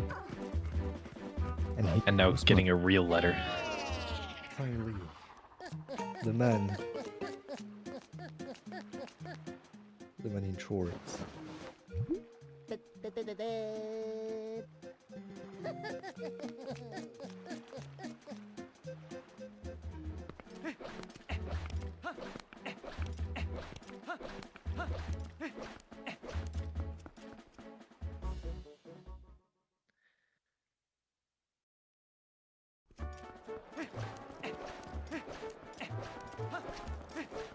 It usually has some unlucky moments with the Karg.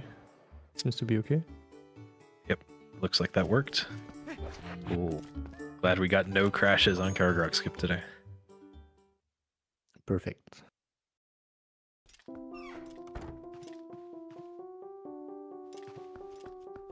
Still This be is giving gonna- some bugs. Give $7 to fill his wallet and continue donating.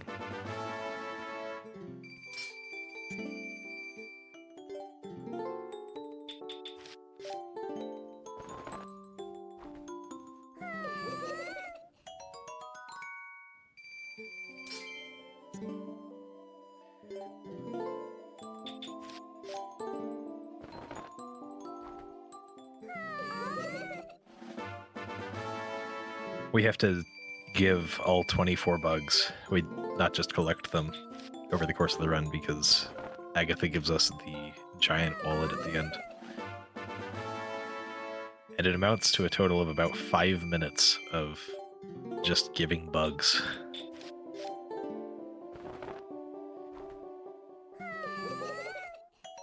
Solid chunk of the run. I like that in Hundo Plus. I think you give 24 of them at once. We give 23 of them at once, yeah. Very nice. Because in Hundo Plus, we have too many rupees and we don't know what to do with them. Well, we're counting our earnings. Might I interest you in a quick donation? Yeah, I was about to ask you about it. We have $22 from Mittens. Yay! I like Mittens. And they say pup. And they did in fact put that money towards dog, which would have put dog in the lead. had it not been for also a $10 donation from Cataclysms, who says, my cat, who still doesn't have opposable thumbs, votes for Cat. So Cat is still in the lead by $9. By $9 whole dollars. I'm very sorry your cat did not develop opposable thumbs in the last day. That seems unfortunate. Maybe tomorrow. Yeah, tomorrow's a new day. Beast did talk to a cat in Telma's bar there, trying to get a little cutscene skip. Unfortunately, it's really precise, and he missed it there. Now we'll be heading up to the doctor to give the invoice, which is an astronomical sum,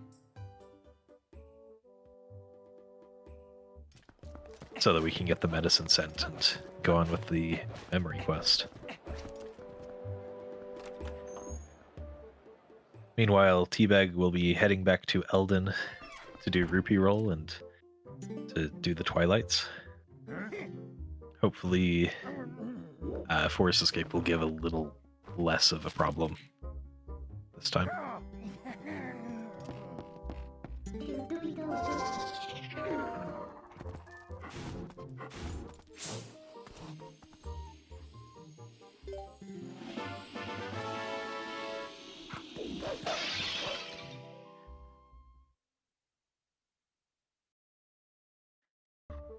And this is the best time to go out to the East Castletown here, where there's a Goron.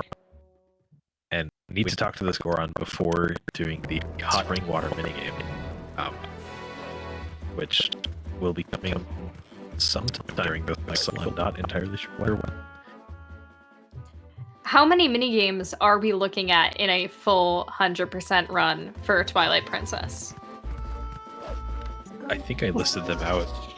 We've seen a few. There are 3 sets of goats.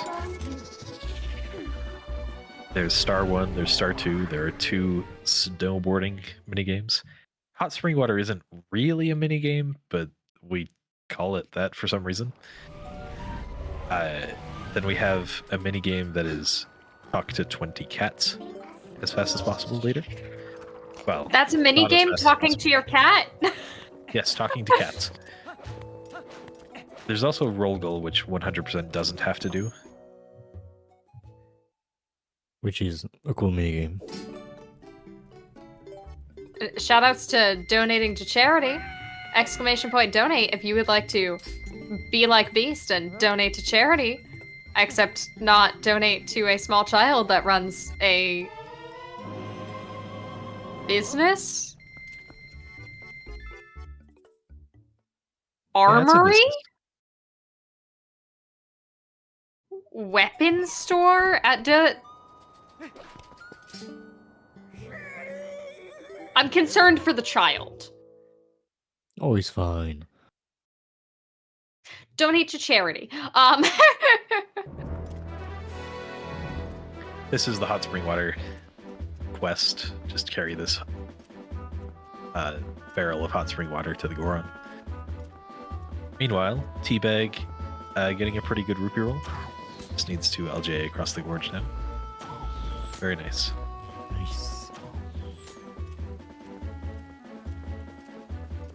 And we'll see a slight change for Beast as when he finishes the minigame and cross the next loading zone, it should turn 9 times. I mean, yeah, as soon as he gets closer to the Poe, it should spawn, and that's where he's gonna have to go fast, collecting almost every Poe that is left in the overworld, while getting some rupees, continuing the main quest.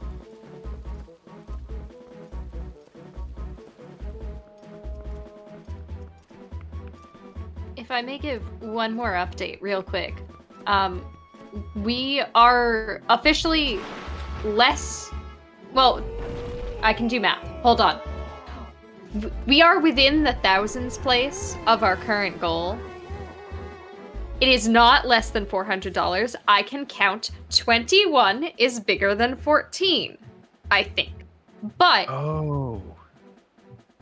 It is $407. Minus some cents. But math aside, we're really close to our goal. So every little bit counts. If anybody can spare it in their budget to give to a great cause. And it's really exciting. I'm really proud of y'all. Thank you, chat. Thank you. Now, Beast will be getting to this Poe just before it spawns. Having to wait a little bit here is a good thing because that means he's been playing pretty optimally so far. Get the cycle. It's time to rescue the first cat. He just golded the segment. Very nice.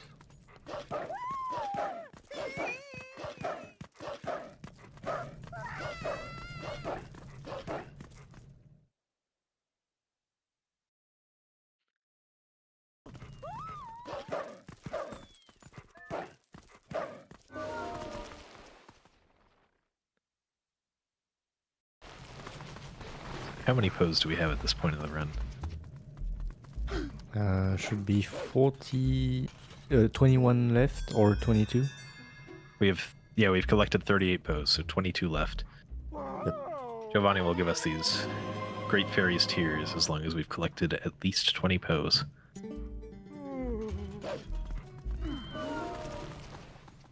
And the cat is now free from the curse.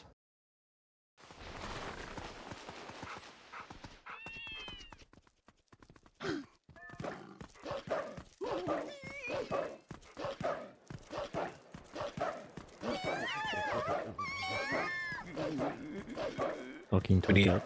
We need to talk to this cat to enable us to get the wooden statue south of Castletown.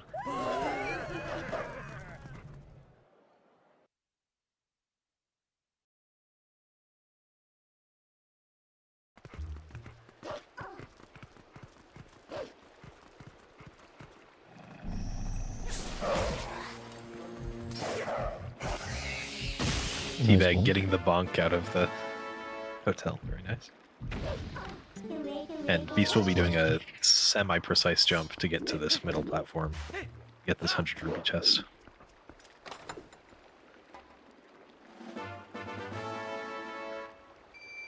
I see we are still collecting rupees. Yes. We need quite a few more. We'll be collecting rupees until the very end of the run for the last hot piece. Well, until the end of Cave of Reveals, really. Yeah. Beast getting a nice cutscene skip there. Standing in the right place. The wooden statue will spawn right where you're standing. You get it immediately.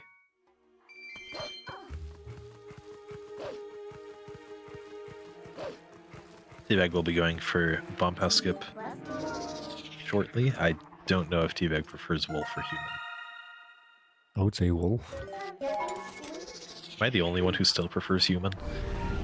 No, I also prefer human. If I have the ring, I don't see why not. Yeah, it's only about a 3-second difference. Very nice. Slightly slow lineup, but getting across just fine. We didn't have any issues with Wolf Bomb House skip this run. Nice to see. This race, I should say.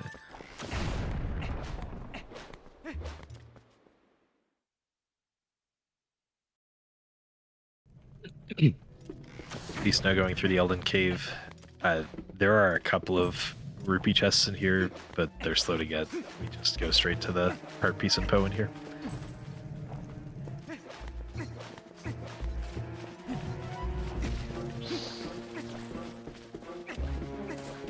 This segment for Beast is going to be pretty long, without any time of the interruption after this bow. And there's a lot that can go wrong. Yeah, if you can't catch bugs quickly, or there's a Poe that can lose a lot of time, any of these things can end up losing a couple of minutes by making him miss the cycle. But hopefully none of them will happen, and we'll just have a clean run all the way through.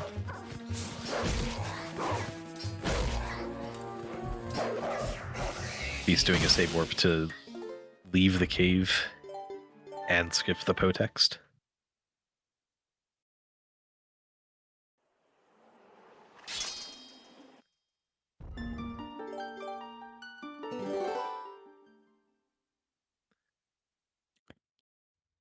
Tiberi had some issues with the side hop. And he's going towards the end of Eldin.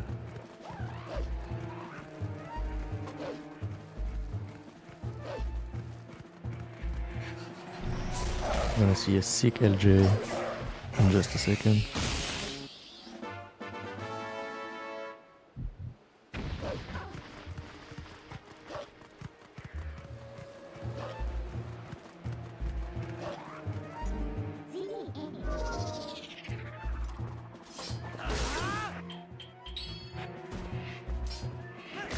Had to kill the Bokoblin and the Kargrok because they would have given him issues.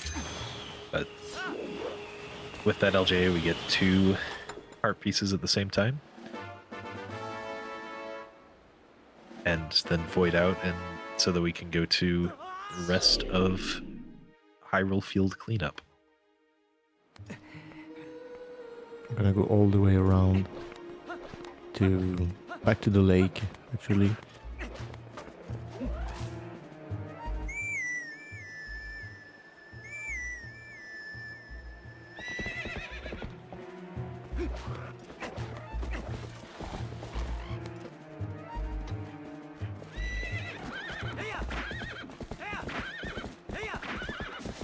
That bug the beast just got sometimes can move around and is hard to see, but getting it just fine. Teabag now done with Elden Twilight. We'll be heading to Lanayru shortly.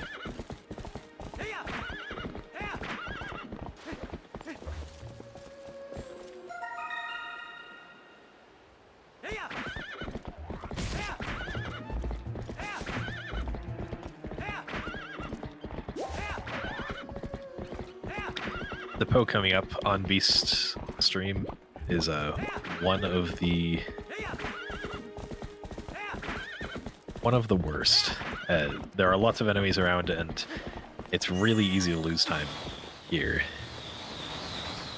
But there's a sort of consistent method that hopefully we'll be able to get this Poe without any problems. At least the Boko doesn't seem to come. No bird. It's actually perfect. And nothing, just all good. Not even rain. Nice side hop, Teabag. Skipping the mina text again. All runners got that today. Yeah. Nice. So if we got 3 frame perfect inputs, does that mean it was 3 frames? Or a third of a frame? Actually, some people like to say that this frame perfect is half a frame. So we have to do more math. A 12th of a frame? Is that how you do that math? Nope, I don't think that one works. Where did I get 12 from?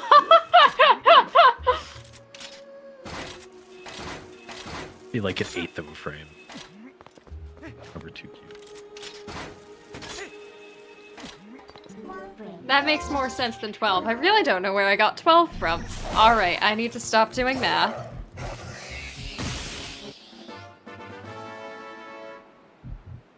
Machesta. Machesta, yeah. This one is dangerous. He didn't equip the boots. No! Unfortunate. So these bugs coming up can be very painful. The two next ones.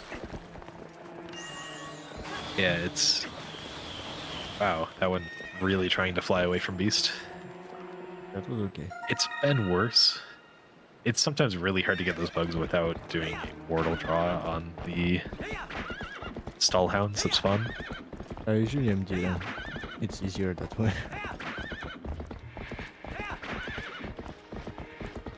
And if this one flies away, which it is trying to do, that can be really bad. It can just disappear.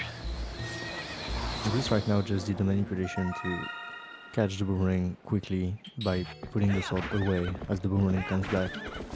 And it worked. Doing Slide on top of on a that. slide.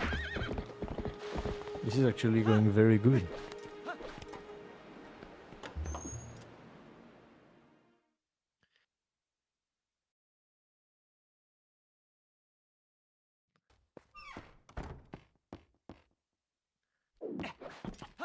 We're doing some flight by foul, going to get a heart piece and a couple of pose.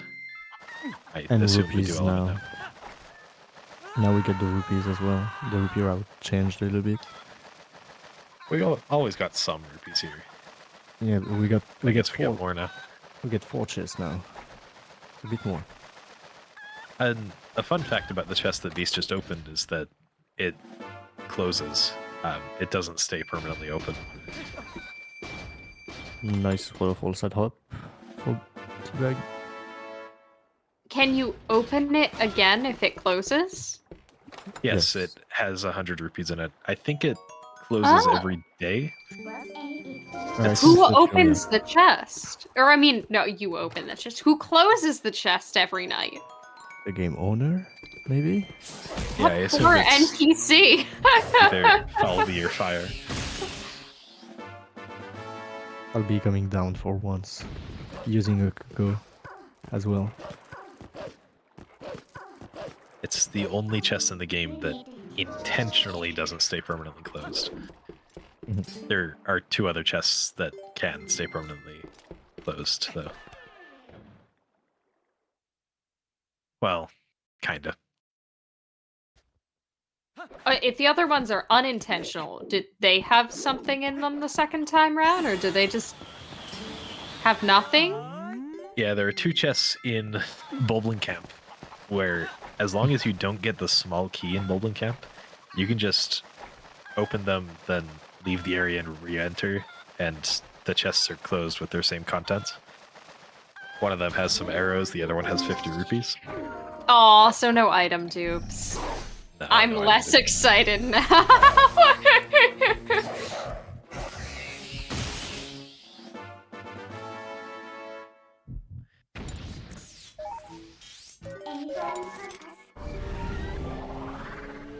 Alright, I think everything is going pretty well for both runners at the moment.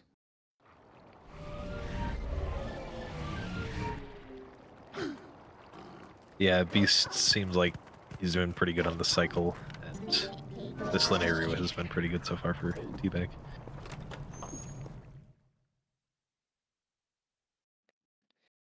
Beast is gonna stonks a lot thanks to a hidden rupee. A silver rupee. It's a new one.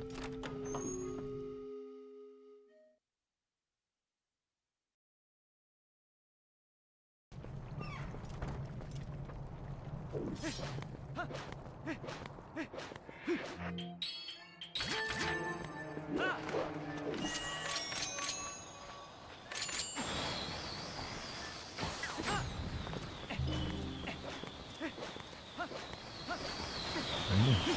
200.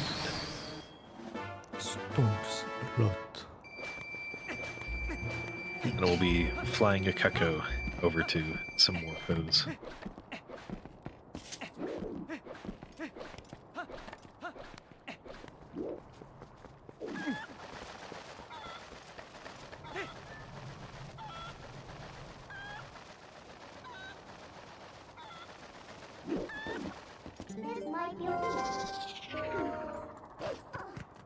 Time of day doesn't pass in Kakariko, as she said earlier, so any time loss he gets to getting hit by pose doesn't really matter. As far as the day-night cycle is concerned. The issue with missing the day-night cycle is that coming back to the PO you miss at the end is pretty long, and also you need to do that at the end of the run, losing like a minute or more.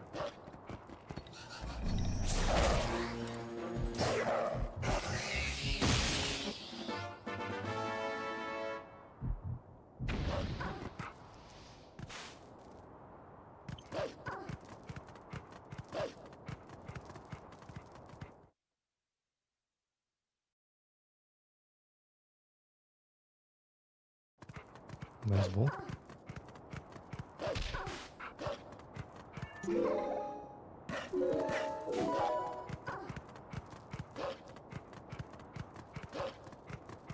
T-Bag just manipulated the right bug that he could kill it earlier.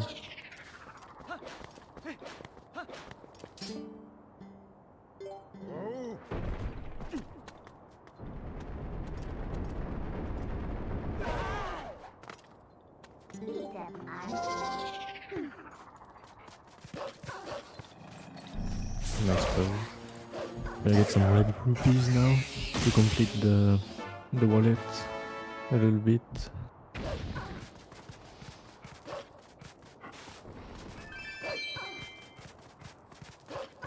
And then some of the route changes are gonna catch up to where we at now. I think he's gonna go back to Isa, not the fishing, the boat minigame.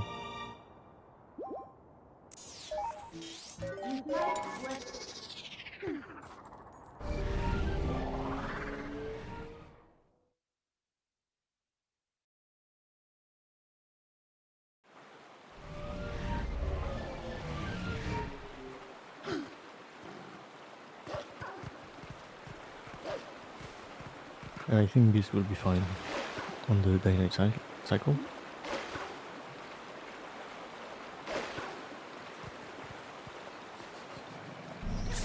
It just needs one more. It'll be fine.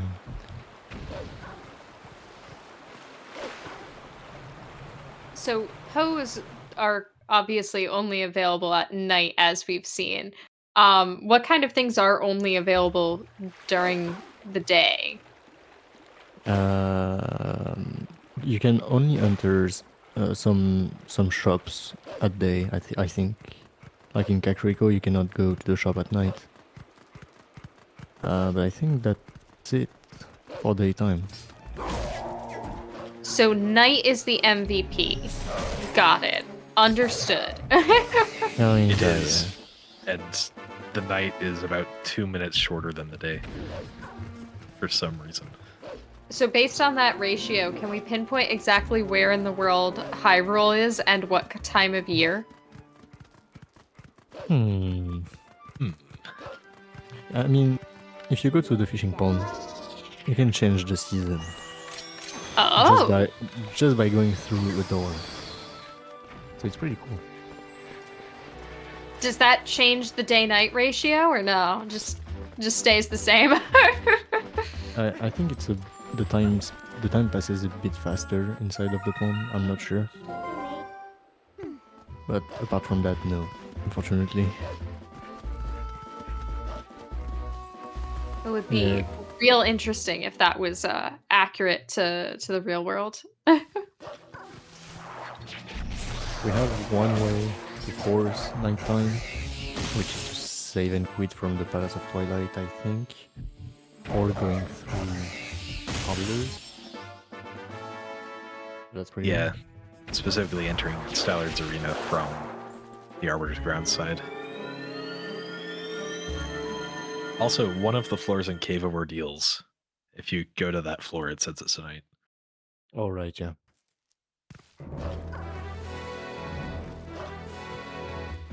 All right, so part of the new route for Hundo continues at the moment. He's gonna go on the spinner track and come back where he's at right now to go to the ice puzzle cave and not do the puzzle.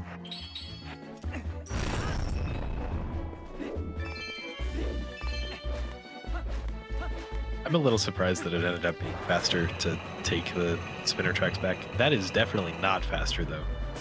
Yeah, Falling off there. weird stick thing happened because you're not supposed to touch anything at this point. Yeah, there's no need to touch anything. Meanwhile, Teabag has finished all of the Twilights that he's going to finish and is now heading to dupe a bomb bag. Yep, and we'll be seeing snow peak earlier and leg bed later in this route.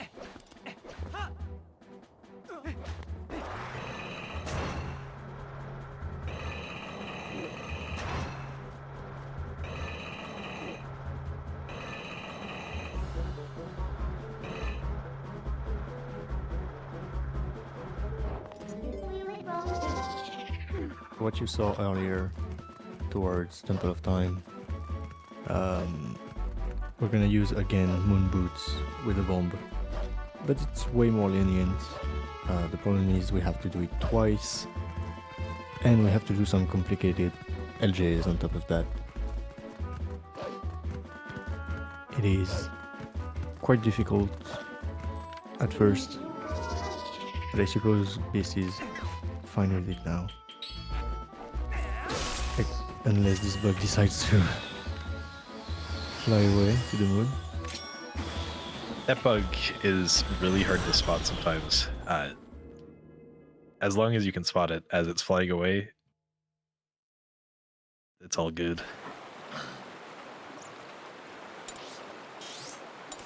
So first, you get some height the only way you can in this game to get onto the block.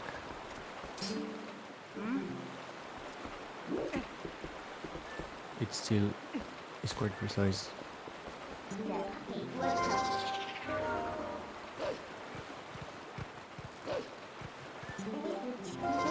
While T-Bag is doing the trigger thing. Triggering the fight as wolf, which lets us do. A funny thing with moon boots and bomb boost on top of that is that if you time it wrong, you're gonna go just outside of the range for the bomb to hit you, and it's very infuriating.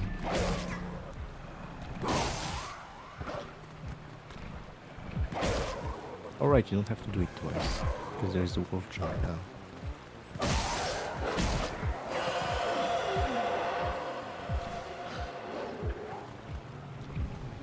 Nice. Didn't fall through the two gates, and now for a frame perfect LJ with a angle setup kinda. You can fall through the two gates? That sounds terrible. Yes.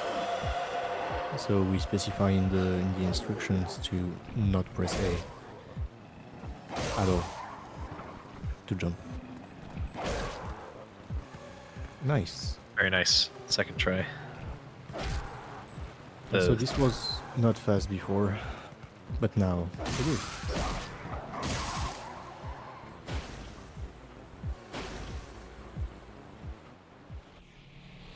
The Shadow Beast gave T-Bag a little bit of trouble, but now through that.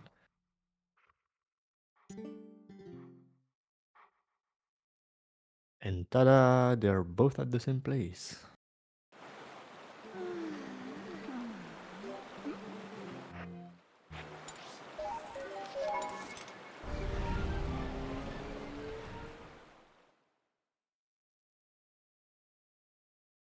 It's so nice to see our runners, after a whole 4.5 hours of playtime, still holding hands in this race.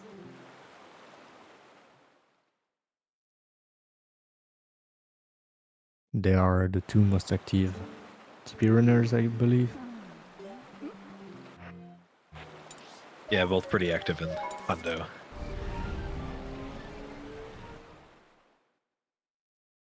Beast missing a pot there. Yeah, interesting one.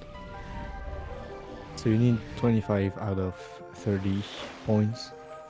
But this is gonna skip some pots intentionally. This one was not intentional. So he has to be careful, because if you bonk the wall, you lose points. We need to get at least 25 points. Yellow pots give us 1, red pots give us 2. So he's 2 pots down, because he skipped 2 for now.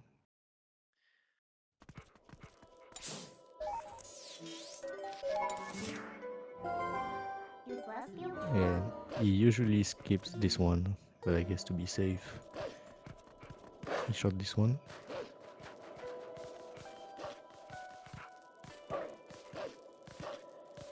Teabag now headed to Snow Peak. The best dungeon. Using map glitch again. Calling me at the same time you warp away to cancel all the loading zone.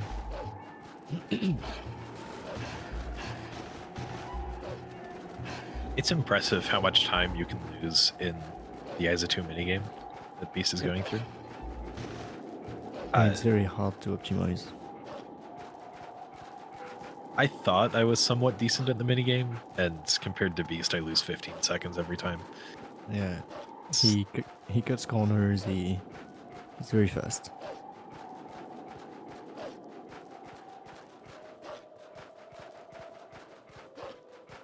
And the bow controls.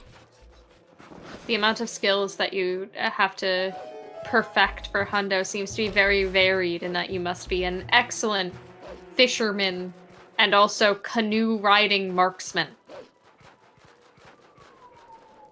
Is that And a if you canoe? want- Yeah, it is. Yeah. Oh, fun fact, I think in the code of the game you can have a dog inside the canoe as well. But they removed it. Dog? Donate to dog? Donate and Yeah, we'll put the donate. dog back in the video game? We won't do that. I don't know how to do that. But dog? Or maybe cat. Or maybe cat? Currently cat, but could be dog. Actually, I'm sorry. I'm sorry, I spoke too soon. I have watched dog take the lead. Do you have a moment for a donation? Yes, we do. Because we have $10 from Arju. Okay, this is gonna be a fun donation to read. Are you ready? I hope so. Grrr, woof woof, bark bark, arf bark, grrr woof, snarl hiss, grrr woof woof, bark arf, grrr hiss, wolf, wolf. No, that was woof woof, bark arf, grrr hiss, bark arf, grrr woof woof, bark grrr, snarl arf, woof, bark arf, snarl hiss. Good luck, Beast and Teabag. Good luck. Thank you so much, Arju. That was very difficult to read, deceptively so. But, thank you so much. Huzzah! Dog is now in the lead by a whole $1. Oh no, not again. Can we That put the means I'm dog in gonna the have- boat now? I'm gonna have to donate 20 again. No. Can we put the dog in the boat? Unfortunately not. Oh, Not anymore. that's okay. We still gave money to charity. It's a good thing. You don't need to put a dog in a boat, Pippi.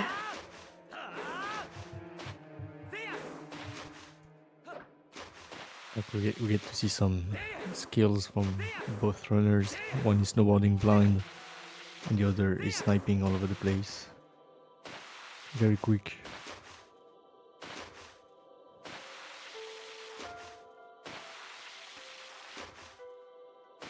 I'm glad that arrows do the same amount of damage if they hit a Bulblin's foot as if they hit the head. Yeah, imagine. Oh well. T-Bag got wrecked by the snowboarding, apparently. I saw that from the corner of my eye, but that is unfortunate.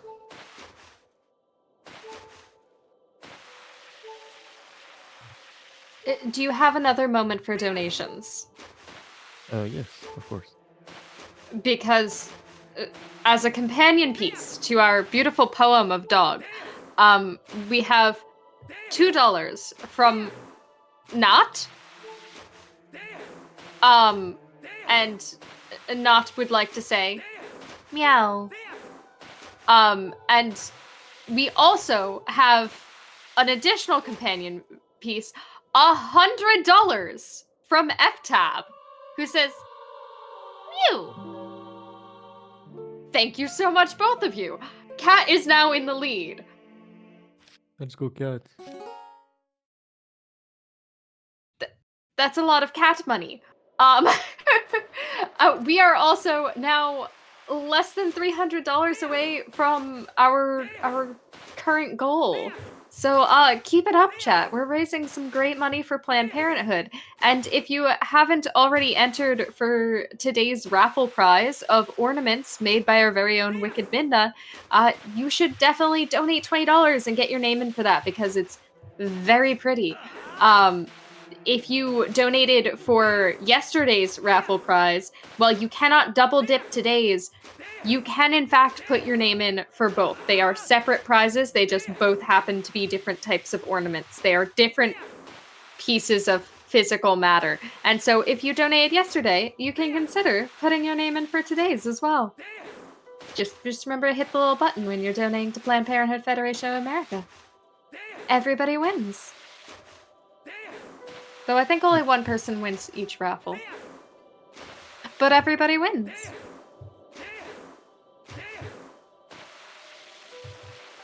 We get to hold on anymore. That's good.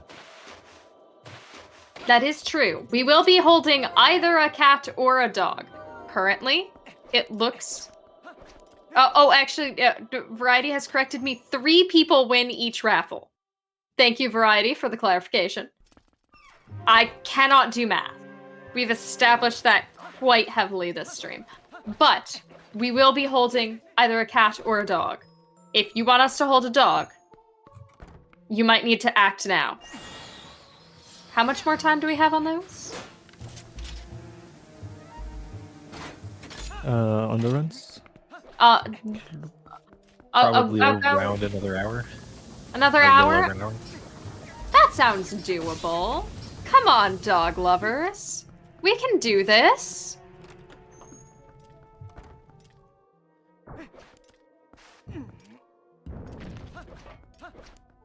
I believe. Beast will now be donating the last 200 rupees, I believe, to SVA here. That makes it so that we can buy the magic armor for only 598 rupees rather than 20,000. Mm-hmm. And getting the Hawkeye, which will be used for Air Alpha skip.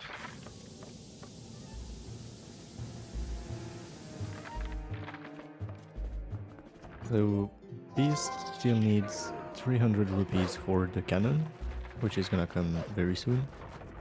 600 basically for the magic armor, and 800 for the last half piece, I believe. That sounds right.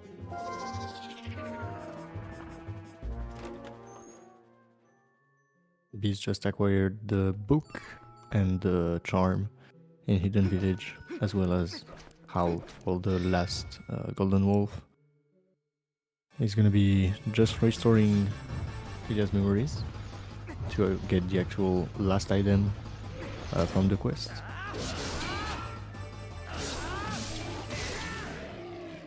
An item that is unfortunately not used much in speedruns. Yep. It's very useful in Beta Quest. The Yeah. area randomizer in Twilight Princess. Imagine spawning Epona inside of a dungeon. Well, you can.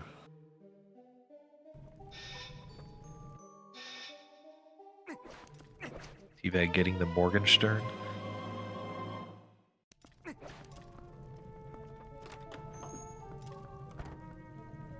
Is there a quick moment for another donation? I think so, yeah.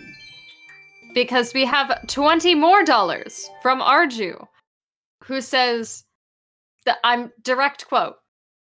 Sorry, Pippi. Awoo!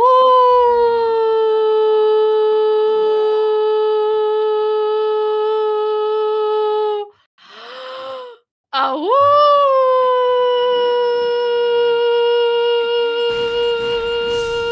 Meow! Thank you. I'd ask how many O's that was, but that would require doing math. I will tell you how many O's in terms of anecdotal evidence. could not actually print them on the back end of the donation reader because it was too many letters in one word. So I had to copy the message text into a notepad to see how long of a wooze to do. Nice. Thank Very you. nice.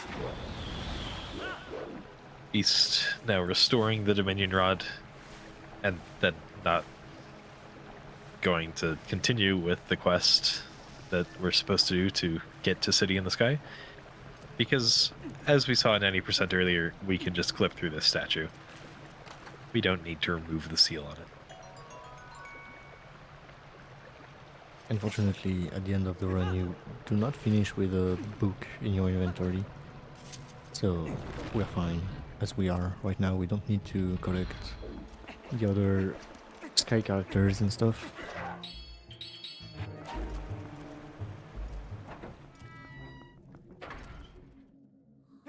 Teabag now heading to Morpheal, which is pretty close to the halfway point of the 90% run in this route. Unfortunately, clipping out there.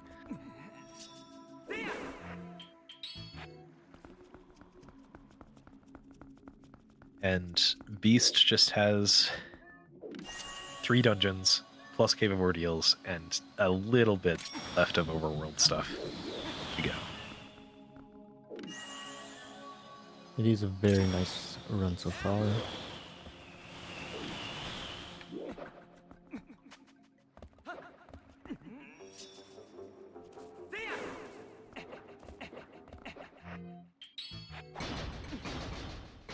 TheGlubbers had a 3-bomb Morpheal earlier.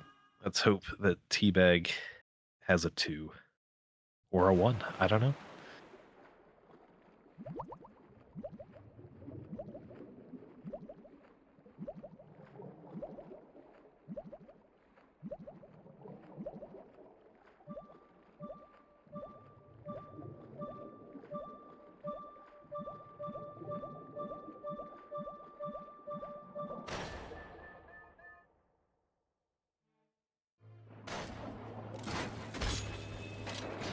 Nice lighting wheel effect.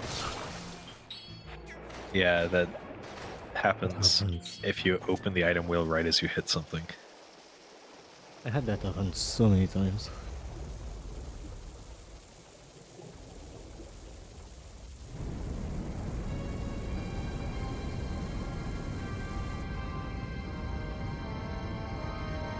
Beast going into City in the Sky.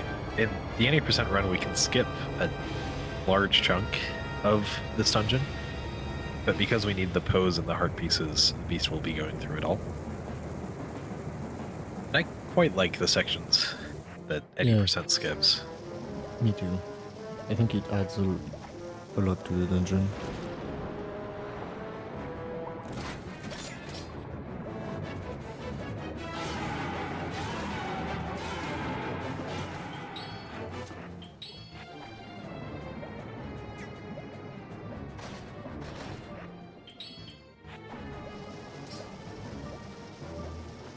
Looks like it's going to be a 3-bomb for Teabag.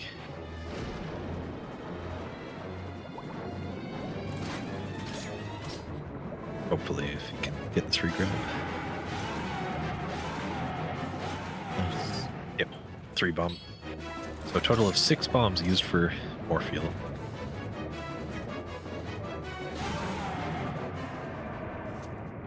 Oh, I think we get to see the good cutscene again. I'm not sure. Yes, we should see the broken MDH cutscene again. Let's go. Is Link okay? Is Link recovering from his curse all right? I don't know. We'll We'll have see. to check in and find out. Back to Dr. Zelda quickly.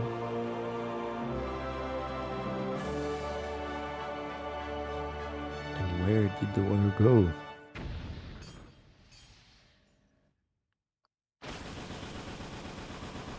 Into the Galia, yep.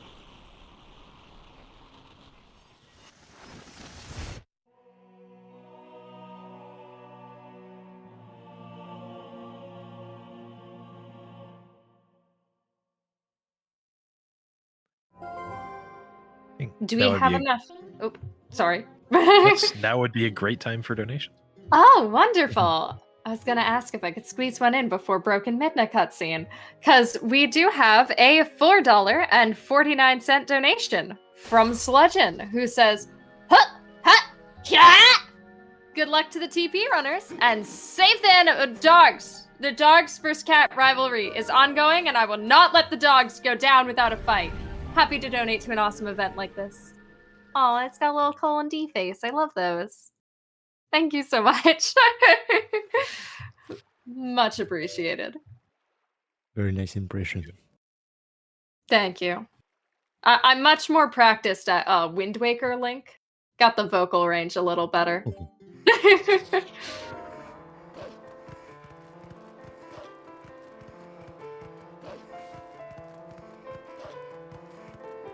Ooh, Beast having a little bit of trouble with our Grot cutscene skip, but still getting it just fine. No, not No. getting it just fine.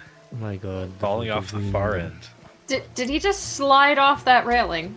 Yes. Yes. Due to the wind in this area. Oh, That's that was fine. intentional game design. Okay, I see. I've seen enough just Link sliding places by an oopsie that I assume it's not intentional. We just kept the cutscene trigger again to spawn back at the chest we just opened later.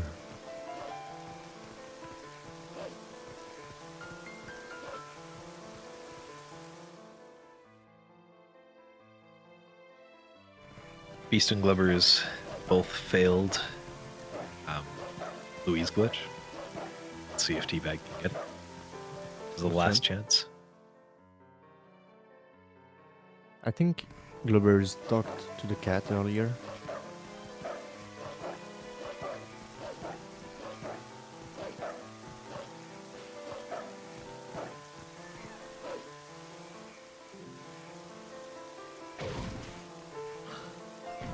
Unfortunately, no Louise glitch.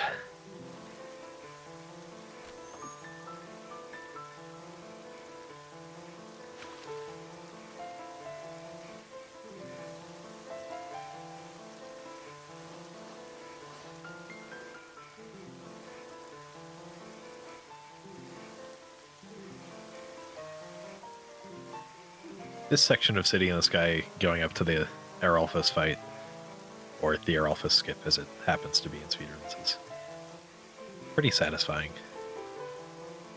Also pretty hard to optimize. Mm-hmm. I'll probably see Beast going for a diagonal jump right here. No, going for Fortunate. the tile worm LJA and unfortunately failing it. And nice keys.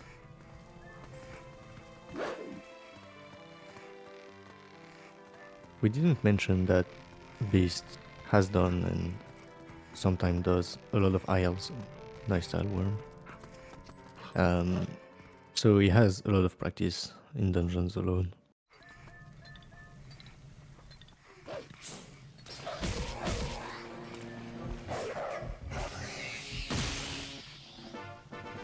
Once again, using the claw shot to distract the Dynalphus off of the platform.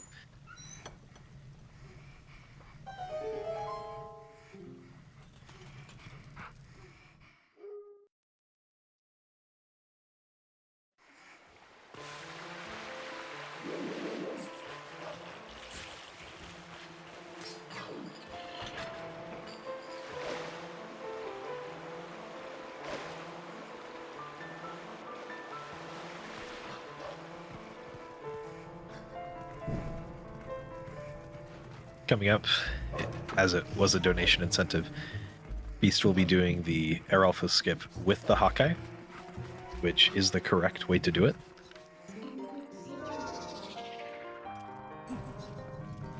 I think he's also gonna jump down without the chicken in the next room.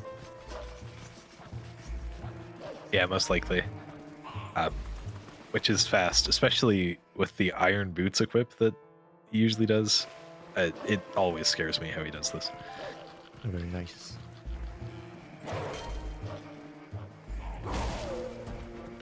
Alright, Hawkeye time.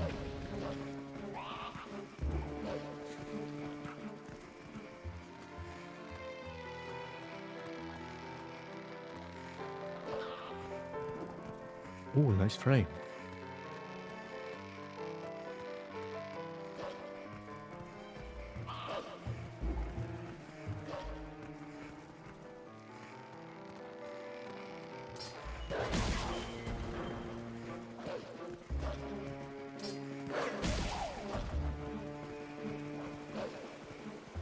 It was just slightly too high. I'll be respawning to try it again.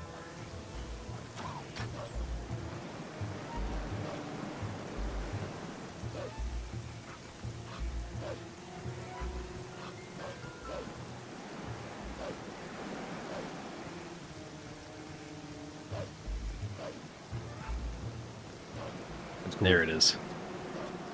The correct way to do it.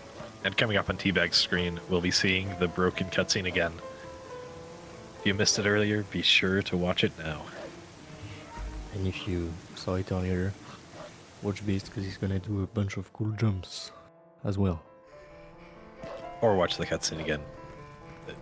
Or that. It's also a good option. We have everything you need. Everything I ever dreamed of. It was jumping and broken Link.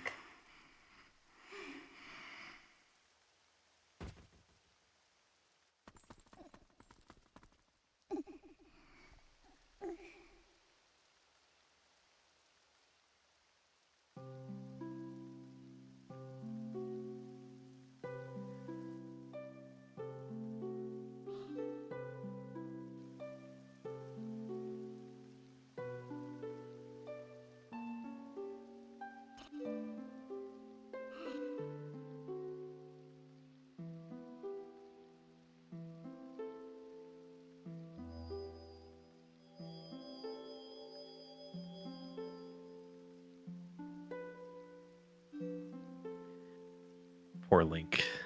Nice Hopefully neck. the curse will be lifted someday. You know what the dog doing?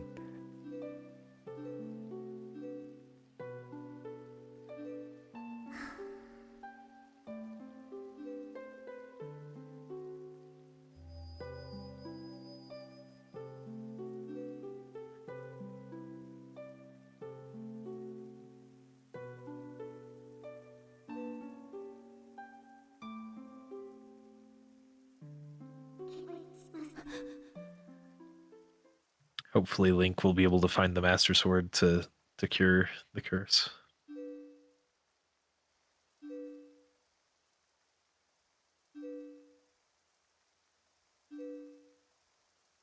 Stuck in his chest. Yeah, did he try looking there? It's like when you leave your wallet in your other pocket. Yeah.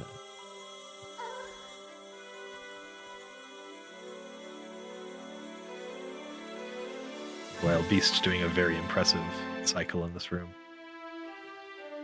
Getting this Poe in time to flash shot back over.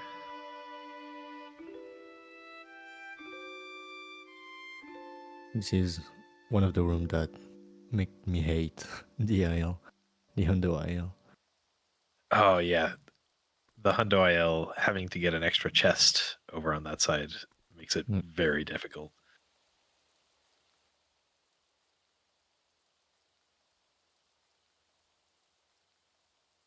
And Midna jumping on.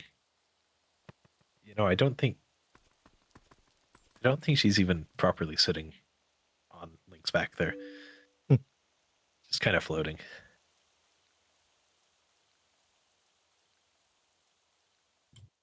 I didn't realize that Link had a back anymore to sit upon.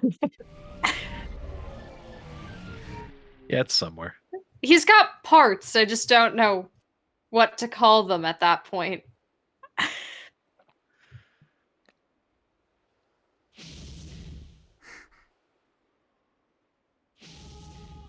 Beautiful cutscene.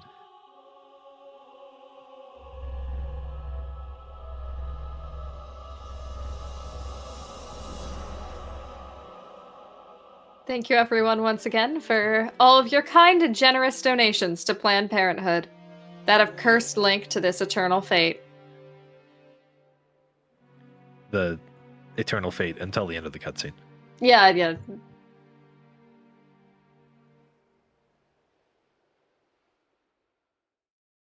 It's all Oh, fixed he's now. back, Don't worry. yeah. Link is fine.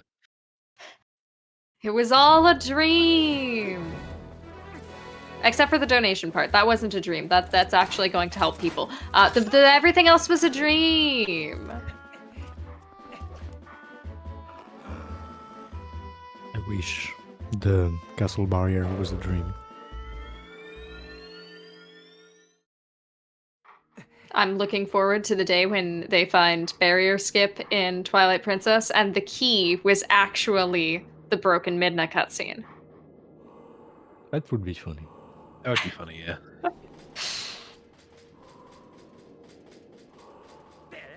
Beast now has gotten the boss key in City in the Sky and just needs to go to Argarok.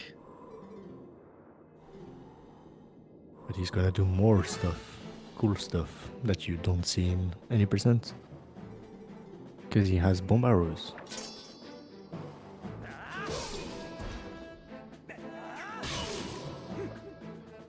So And instead a of quicker climbing cycle. up, yeah, instead of climbing up, he's gonna snipe from the bottom to get up quicker. So it's gonna be very fast aim.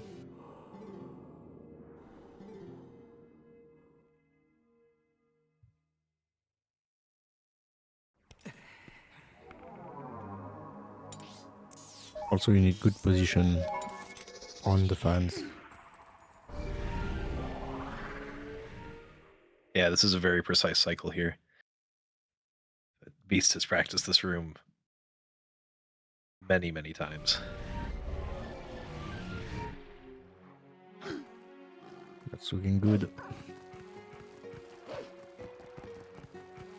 Very nice. Ooh, nice. Alright. And time for a slightly different Argok as well.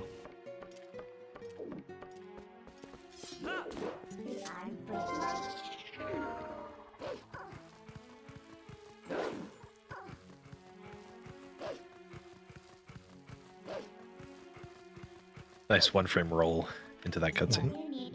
If you're playing on Wii 1.0, you can, if you skip that cutscene where it pans around Link, then it goes straight into the fight. Kind of wish they didn't patch that out. Yeah. Because you can also, when you go for the claw shot, precise claw shot, you can dead pixel. Like, you won't be grabbing the vines with two hands and be able to climb up. You're gonna grab the vine as if it was a double claw shot target, and you have no other option than to void out.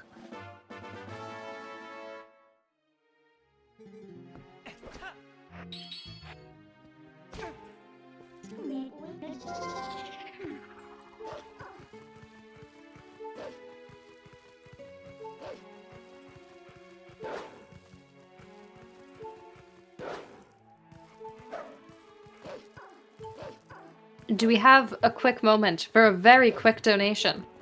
Yes. Because we have received $25 from once again Arju. It has far less of the letter O this time. Arju would like to say, dog. Dog. Thank you. Dog is catching up. Dog is only behind by a little less than $70 now. That's surmountable. And also, we are getting ever closer to our goal. Look at the little smidgen that's left on the goal tracker. Look at that little smidgen. We got this. I believe in you. We've got a whole like hour plus of run left. I believe in the smidgen and the chat.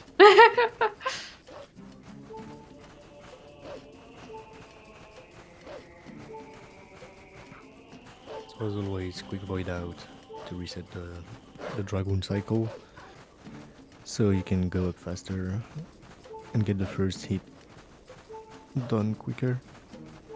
But then we're gonna use a potion to skip a cycle.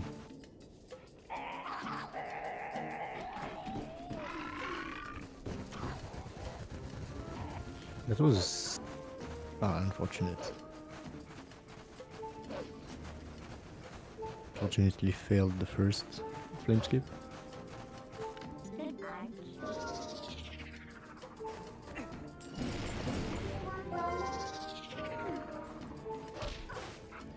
It's not that hard to back up, but Beast happens to be wearing the Zora armor right now.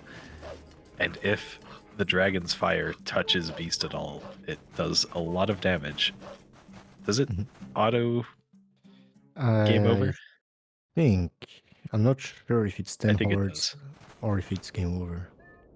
But I think it's game over.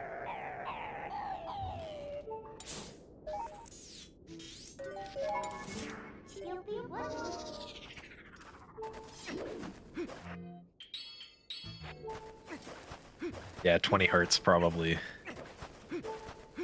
It's to game overing.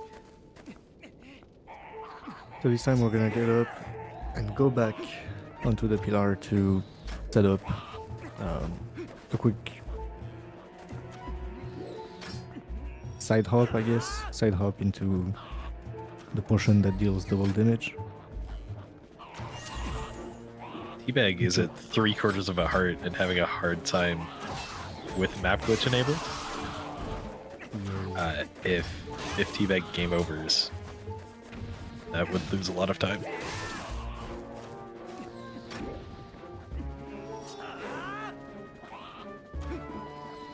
Unfortunately, the flame didn't hit this, so should be fine. Yeah, very nice. And T-Bag as well. Should be fine.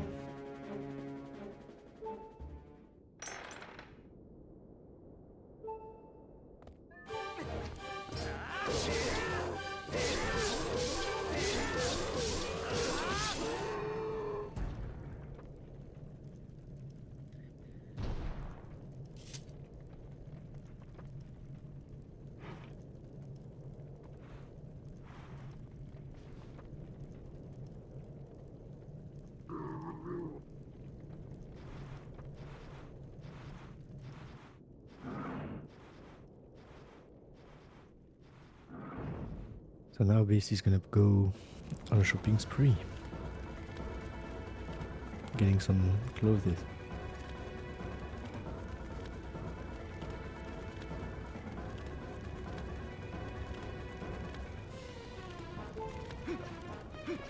Yeah, we still need to spend about 1,400 rupees, 600 on the magic armor, and 800 on the heart piece.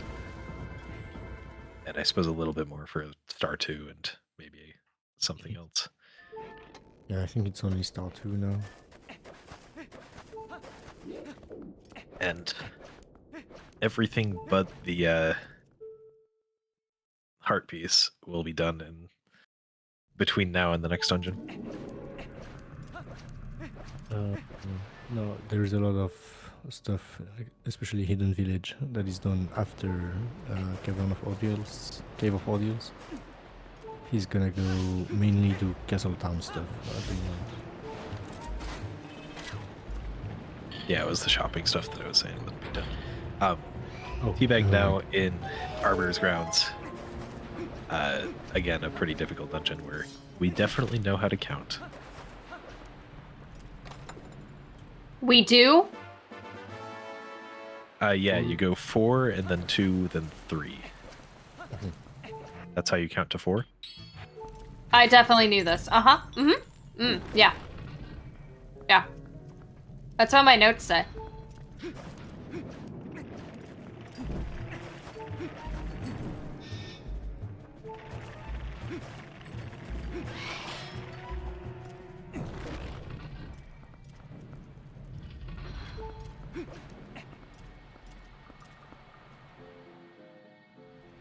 Now, there are some Skybook characters behind some owl statues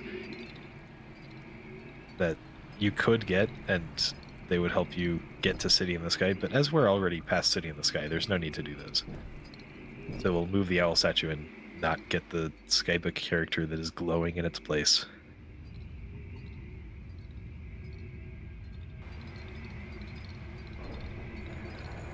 So those 15 rupees with the rupee tax was intentional to not get it later and to pay for the last minigame.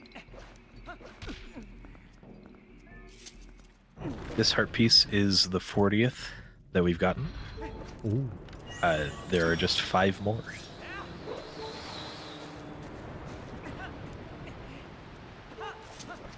And it should be very close to 60 blows, I suppose. This is Poe number 55. So just 5 left. Of both heart pieces on Poe's. I feel like I blinked and the remaining count of items got way lower. Yep.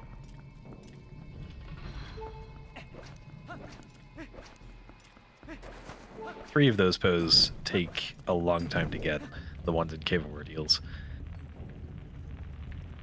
And one of those heart pieces requires donating 800 more rupees, so there's still a bit of time left in there.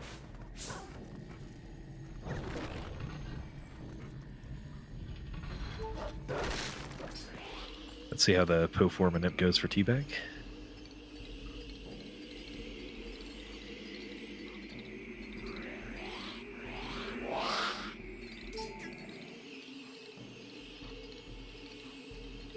Left, so side hop right.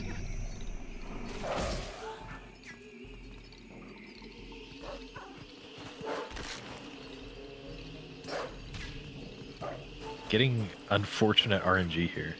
That is very bad RNG. The dude decided to spin. It did successfully hit the Poe.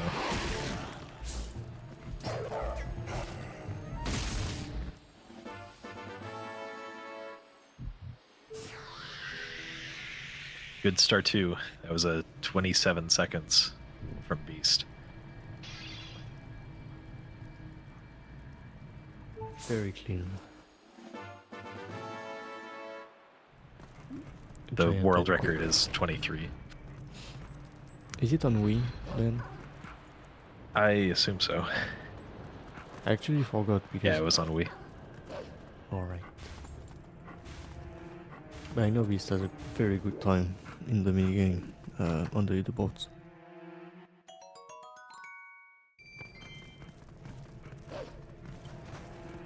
Do you have a quick moment for some donation time? We do. Ooh, wonderful. Because I have $2 from Wombat Kid, who says, take my last $2. Thank you so much for donating to charity. Every dollar counts. Although please don't spend more than your budget.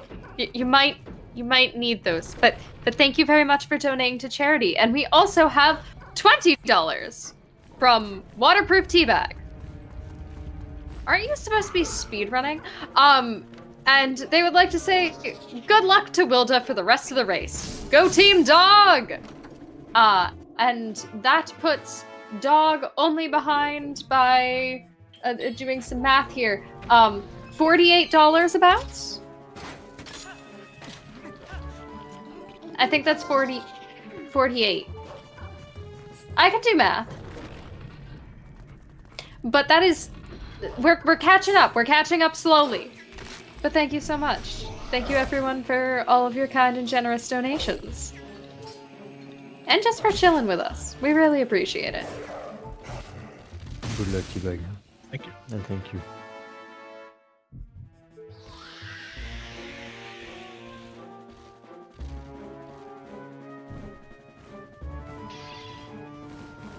There's a trick that we go for leaving this Poe room where we try to get a rat to hit us as we push this. I don't think he got it there.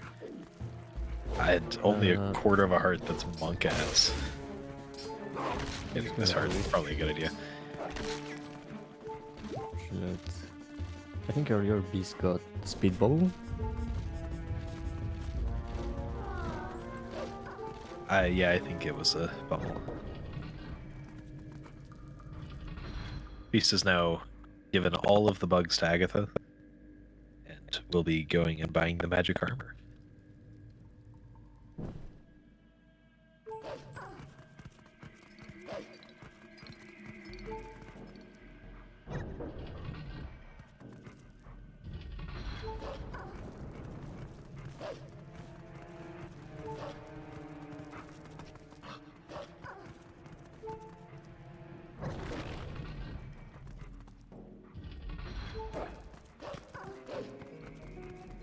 You bought it. You are smart. You bought it at Malamart.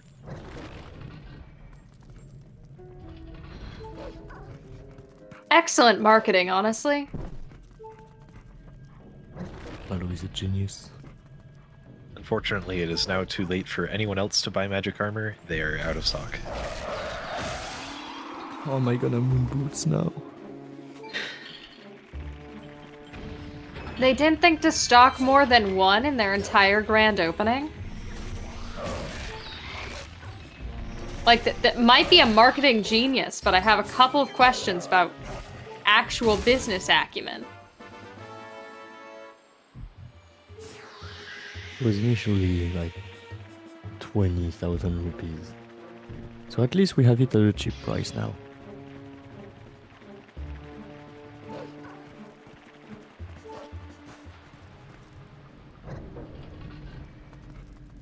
Question from Cataclysms. When does the cat versus dog pull end?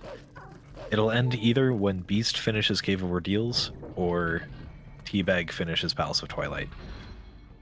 There should still be about 40 minutes until then. Yeah. 30 to 40 minutes. Yeah. I think Beast is gonna reach Cave of Ordeals before Teabag finishes Palace, I suppose. I'm not sure. I'd expect that, yeah. Because the queue is also pretty long. It's gonna last 17 minutes, 16 maybe.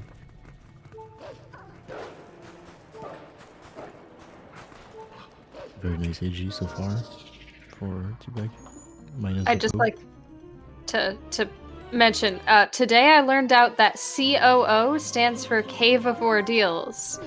That Yes. I'm not very good at acronyms. I can't speak either, but I'm learning.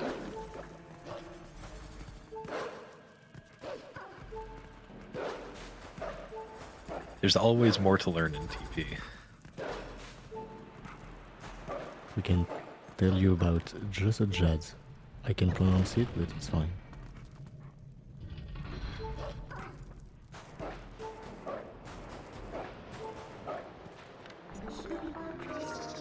Beast now in Palace of Twilight. There are some differences in Hundo compared to any percent, but not that many. The differences are mostly that he has quick spin, so is able to take down the Phantom Zant and Zant himself much quicker.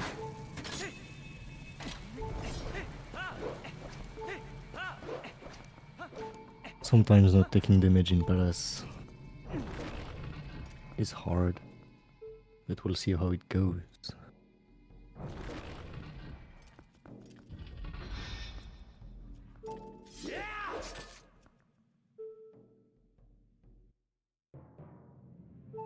Hope Death Sword Skip goes well for Teabag.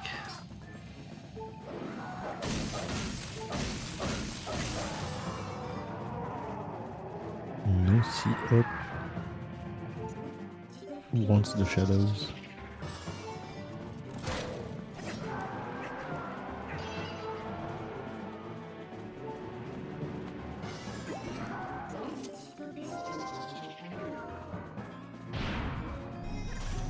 Nice. Very nice. And they say it's TAS only. They No, did. they don't. They did in used to. years past. But this means that we can say that our runners are better than the TAS, right?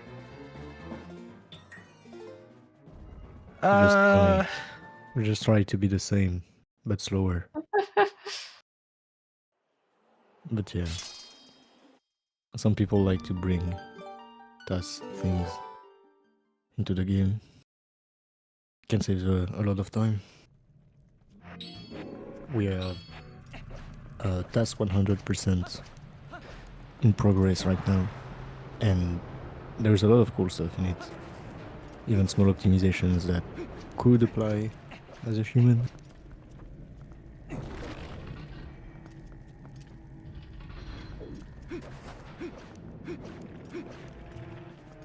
Bye bye, Phantom's End.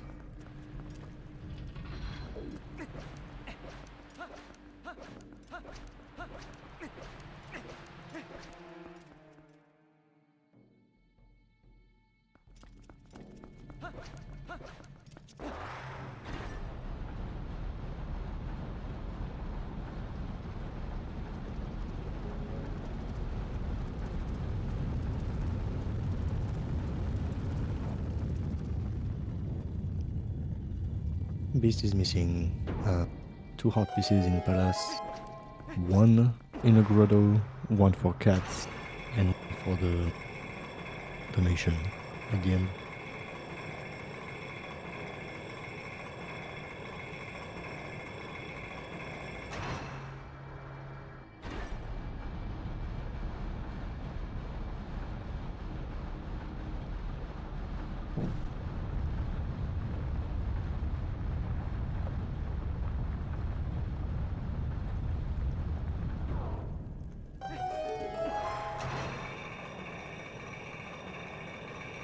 Ooh.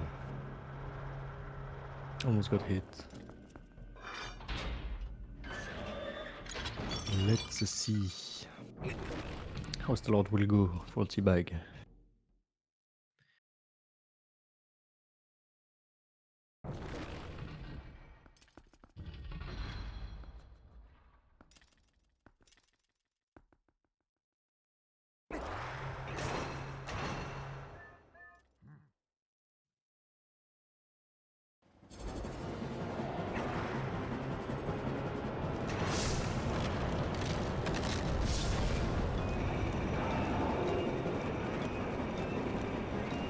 Getting blocked over the second hit.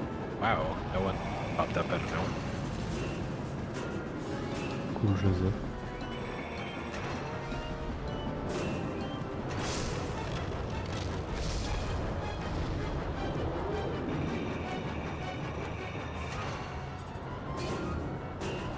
This is an unfortunate Stallard fight.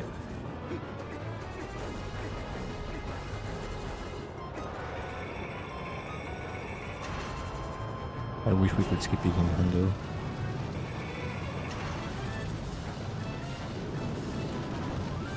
I wish I could skip it consistently at all, but, you know. Yeah, that as well. I wish. Alright, Stallard is down. Beast is in stupid room. Oh no. Oh wow. Oh, yeah.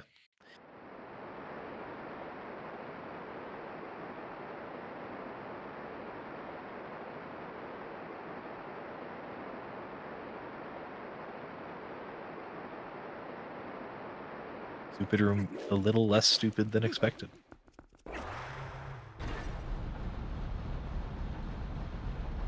Stupid room is always stupid, except for when it's not. Yeah. Yay! We have to go through it a second time. So it can still be stupid. Oh no, Stallard's alive? Monka S. Pushed Link. That's so rude.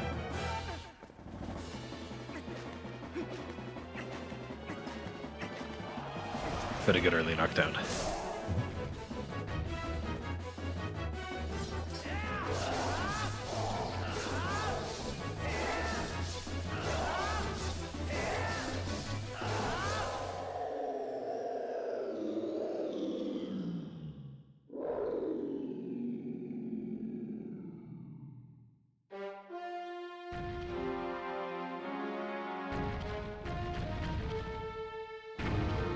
Interesting Beast going for the claw shot strat there. I tend to prefer that as well. But yeah, Flash on strat is really good. I A usually lot of see people him. like the LG. Yeah, most people do the LJ. I don't know why.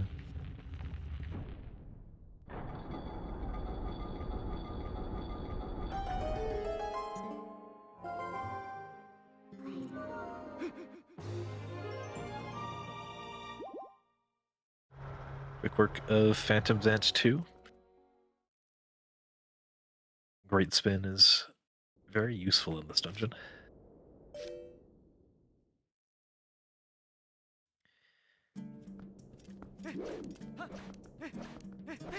Teabag has just 3 dungeons left.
You can just G2.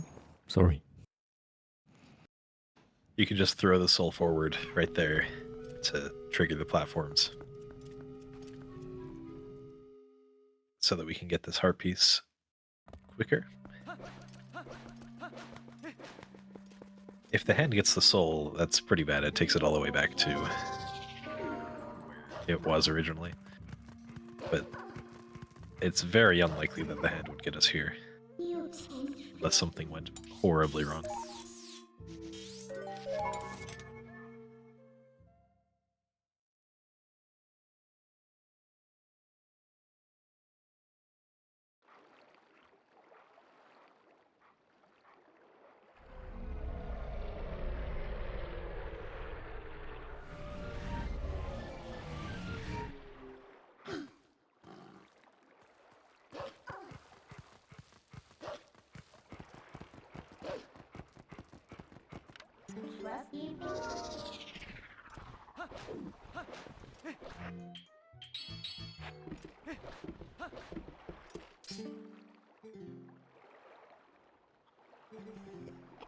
Yeet. Into the void he goes.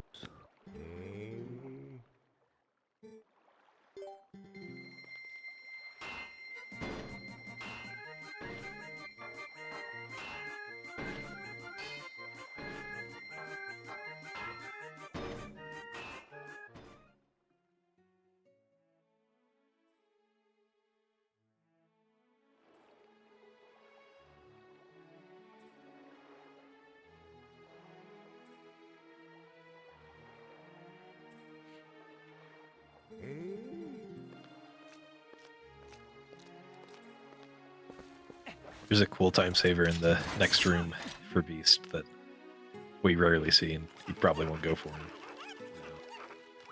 Or you can use a keys to super jump and skip the puzzle. He's going for it. Let's go. Unfortunately, this can happen, and the keys can take a long time to target.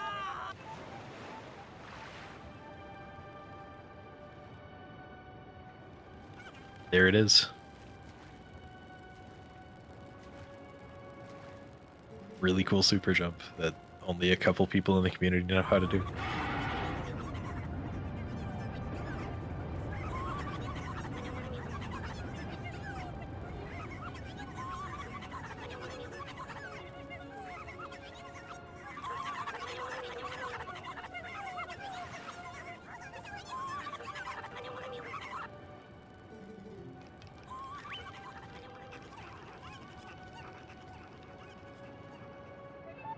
That's small key number 5 in Palace of Twilight.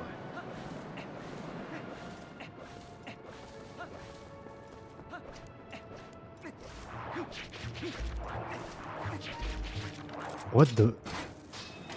Interesting orbs. Why was the? Okay. You ever just really struggle to turn on some lamps because the lamps said no? Because I think that's what just happened.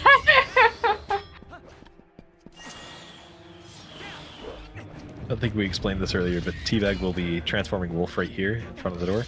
That's to skip turning on the fan at the top of the room. It saves a few minutes and stops us from having to go through a large chunk of the dungeon.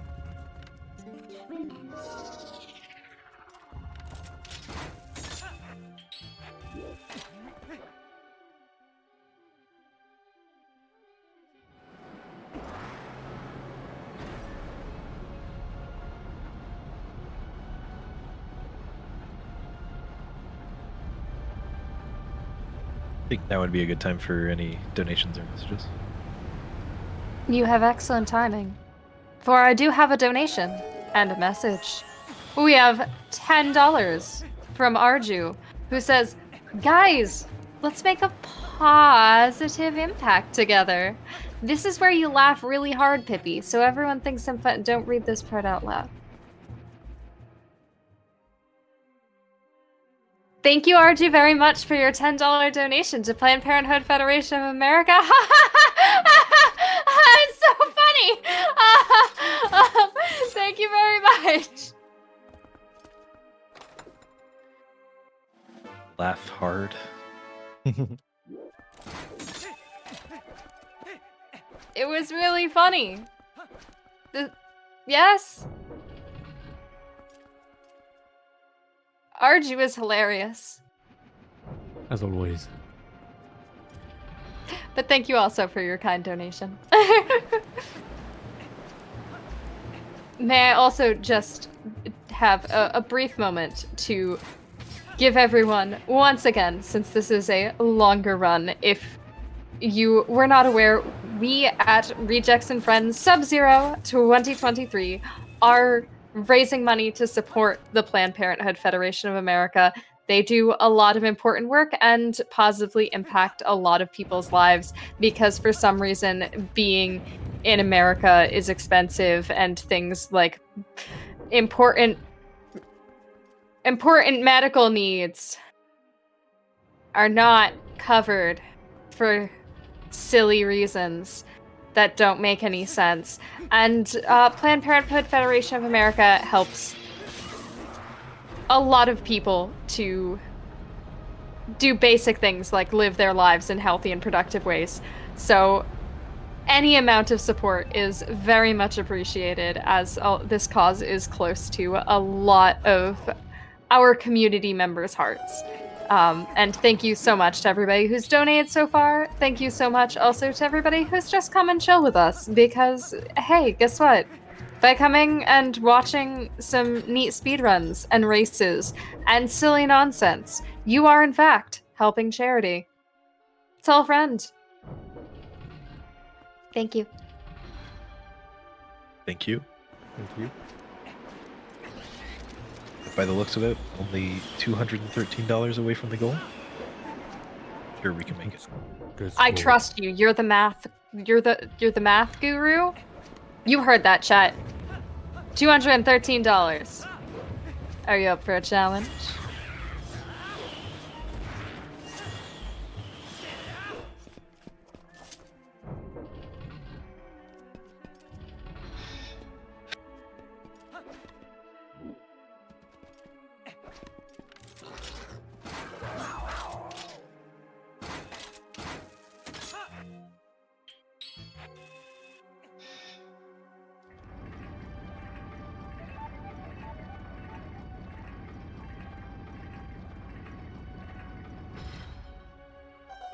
Right, Beast going into the Zant fight now.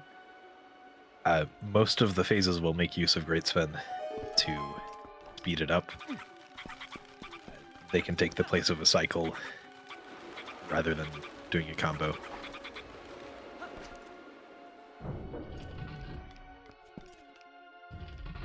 The Zen phase is gonna be a bit easier as well. Because we have the Zora armor this time.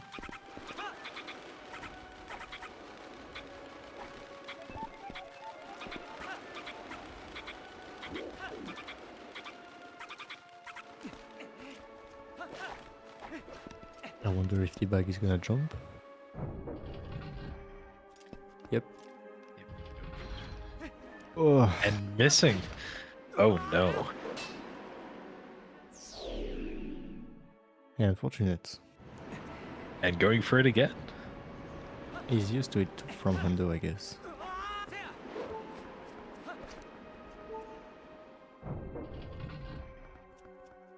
Going into the Aralphos with only 1 heart isn't that bad.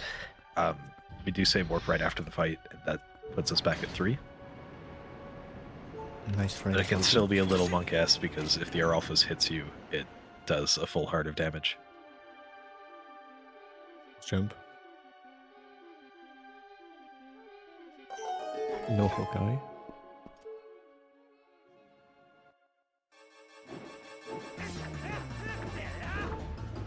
Easy. This game is really good. Fish so dense. It's time.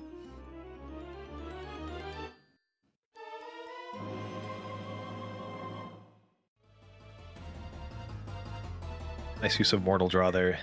Mhm. The second hit on this phase of Zant is just going to take a slash, just 1 hit. Also, Beast is doing since the beginning of the run almost exclusively fast model draw. There is 2 variants to it. One comes out slowly, but you can move Link very fast afterwards, and the other one comes out fast, and you have to wait to move.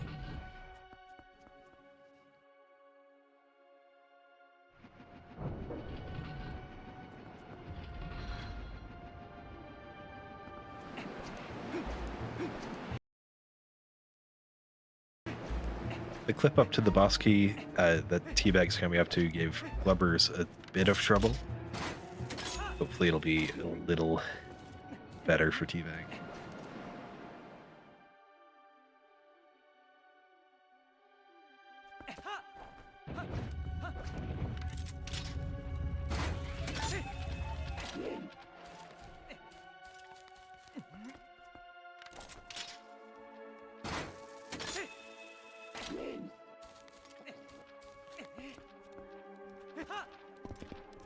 Do you have time for a quick donation? Yes.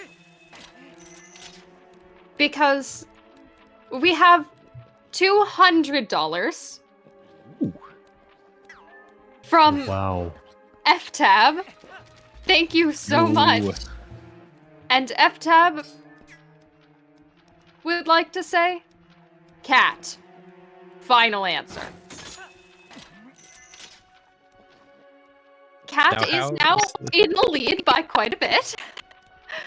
But more importantly, maybe not to FTap, but also very importantly, we are now less than $20 short of our current goal. We are at $3,408.39 out of $3,421.62. That is so close, y'all. Thank you so much, FTab. You are an incredibly generous individual. Thank you, FTAB. It's very generous. Thank you a lot. Teabag getting the clip 3rd try and a pretty clean Zant fight from Beast.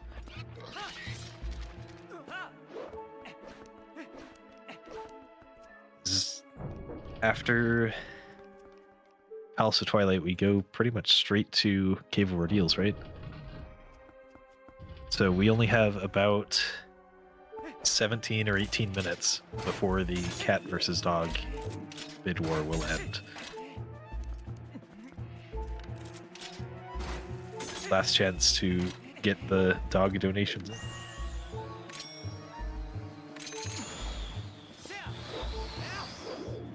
I believe in us, dog lovers. We will not be beaten during Legend of Zelda dog game.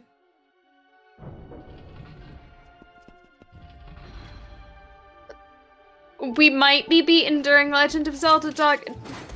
We will stand strong.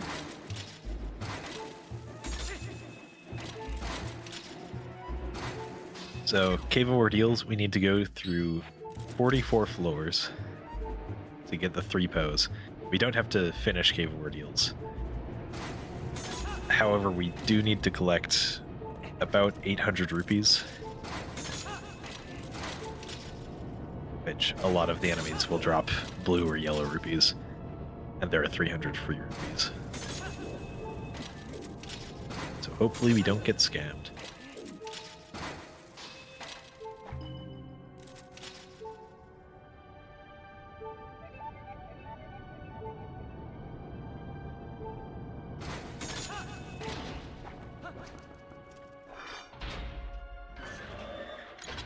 Trying to not take damage. It's gonna be quite big for this.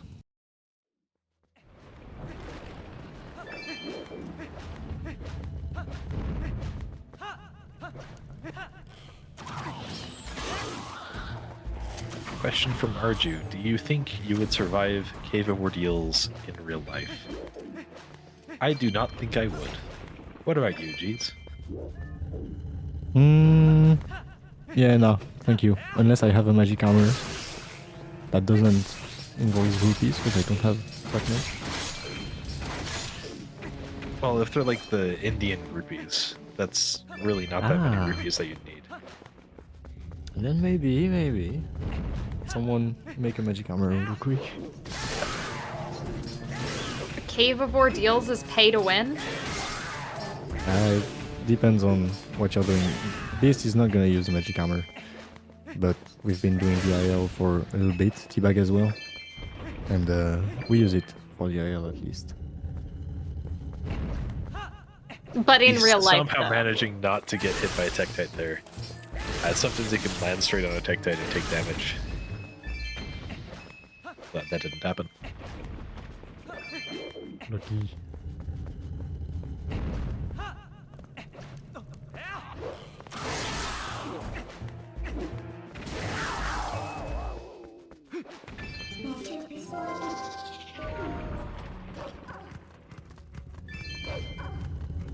That's the first 10 floors.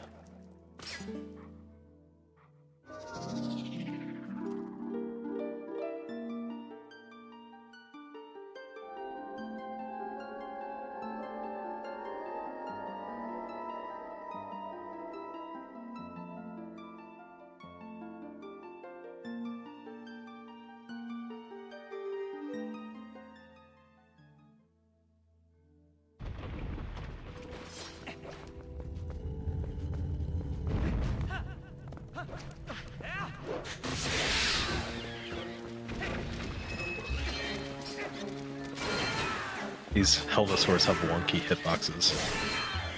Yep. Getting through them just fine. No damage. Kinda good.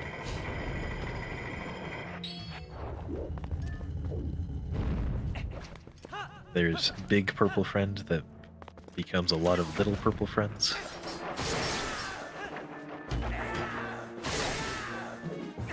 And can sometimes be very not friendly.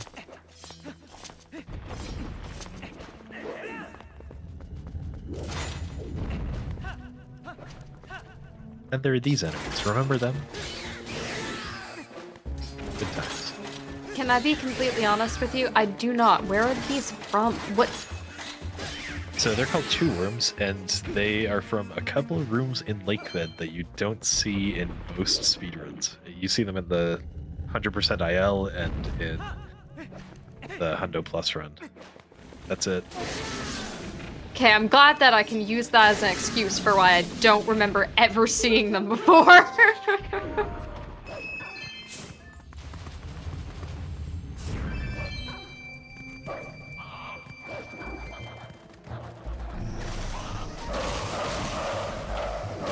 I suppose Blistless would see them as well.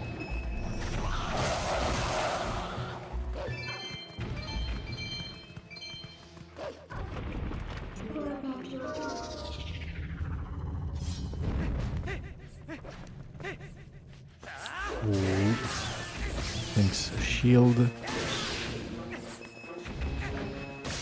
And that's it for Teabag.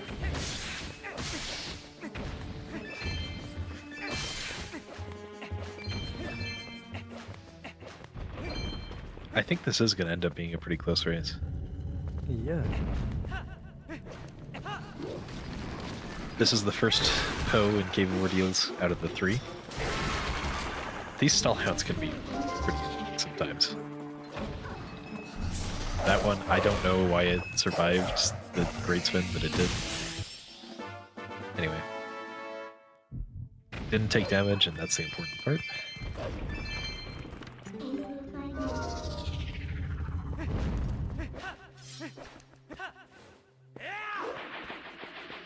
Oh yeah, he has the wooden shield. Sure.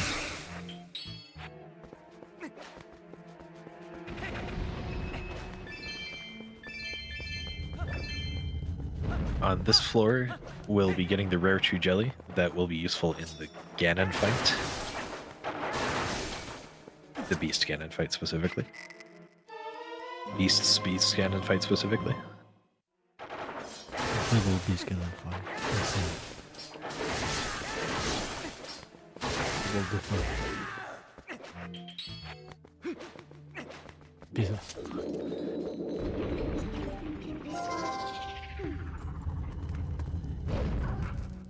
We're nearly halfway through Cave of Ordeals, floor-wise at least. The latter floors do take a little bit more time. So we have a whole rest of the Cave of Ordeals to push Dog into the lead, right, everyone? Right? Come on, guys. We are 13 points. $23 away from the goal. That is true. We're very, very close to the goal. If you really wanted to, you could probably donate that money for Cat just to make me cry. But don't make me cry. That would be mean. Why would you want to do that? Now, if Beast gets floor 22 glitch, then we'd have an extra 10 minutes, but I have a feeling that Beast isn't going to get floor 22 glitch. Floor 22 glitch being, it's possible to clip these rats out of bounds, and if you do that, the door doesn't open. And you have to restart Cave of Ordeals entirely. We didn't see the rats near the wall. That is unfortunate. Didn't get floor 22 glitch.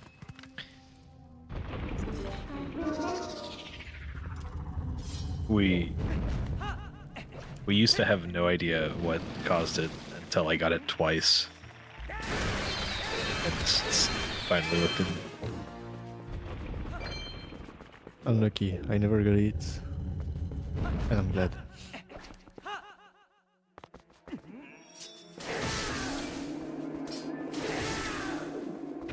Very nice work with those redeads. Yep, good spinning.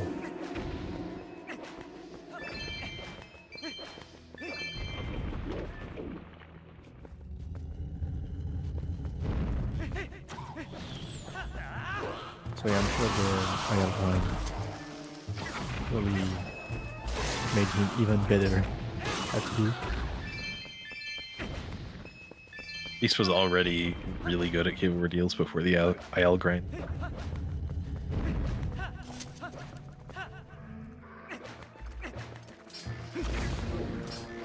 One day he's gonna casually pick it up again and smash like he did.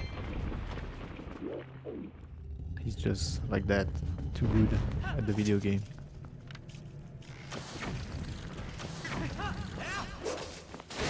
If you want to see a hundo run that has all 50 floors of Cave of Ordeals, be sure to check out TPHD, because the reward at the end of Cave of Ordeals in TPHD is a stamp, so they have to go through all of it. The stamp for the Miiverse. Yep, stamp for the Miiverse. Aren't you so happy that you went through all of Cave of Ordeals and all you got was this stupid stamp that you can't use because the service has been discontinued? Yay! Yay!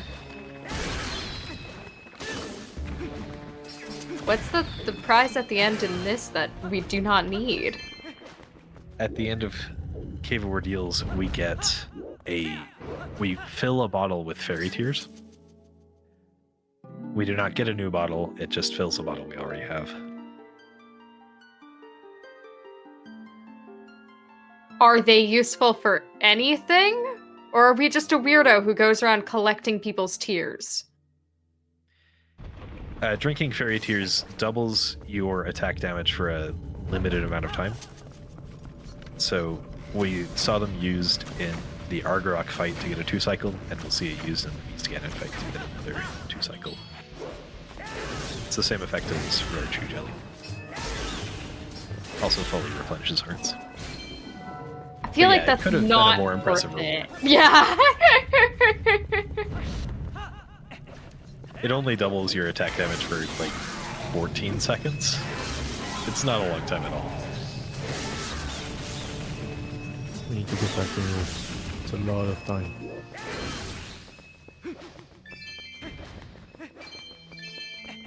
It's very clean. Oh now.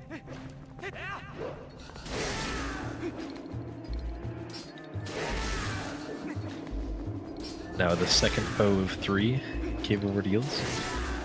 Once we reach that last bow, we will be closing the bid war for dog versus cat.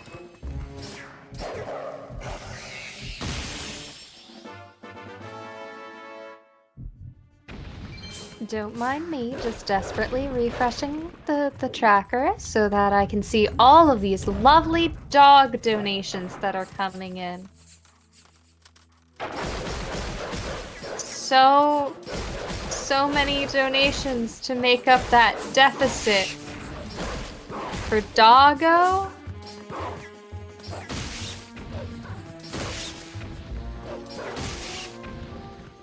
Arju gave us. I'm sorry, Arju. I have led you astray. My Owu was not powerful enough. I must return to my training.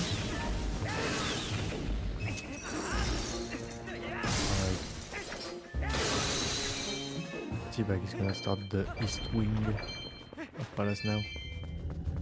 Also failing that LJ, both any percent runners. At least T-Bag didn't avoid. And Beast just arrived to the most troublesome floor for this category, I think. This one and 2 floors after it are the hardest to avoid taking damage on. As long as there is chill foes, it's annoying.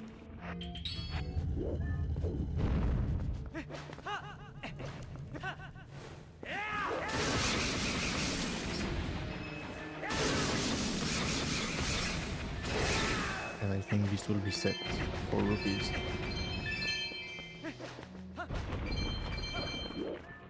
Yeah, after the silver rupee on floor 39. Next floor. Ooh, should all be good. Nice dodge.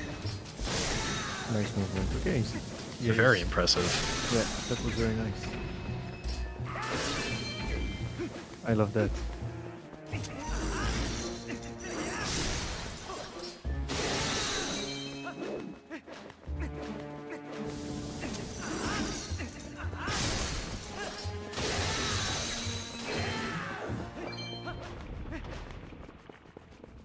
Now we have 2 Dark Nuts.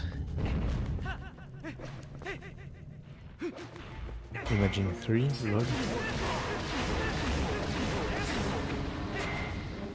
Yeah, but at least the 3 group together in a nice way to use bomb arrows. But these ones, it's best to keep them separate. I imagine. I haven't done the IL strats. In the IL we try to group them at the end still, but in Hundo you just don't want to waste too many bombs. So we have to stick to specific strats sometimes. Like this one, which is the best compromise.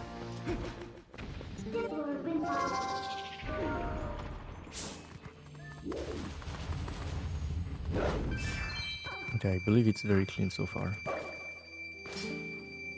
Use Bombaro to crush. Yes, we discovered the new crush as well. Right, just 4 more floors.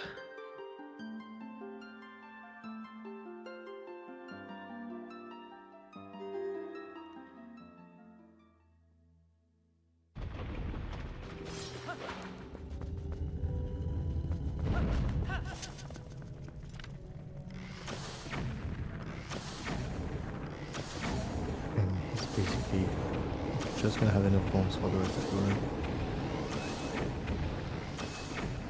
Or more than enough. Yeah, the requirements for 100% are mostly focused on filling out the item wheel and the pause screen. So, effects in the overworld like the fairy springs aren't counted toward hundo.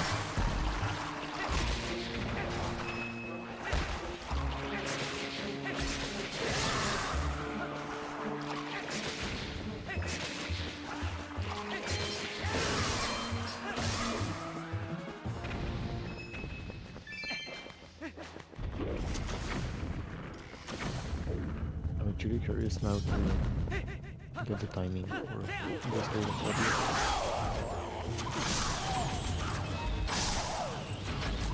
of May I interrupt for a very special announcement? Absolutely. Thank you to, I hope am pronouncing your name correctly, Natano J. Repus, for the very specifically $13.23 donation that put us exactly at our goal of $3,421.62. Y'all are incredible. And their message, by the way, was I'm not sorry, meow. I'm assuming that went to Cat. But thank you so much. I accept my probable defeat as the dog lover and call. Because all of the money does go to a wonderful cause. And thank you so much, everyone, for helping us meet our incredible goals. And GG everyone. Thank you. GG. Also, regardless of if dog or cat win, you still can get entered to win the Zelda ornaments, so you could also win. And also everybody wins because we get to see an incredible race put on by amazingly talented runners.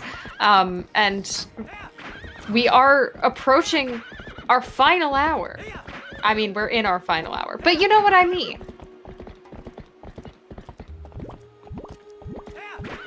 Words are hard.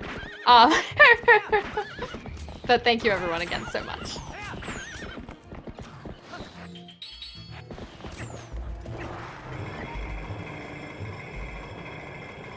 And in celebration of Cat's winning, we're going to have the Cat's minigame on Beast's stream soon. We would have had the same minigame if dogs had won, but, you know. We probably wouldn't have called attention to it. Just don't acknowledge the cats if...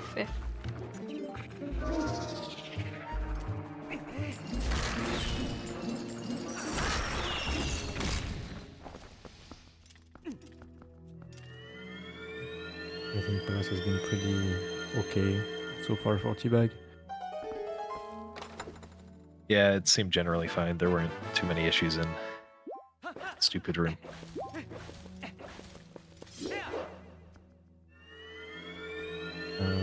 Beast was missing 2 hot pieces now and 1 Poe, I believe. Yes, that is correct. We're gonna go talk to the cats. All 20 of them.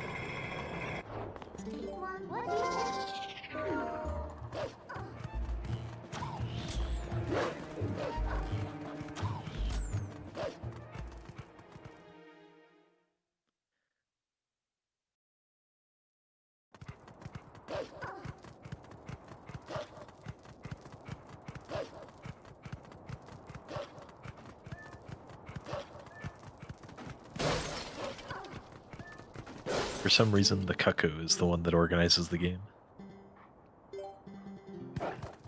The chicken wants you to talk to the cats? That is correct. First one, meow.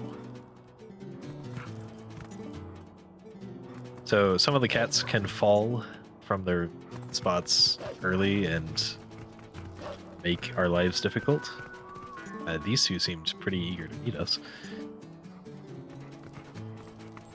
But there is an order that we go through and get these. As long as they don't...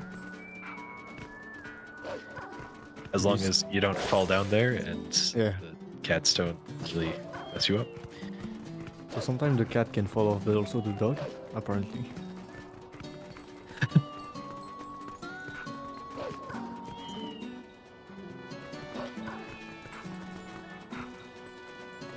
Weird window.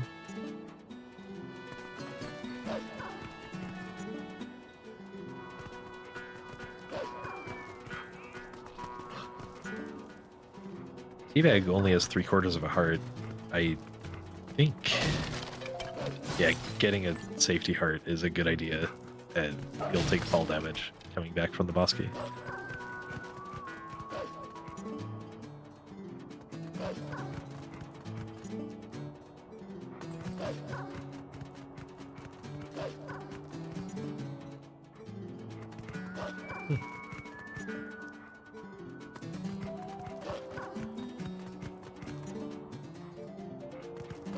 Okay, one that fell, and the last two should be good.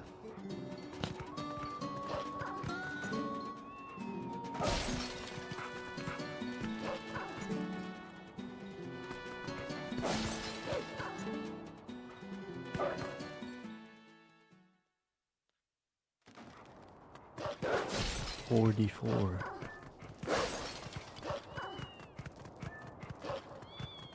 One Poe left, one heart piece left.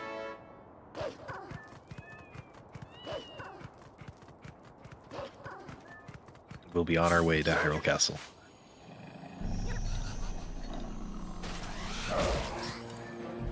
GG on those.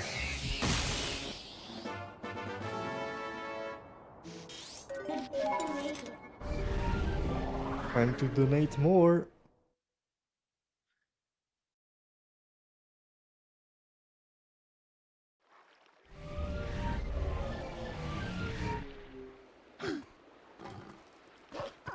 Dogs aren't gonna make a comeback.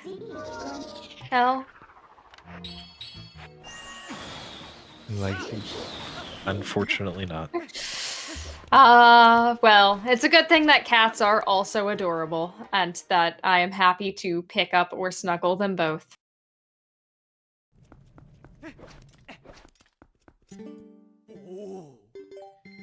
Unfortunately, picking up a cat is a bit slower, I think. It depends on where the dog is. It's just next to the star tent, I think. Yeah, it is a little bit slower.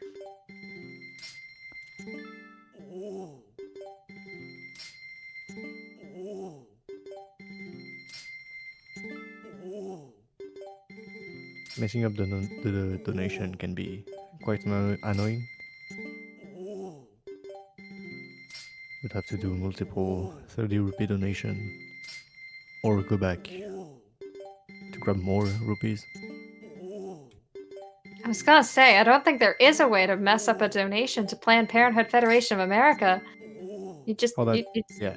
do exclamation point donate in the chat, and then you click a bunch of buttons, and then you give money to a good cause. But yeah, the video game, that one too. See ya, dog. Yeah, it would have been really convenient for them to put a donation method like we have in Malomart, where you can just select the amount of rupees you want to donate. Ooh, Beast got a pretty flower. Wow. In addition to the cat.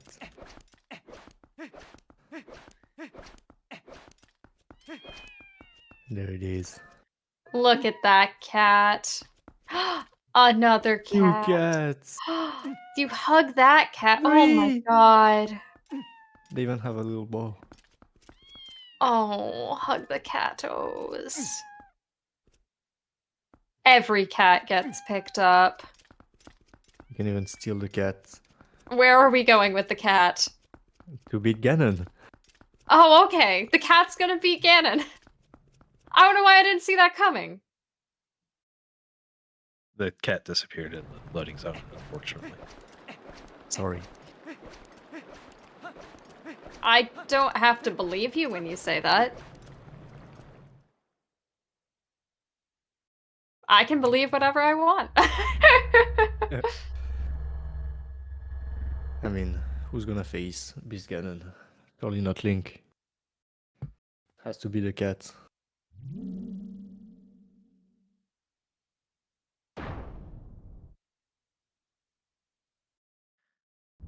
Oh, unfortunately miss.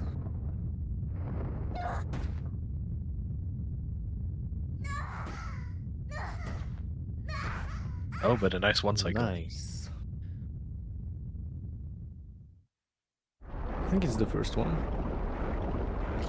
I think so. And 6 bombs left here is plenty.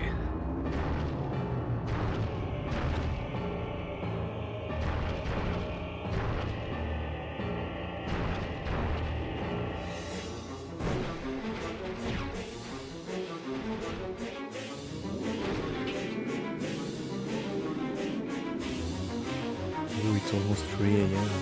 I'm excited. Can we give a massive shout out to Jeezhs for staying up to absolute degen hours to hang with us on RAF? Because, well, it is still normal hours in the US. It is Fine. it's getting a little late elsewhere in the world. For the cause, you can do a lot of things.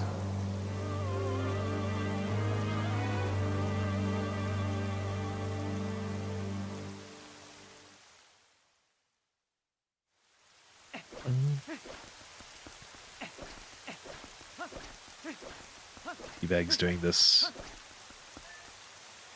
more or less first thing in the morning. Well, Teabag was in the chat for a couple hours before.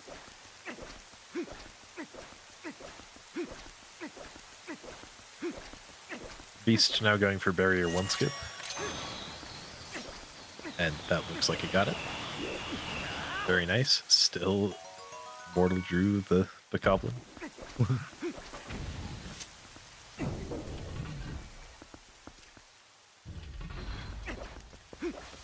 This method is gonna be used one more time. The jump strike plus rupee thing.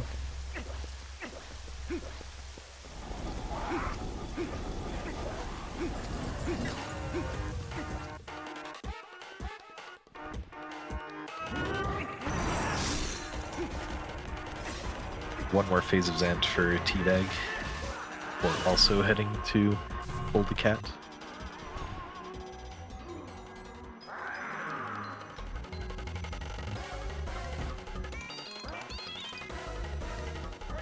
Nice. One cycle breaks in. And nice Zed. Very nice.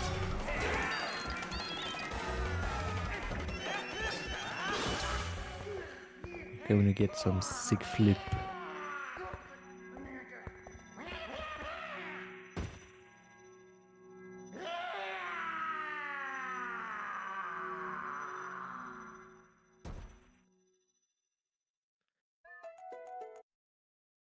Unfortunately missed the sick flip. This game doesn't want to give us one sick flip. Not even on Blitzeta. Maybe Teabag will get it. I hope.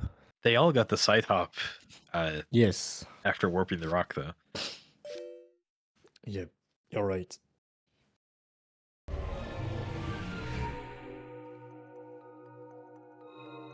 And we are gonna finish with both runners in the same dungeon again. In the same place.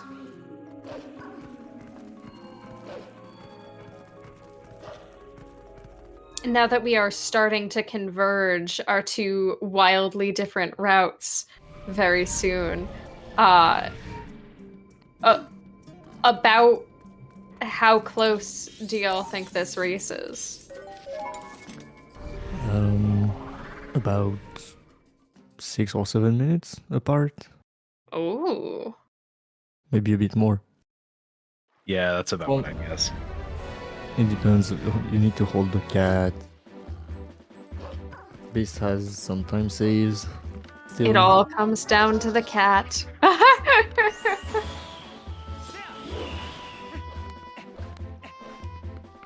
He's going for Dark Nut Skip here.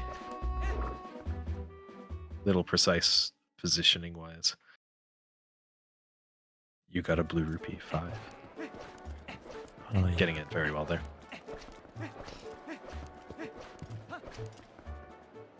I hope Teabag is gonna get a prey flower. Oh, he's talking to the lady.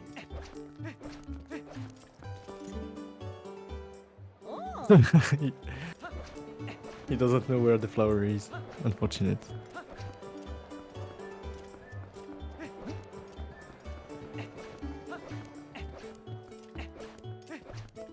Yeah, without the head start, it would be really close.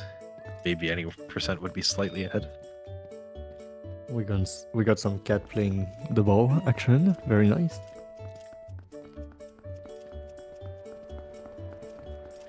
We're bringing 2 cats with us.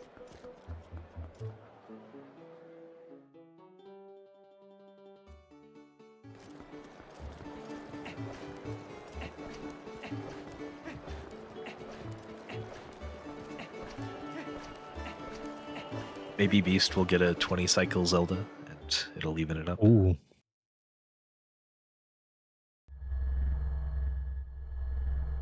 A new Zelda record.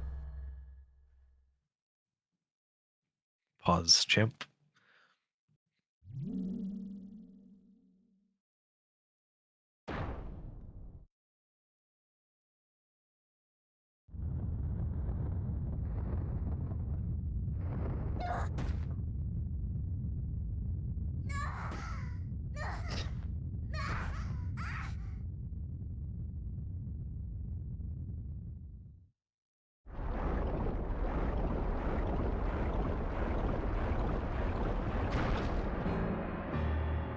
Time for the friends we actually met along the way.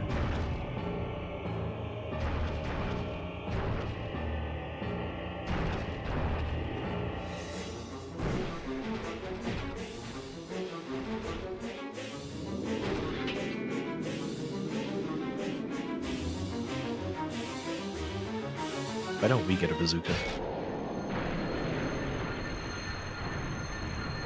Next item for the next Zelda.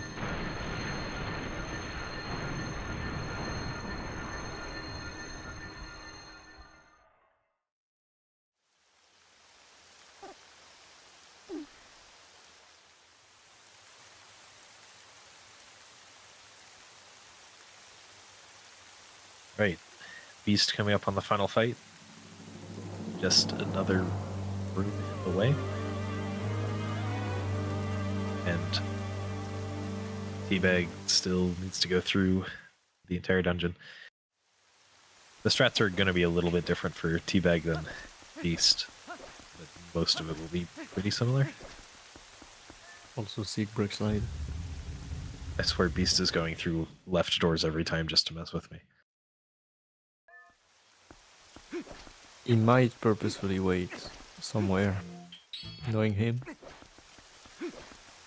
You saying that he's going through the left door to mess with you, it is messing with me, because in Skyward Sword we go through the left door. The left door is faster because it's mirrored. The left door is slower in TP, except for the door into this room and a couple other places. Is it faster to go through the left door on TP Wii? Because I know they flip a lot of Link's animations because they flip the sword arm. Yeah, the left door is faster on Wii. Okay, so that would probably be why it's faster on Skyward Sword.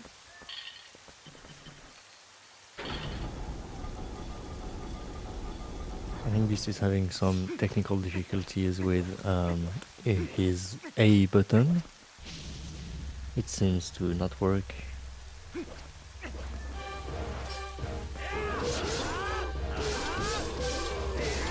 Oh no. Oh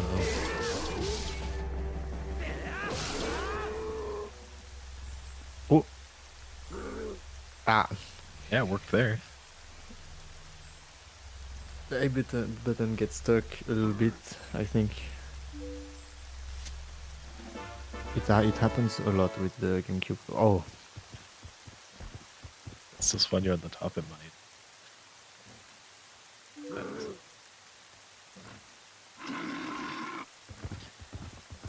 Teabag also not getting the sick flip. How unfortunate. No sick flip today. I mean, we got one from Beast on after Fair and Twilight.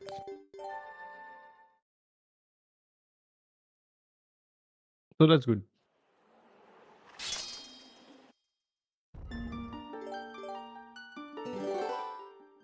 Oh no. He's fighting the Dark Knight. Using With bomb more arrows, potential of crash. Oh, let's crush the game now. Hey, listen, this race has had 100% less crashes than the last TP race that we had on Wrath, I believe. How many crashes did that one have? The last one was Gorn Mines RTA, I believe, which didn't Oh have no! Oh right, true. I was any, thinking the one think. before But the that. one before had 3, I think. Something like We that. discovered a new crash, is what happened. Or rediscovered, because it had been found before. Chat is telling me I can't say that because I'm gonna will a crash into existence. There is a crash that Beast could have coming up in like 5 seconds. I'm sure it won't happen, and I'm not cursing anything. That being said, I find crashes very, very funny. And Nope. didn't get it. Well, Didn't you get the tried. text either. Alright. Time for Zelda. What do you think, chat? Is 66 arrows enough to beat Ganon? I wish we had 3 more.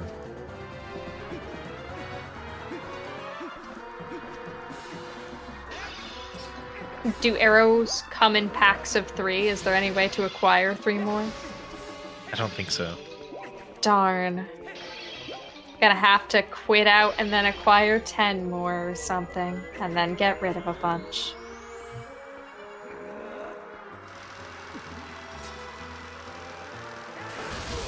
Oh no, Beast. Toast. TOS.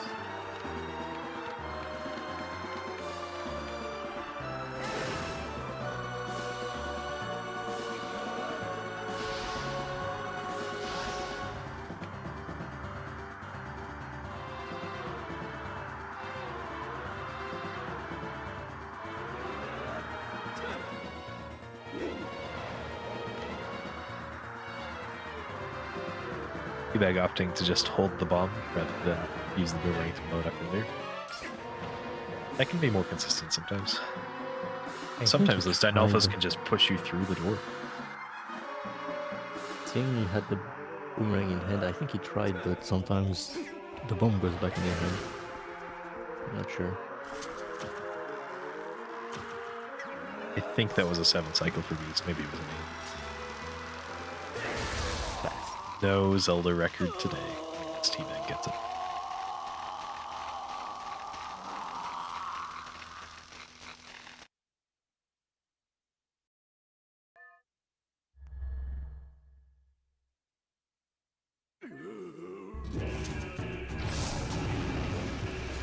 Beast will be going for a fast strat on Beast Ganon, using the rare Chew Jelly to do a 2 cycle.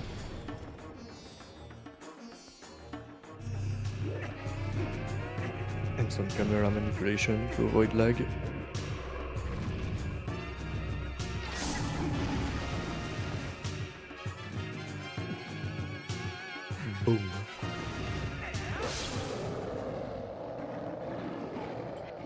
That made Link a concerning color. Tiny bit sick. It's okay, it wears off. There we Oh. go.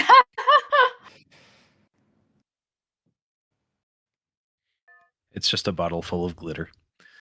Mhm. Except that doesn't wear Please off don't as eat quickly. glitter. Also, I hope everybody is excited because we are almost ready for more clanky, clanky, clanky, clanky.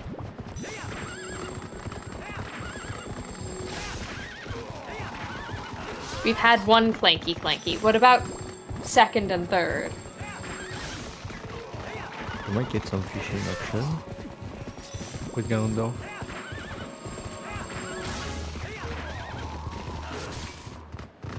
Listen, I too am easily distracted.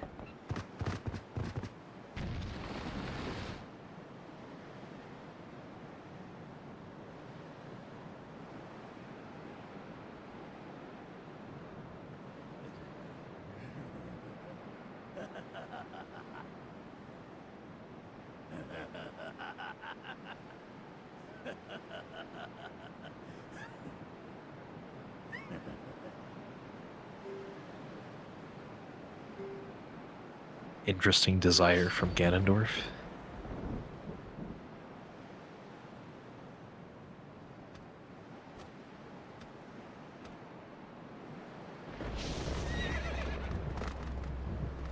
Alright. This is the final fight in the game. It must be very hard.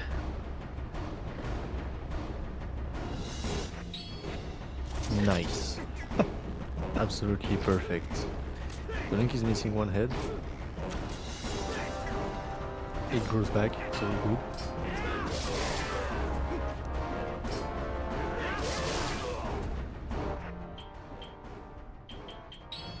Very important fishing action. RNG manip for the last hit.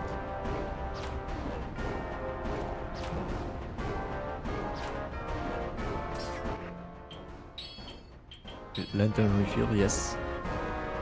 Absolutely needed. Always remember not to fight in the dark. Oh, now that's fashion. Very nice. Both in the same fight. The Oh, no. Organ Sword. That's the one.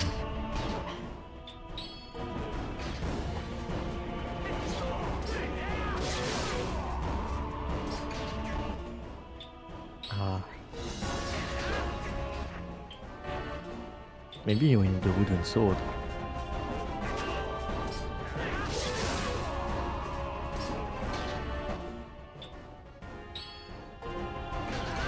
It's not quite gonna work, I guess.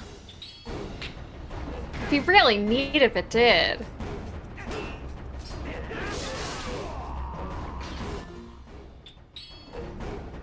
What, you can't pause buffer that jump? Come on, pause menu. I believed in you. Checking hidden skills. Just to make sure. Might have forgotten ending blow, it's possible.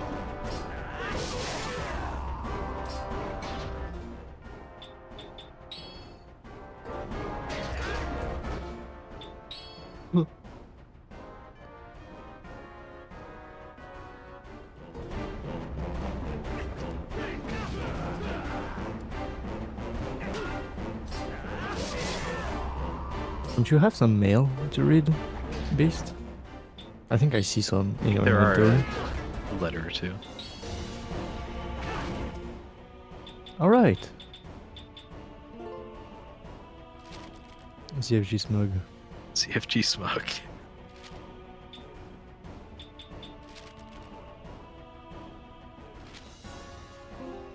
Ooh, what's inside the So good stuff happy. letter? It says there's good stuff in there. A new type of bomb. Monka TOS. In a letter? Also, I definitely read Barnes, just like brain auto-filled that as Barnes & Noble. I was like, you're getting your bombs from Barnes & Noble?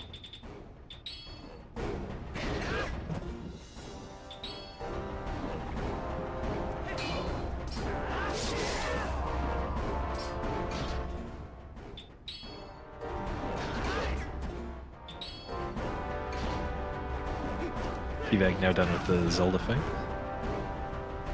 King up.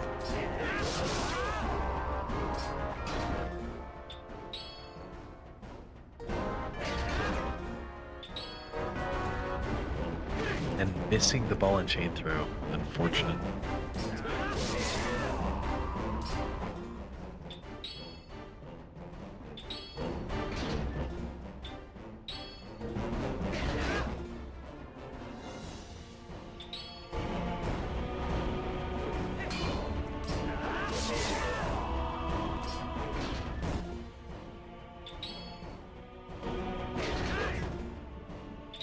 You can do it, Beast.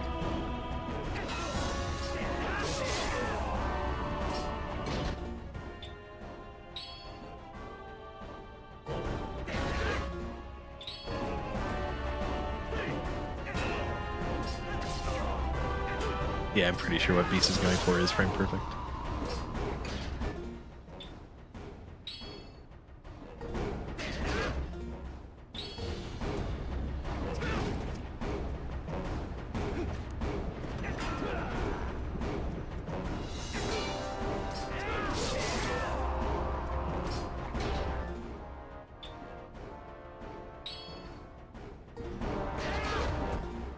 Might need to not put the iron boots on, but maybe it's possible.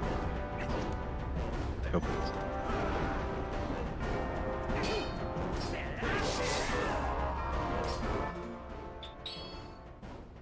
Still need the iron boots on when the ending blow is actually done.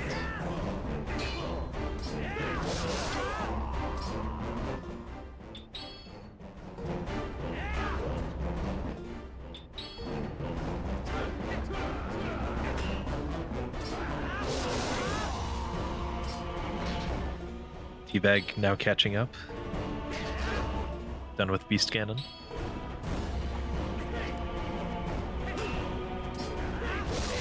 Both runners in the same fight. I'm so here for simultaneous clanking.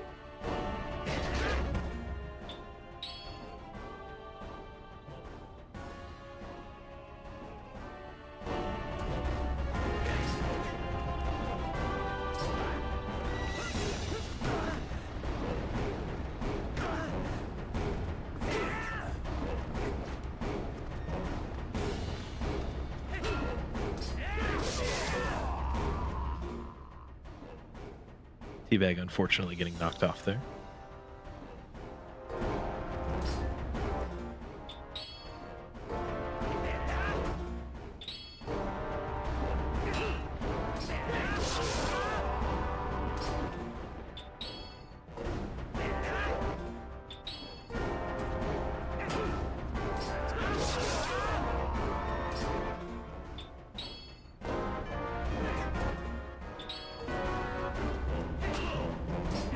Teabag now done with the horseback phase. They'll be in the final fight together.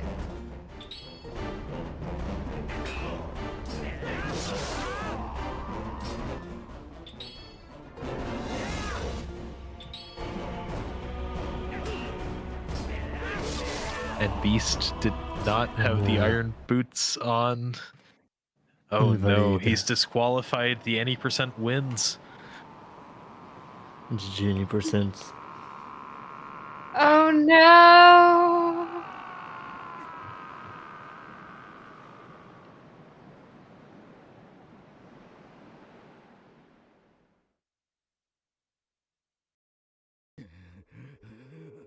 The wind it is blowing, and the shoes they is not clanking.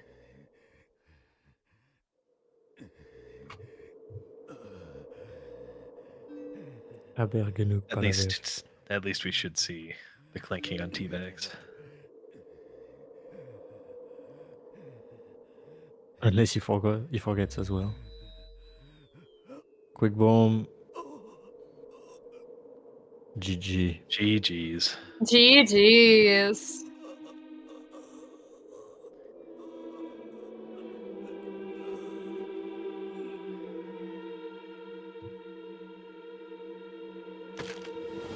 GG everyone.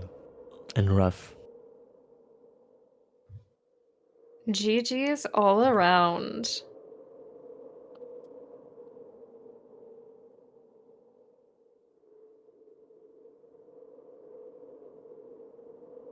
Overall, a pretty entertaining race. Mm-hmm. Beast played pretty well. Glubbers and Teabag played pretty well too.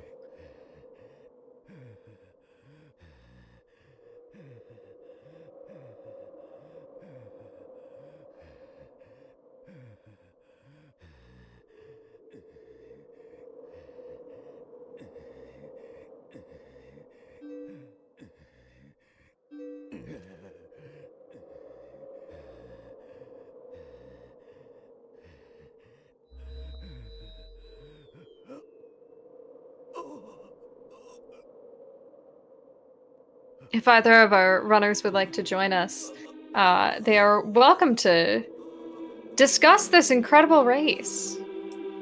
Hi. Hi! Hi, Beast. It is I, bewildebeest. Sorry. Hi, I bewildebeest. screwed up. Did you guys? But Made a little mistake at the end. It Just was- a little. it was the A button not working on the spinner tracks, right? That was the mistake. Yeah, that was the mistake. No, there's a cool thing. I mean, I know you guys know about it, but there's a cool thing where if you, I'm pretty sure what it was is you just equip Orden Sword over Master Sword and then press A on the first possible frame, and you can kill him with the Orden Sword. But like he's trying to get up, so it looks really stupid in the cutscene. But I just couldn't get it for the life of me. I must have been doing something wrong somehow. But yeah, I didn't mean to finish then. But whatever. Well, Jeezhs regardless. It was a very clean run. It was a run. Shh, I- just let me give you all of the perspective of someone who knows nothing. Thanks, Pippi. Anyway, what I were your enjoyed listening to thoughts on the commentary run? the whole time. It was fun. The Very first good couple of hours commentary. were really good. I mean, it was pretty sloppy through and through. There were only a few like huge individual things, like City in the Sky. I lost over 2 minutes, but yeah, it was just sloppy. But you know, I got to show off some cool stuff. I'm glad you mentioned Key's super jump because I probably wouldn't have done it if you hadn't. I was just trying to think of things to say in Palace, not gonna lie. Here's But it is another a cool small super key. jump. And here's another small key. So many of them. Teabag, that was a little unfortunate with the sword and shield skip at the start.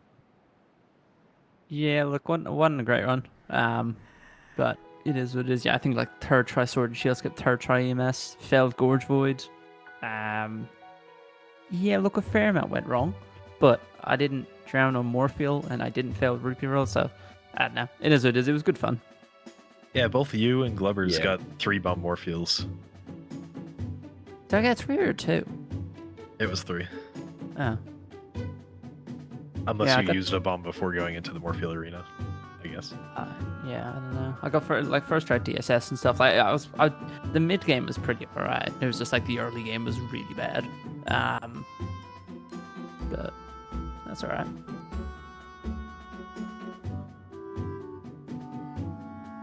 I can say at the very least it was a very entertaining performance. So, congrats to Glad to both hear of it. you and Glubbers.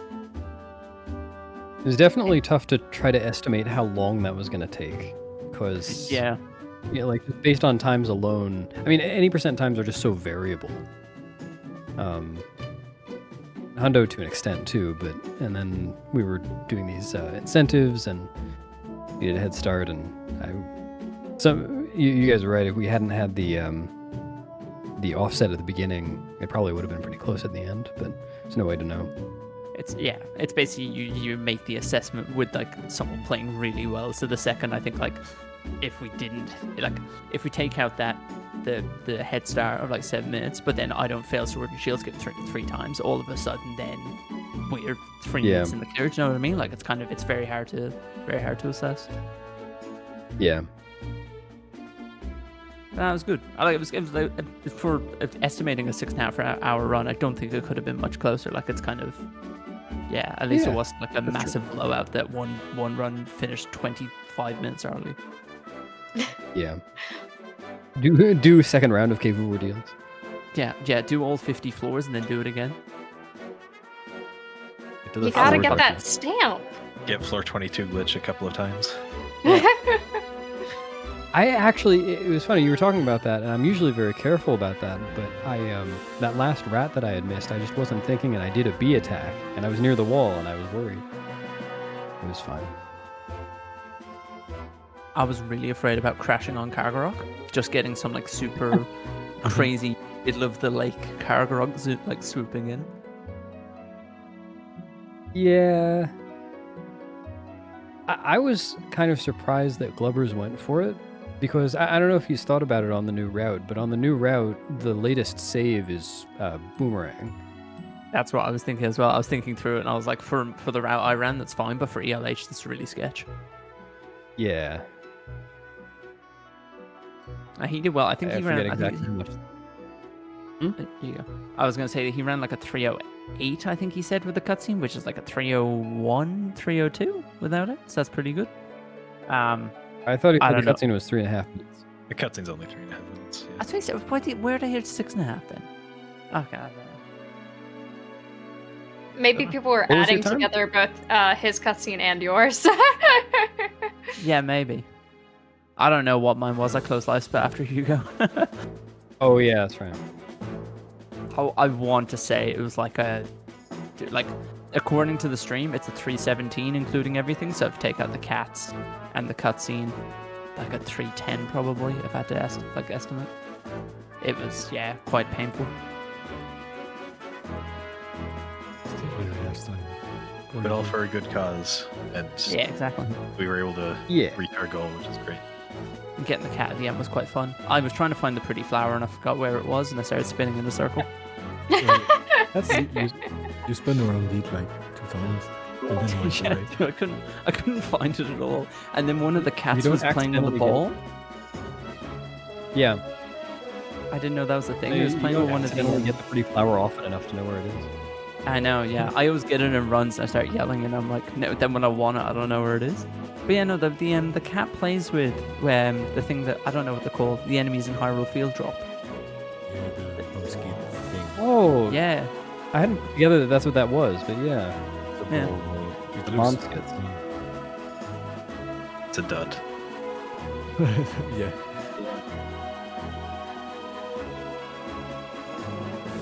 but no, it was good fun. It was cool. I'm gonna have to Okay. bow out in a sec because I'm really hungry. If you take it away. That is very valid. It has been a 6.5-hour race. But thank you everyone so much for joining us. And real quick before we all go off to get some food or some sleep, can we run down the line real quick and tell everyone where to find you? Teabag, take it away. Yes, twitch.tv/waterproofteabag_. The underscore is very important, unfortunately. Yeah, I'm predominantly a hundo runner. Kind of have been for the last year and a bit. I won't be streaming over the holiday period, but I'll be back in the new year, hopefully to try and get a 6-1x in hundo. So that's probably me going forward. Wonderful. Anno. Twitch.tv/Anorakkis. I run every category of this game. Running low transforms next Tuesday. Ooh. Beast, what about you? You can find me at twitch.tv/Jeezhs. Aha! I put on an accent for it and kind of pretend to be French. It's this whole cosplay thing. Oui, oui. That's a fascinating hobby. Geez, where can they find you? Twitch.tv/bewildebeest. Getting world record every time I play the video game. So it's very good content, and I also play music sometimes.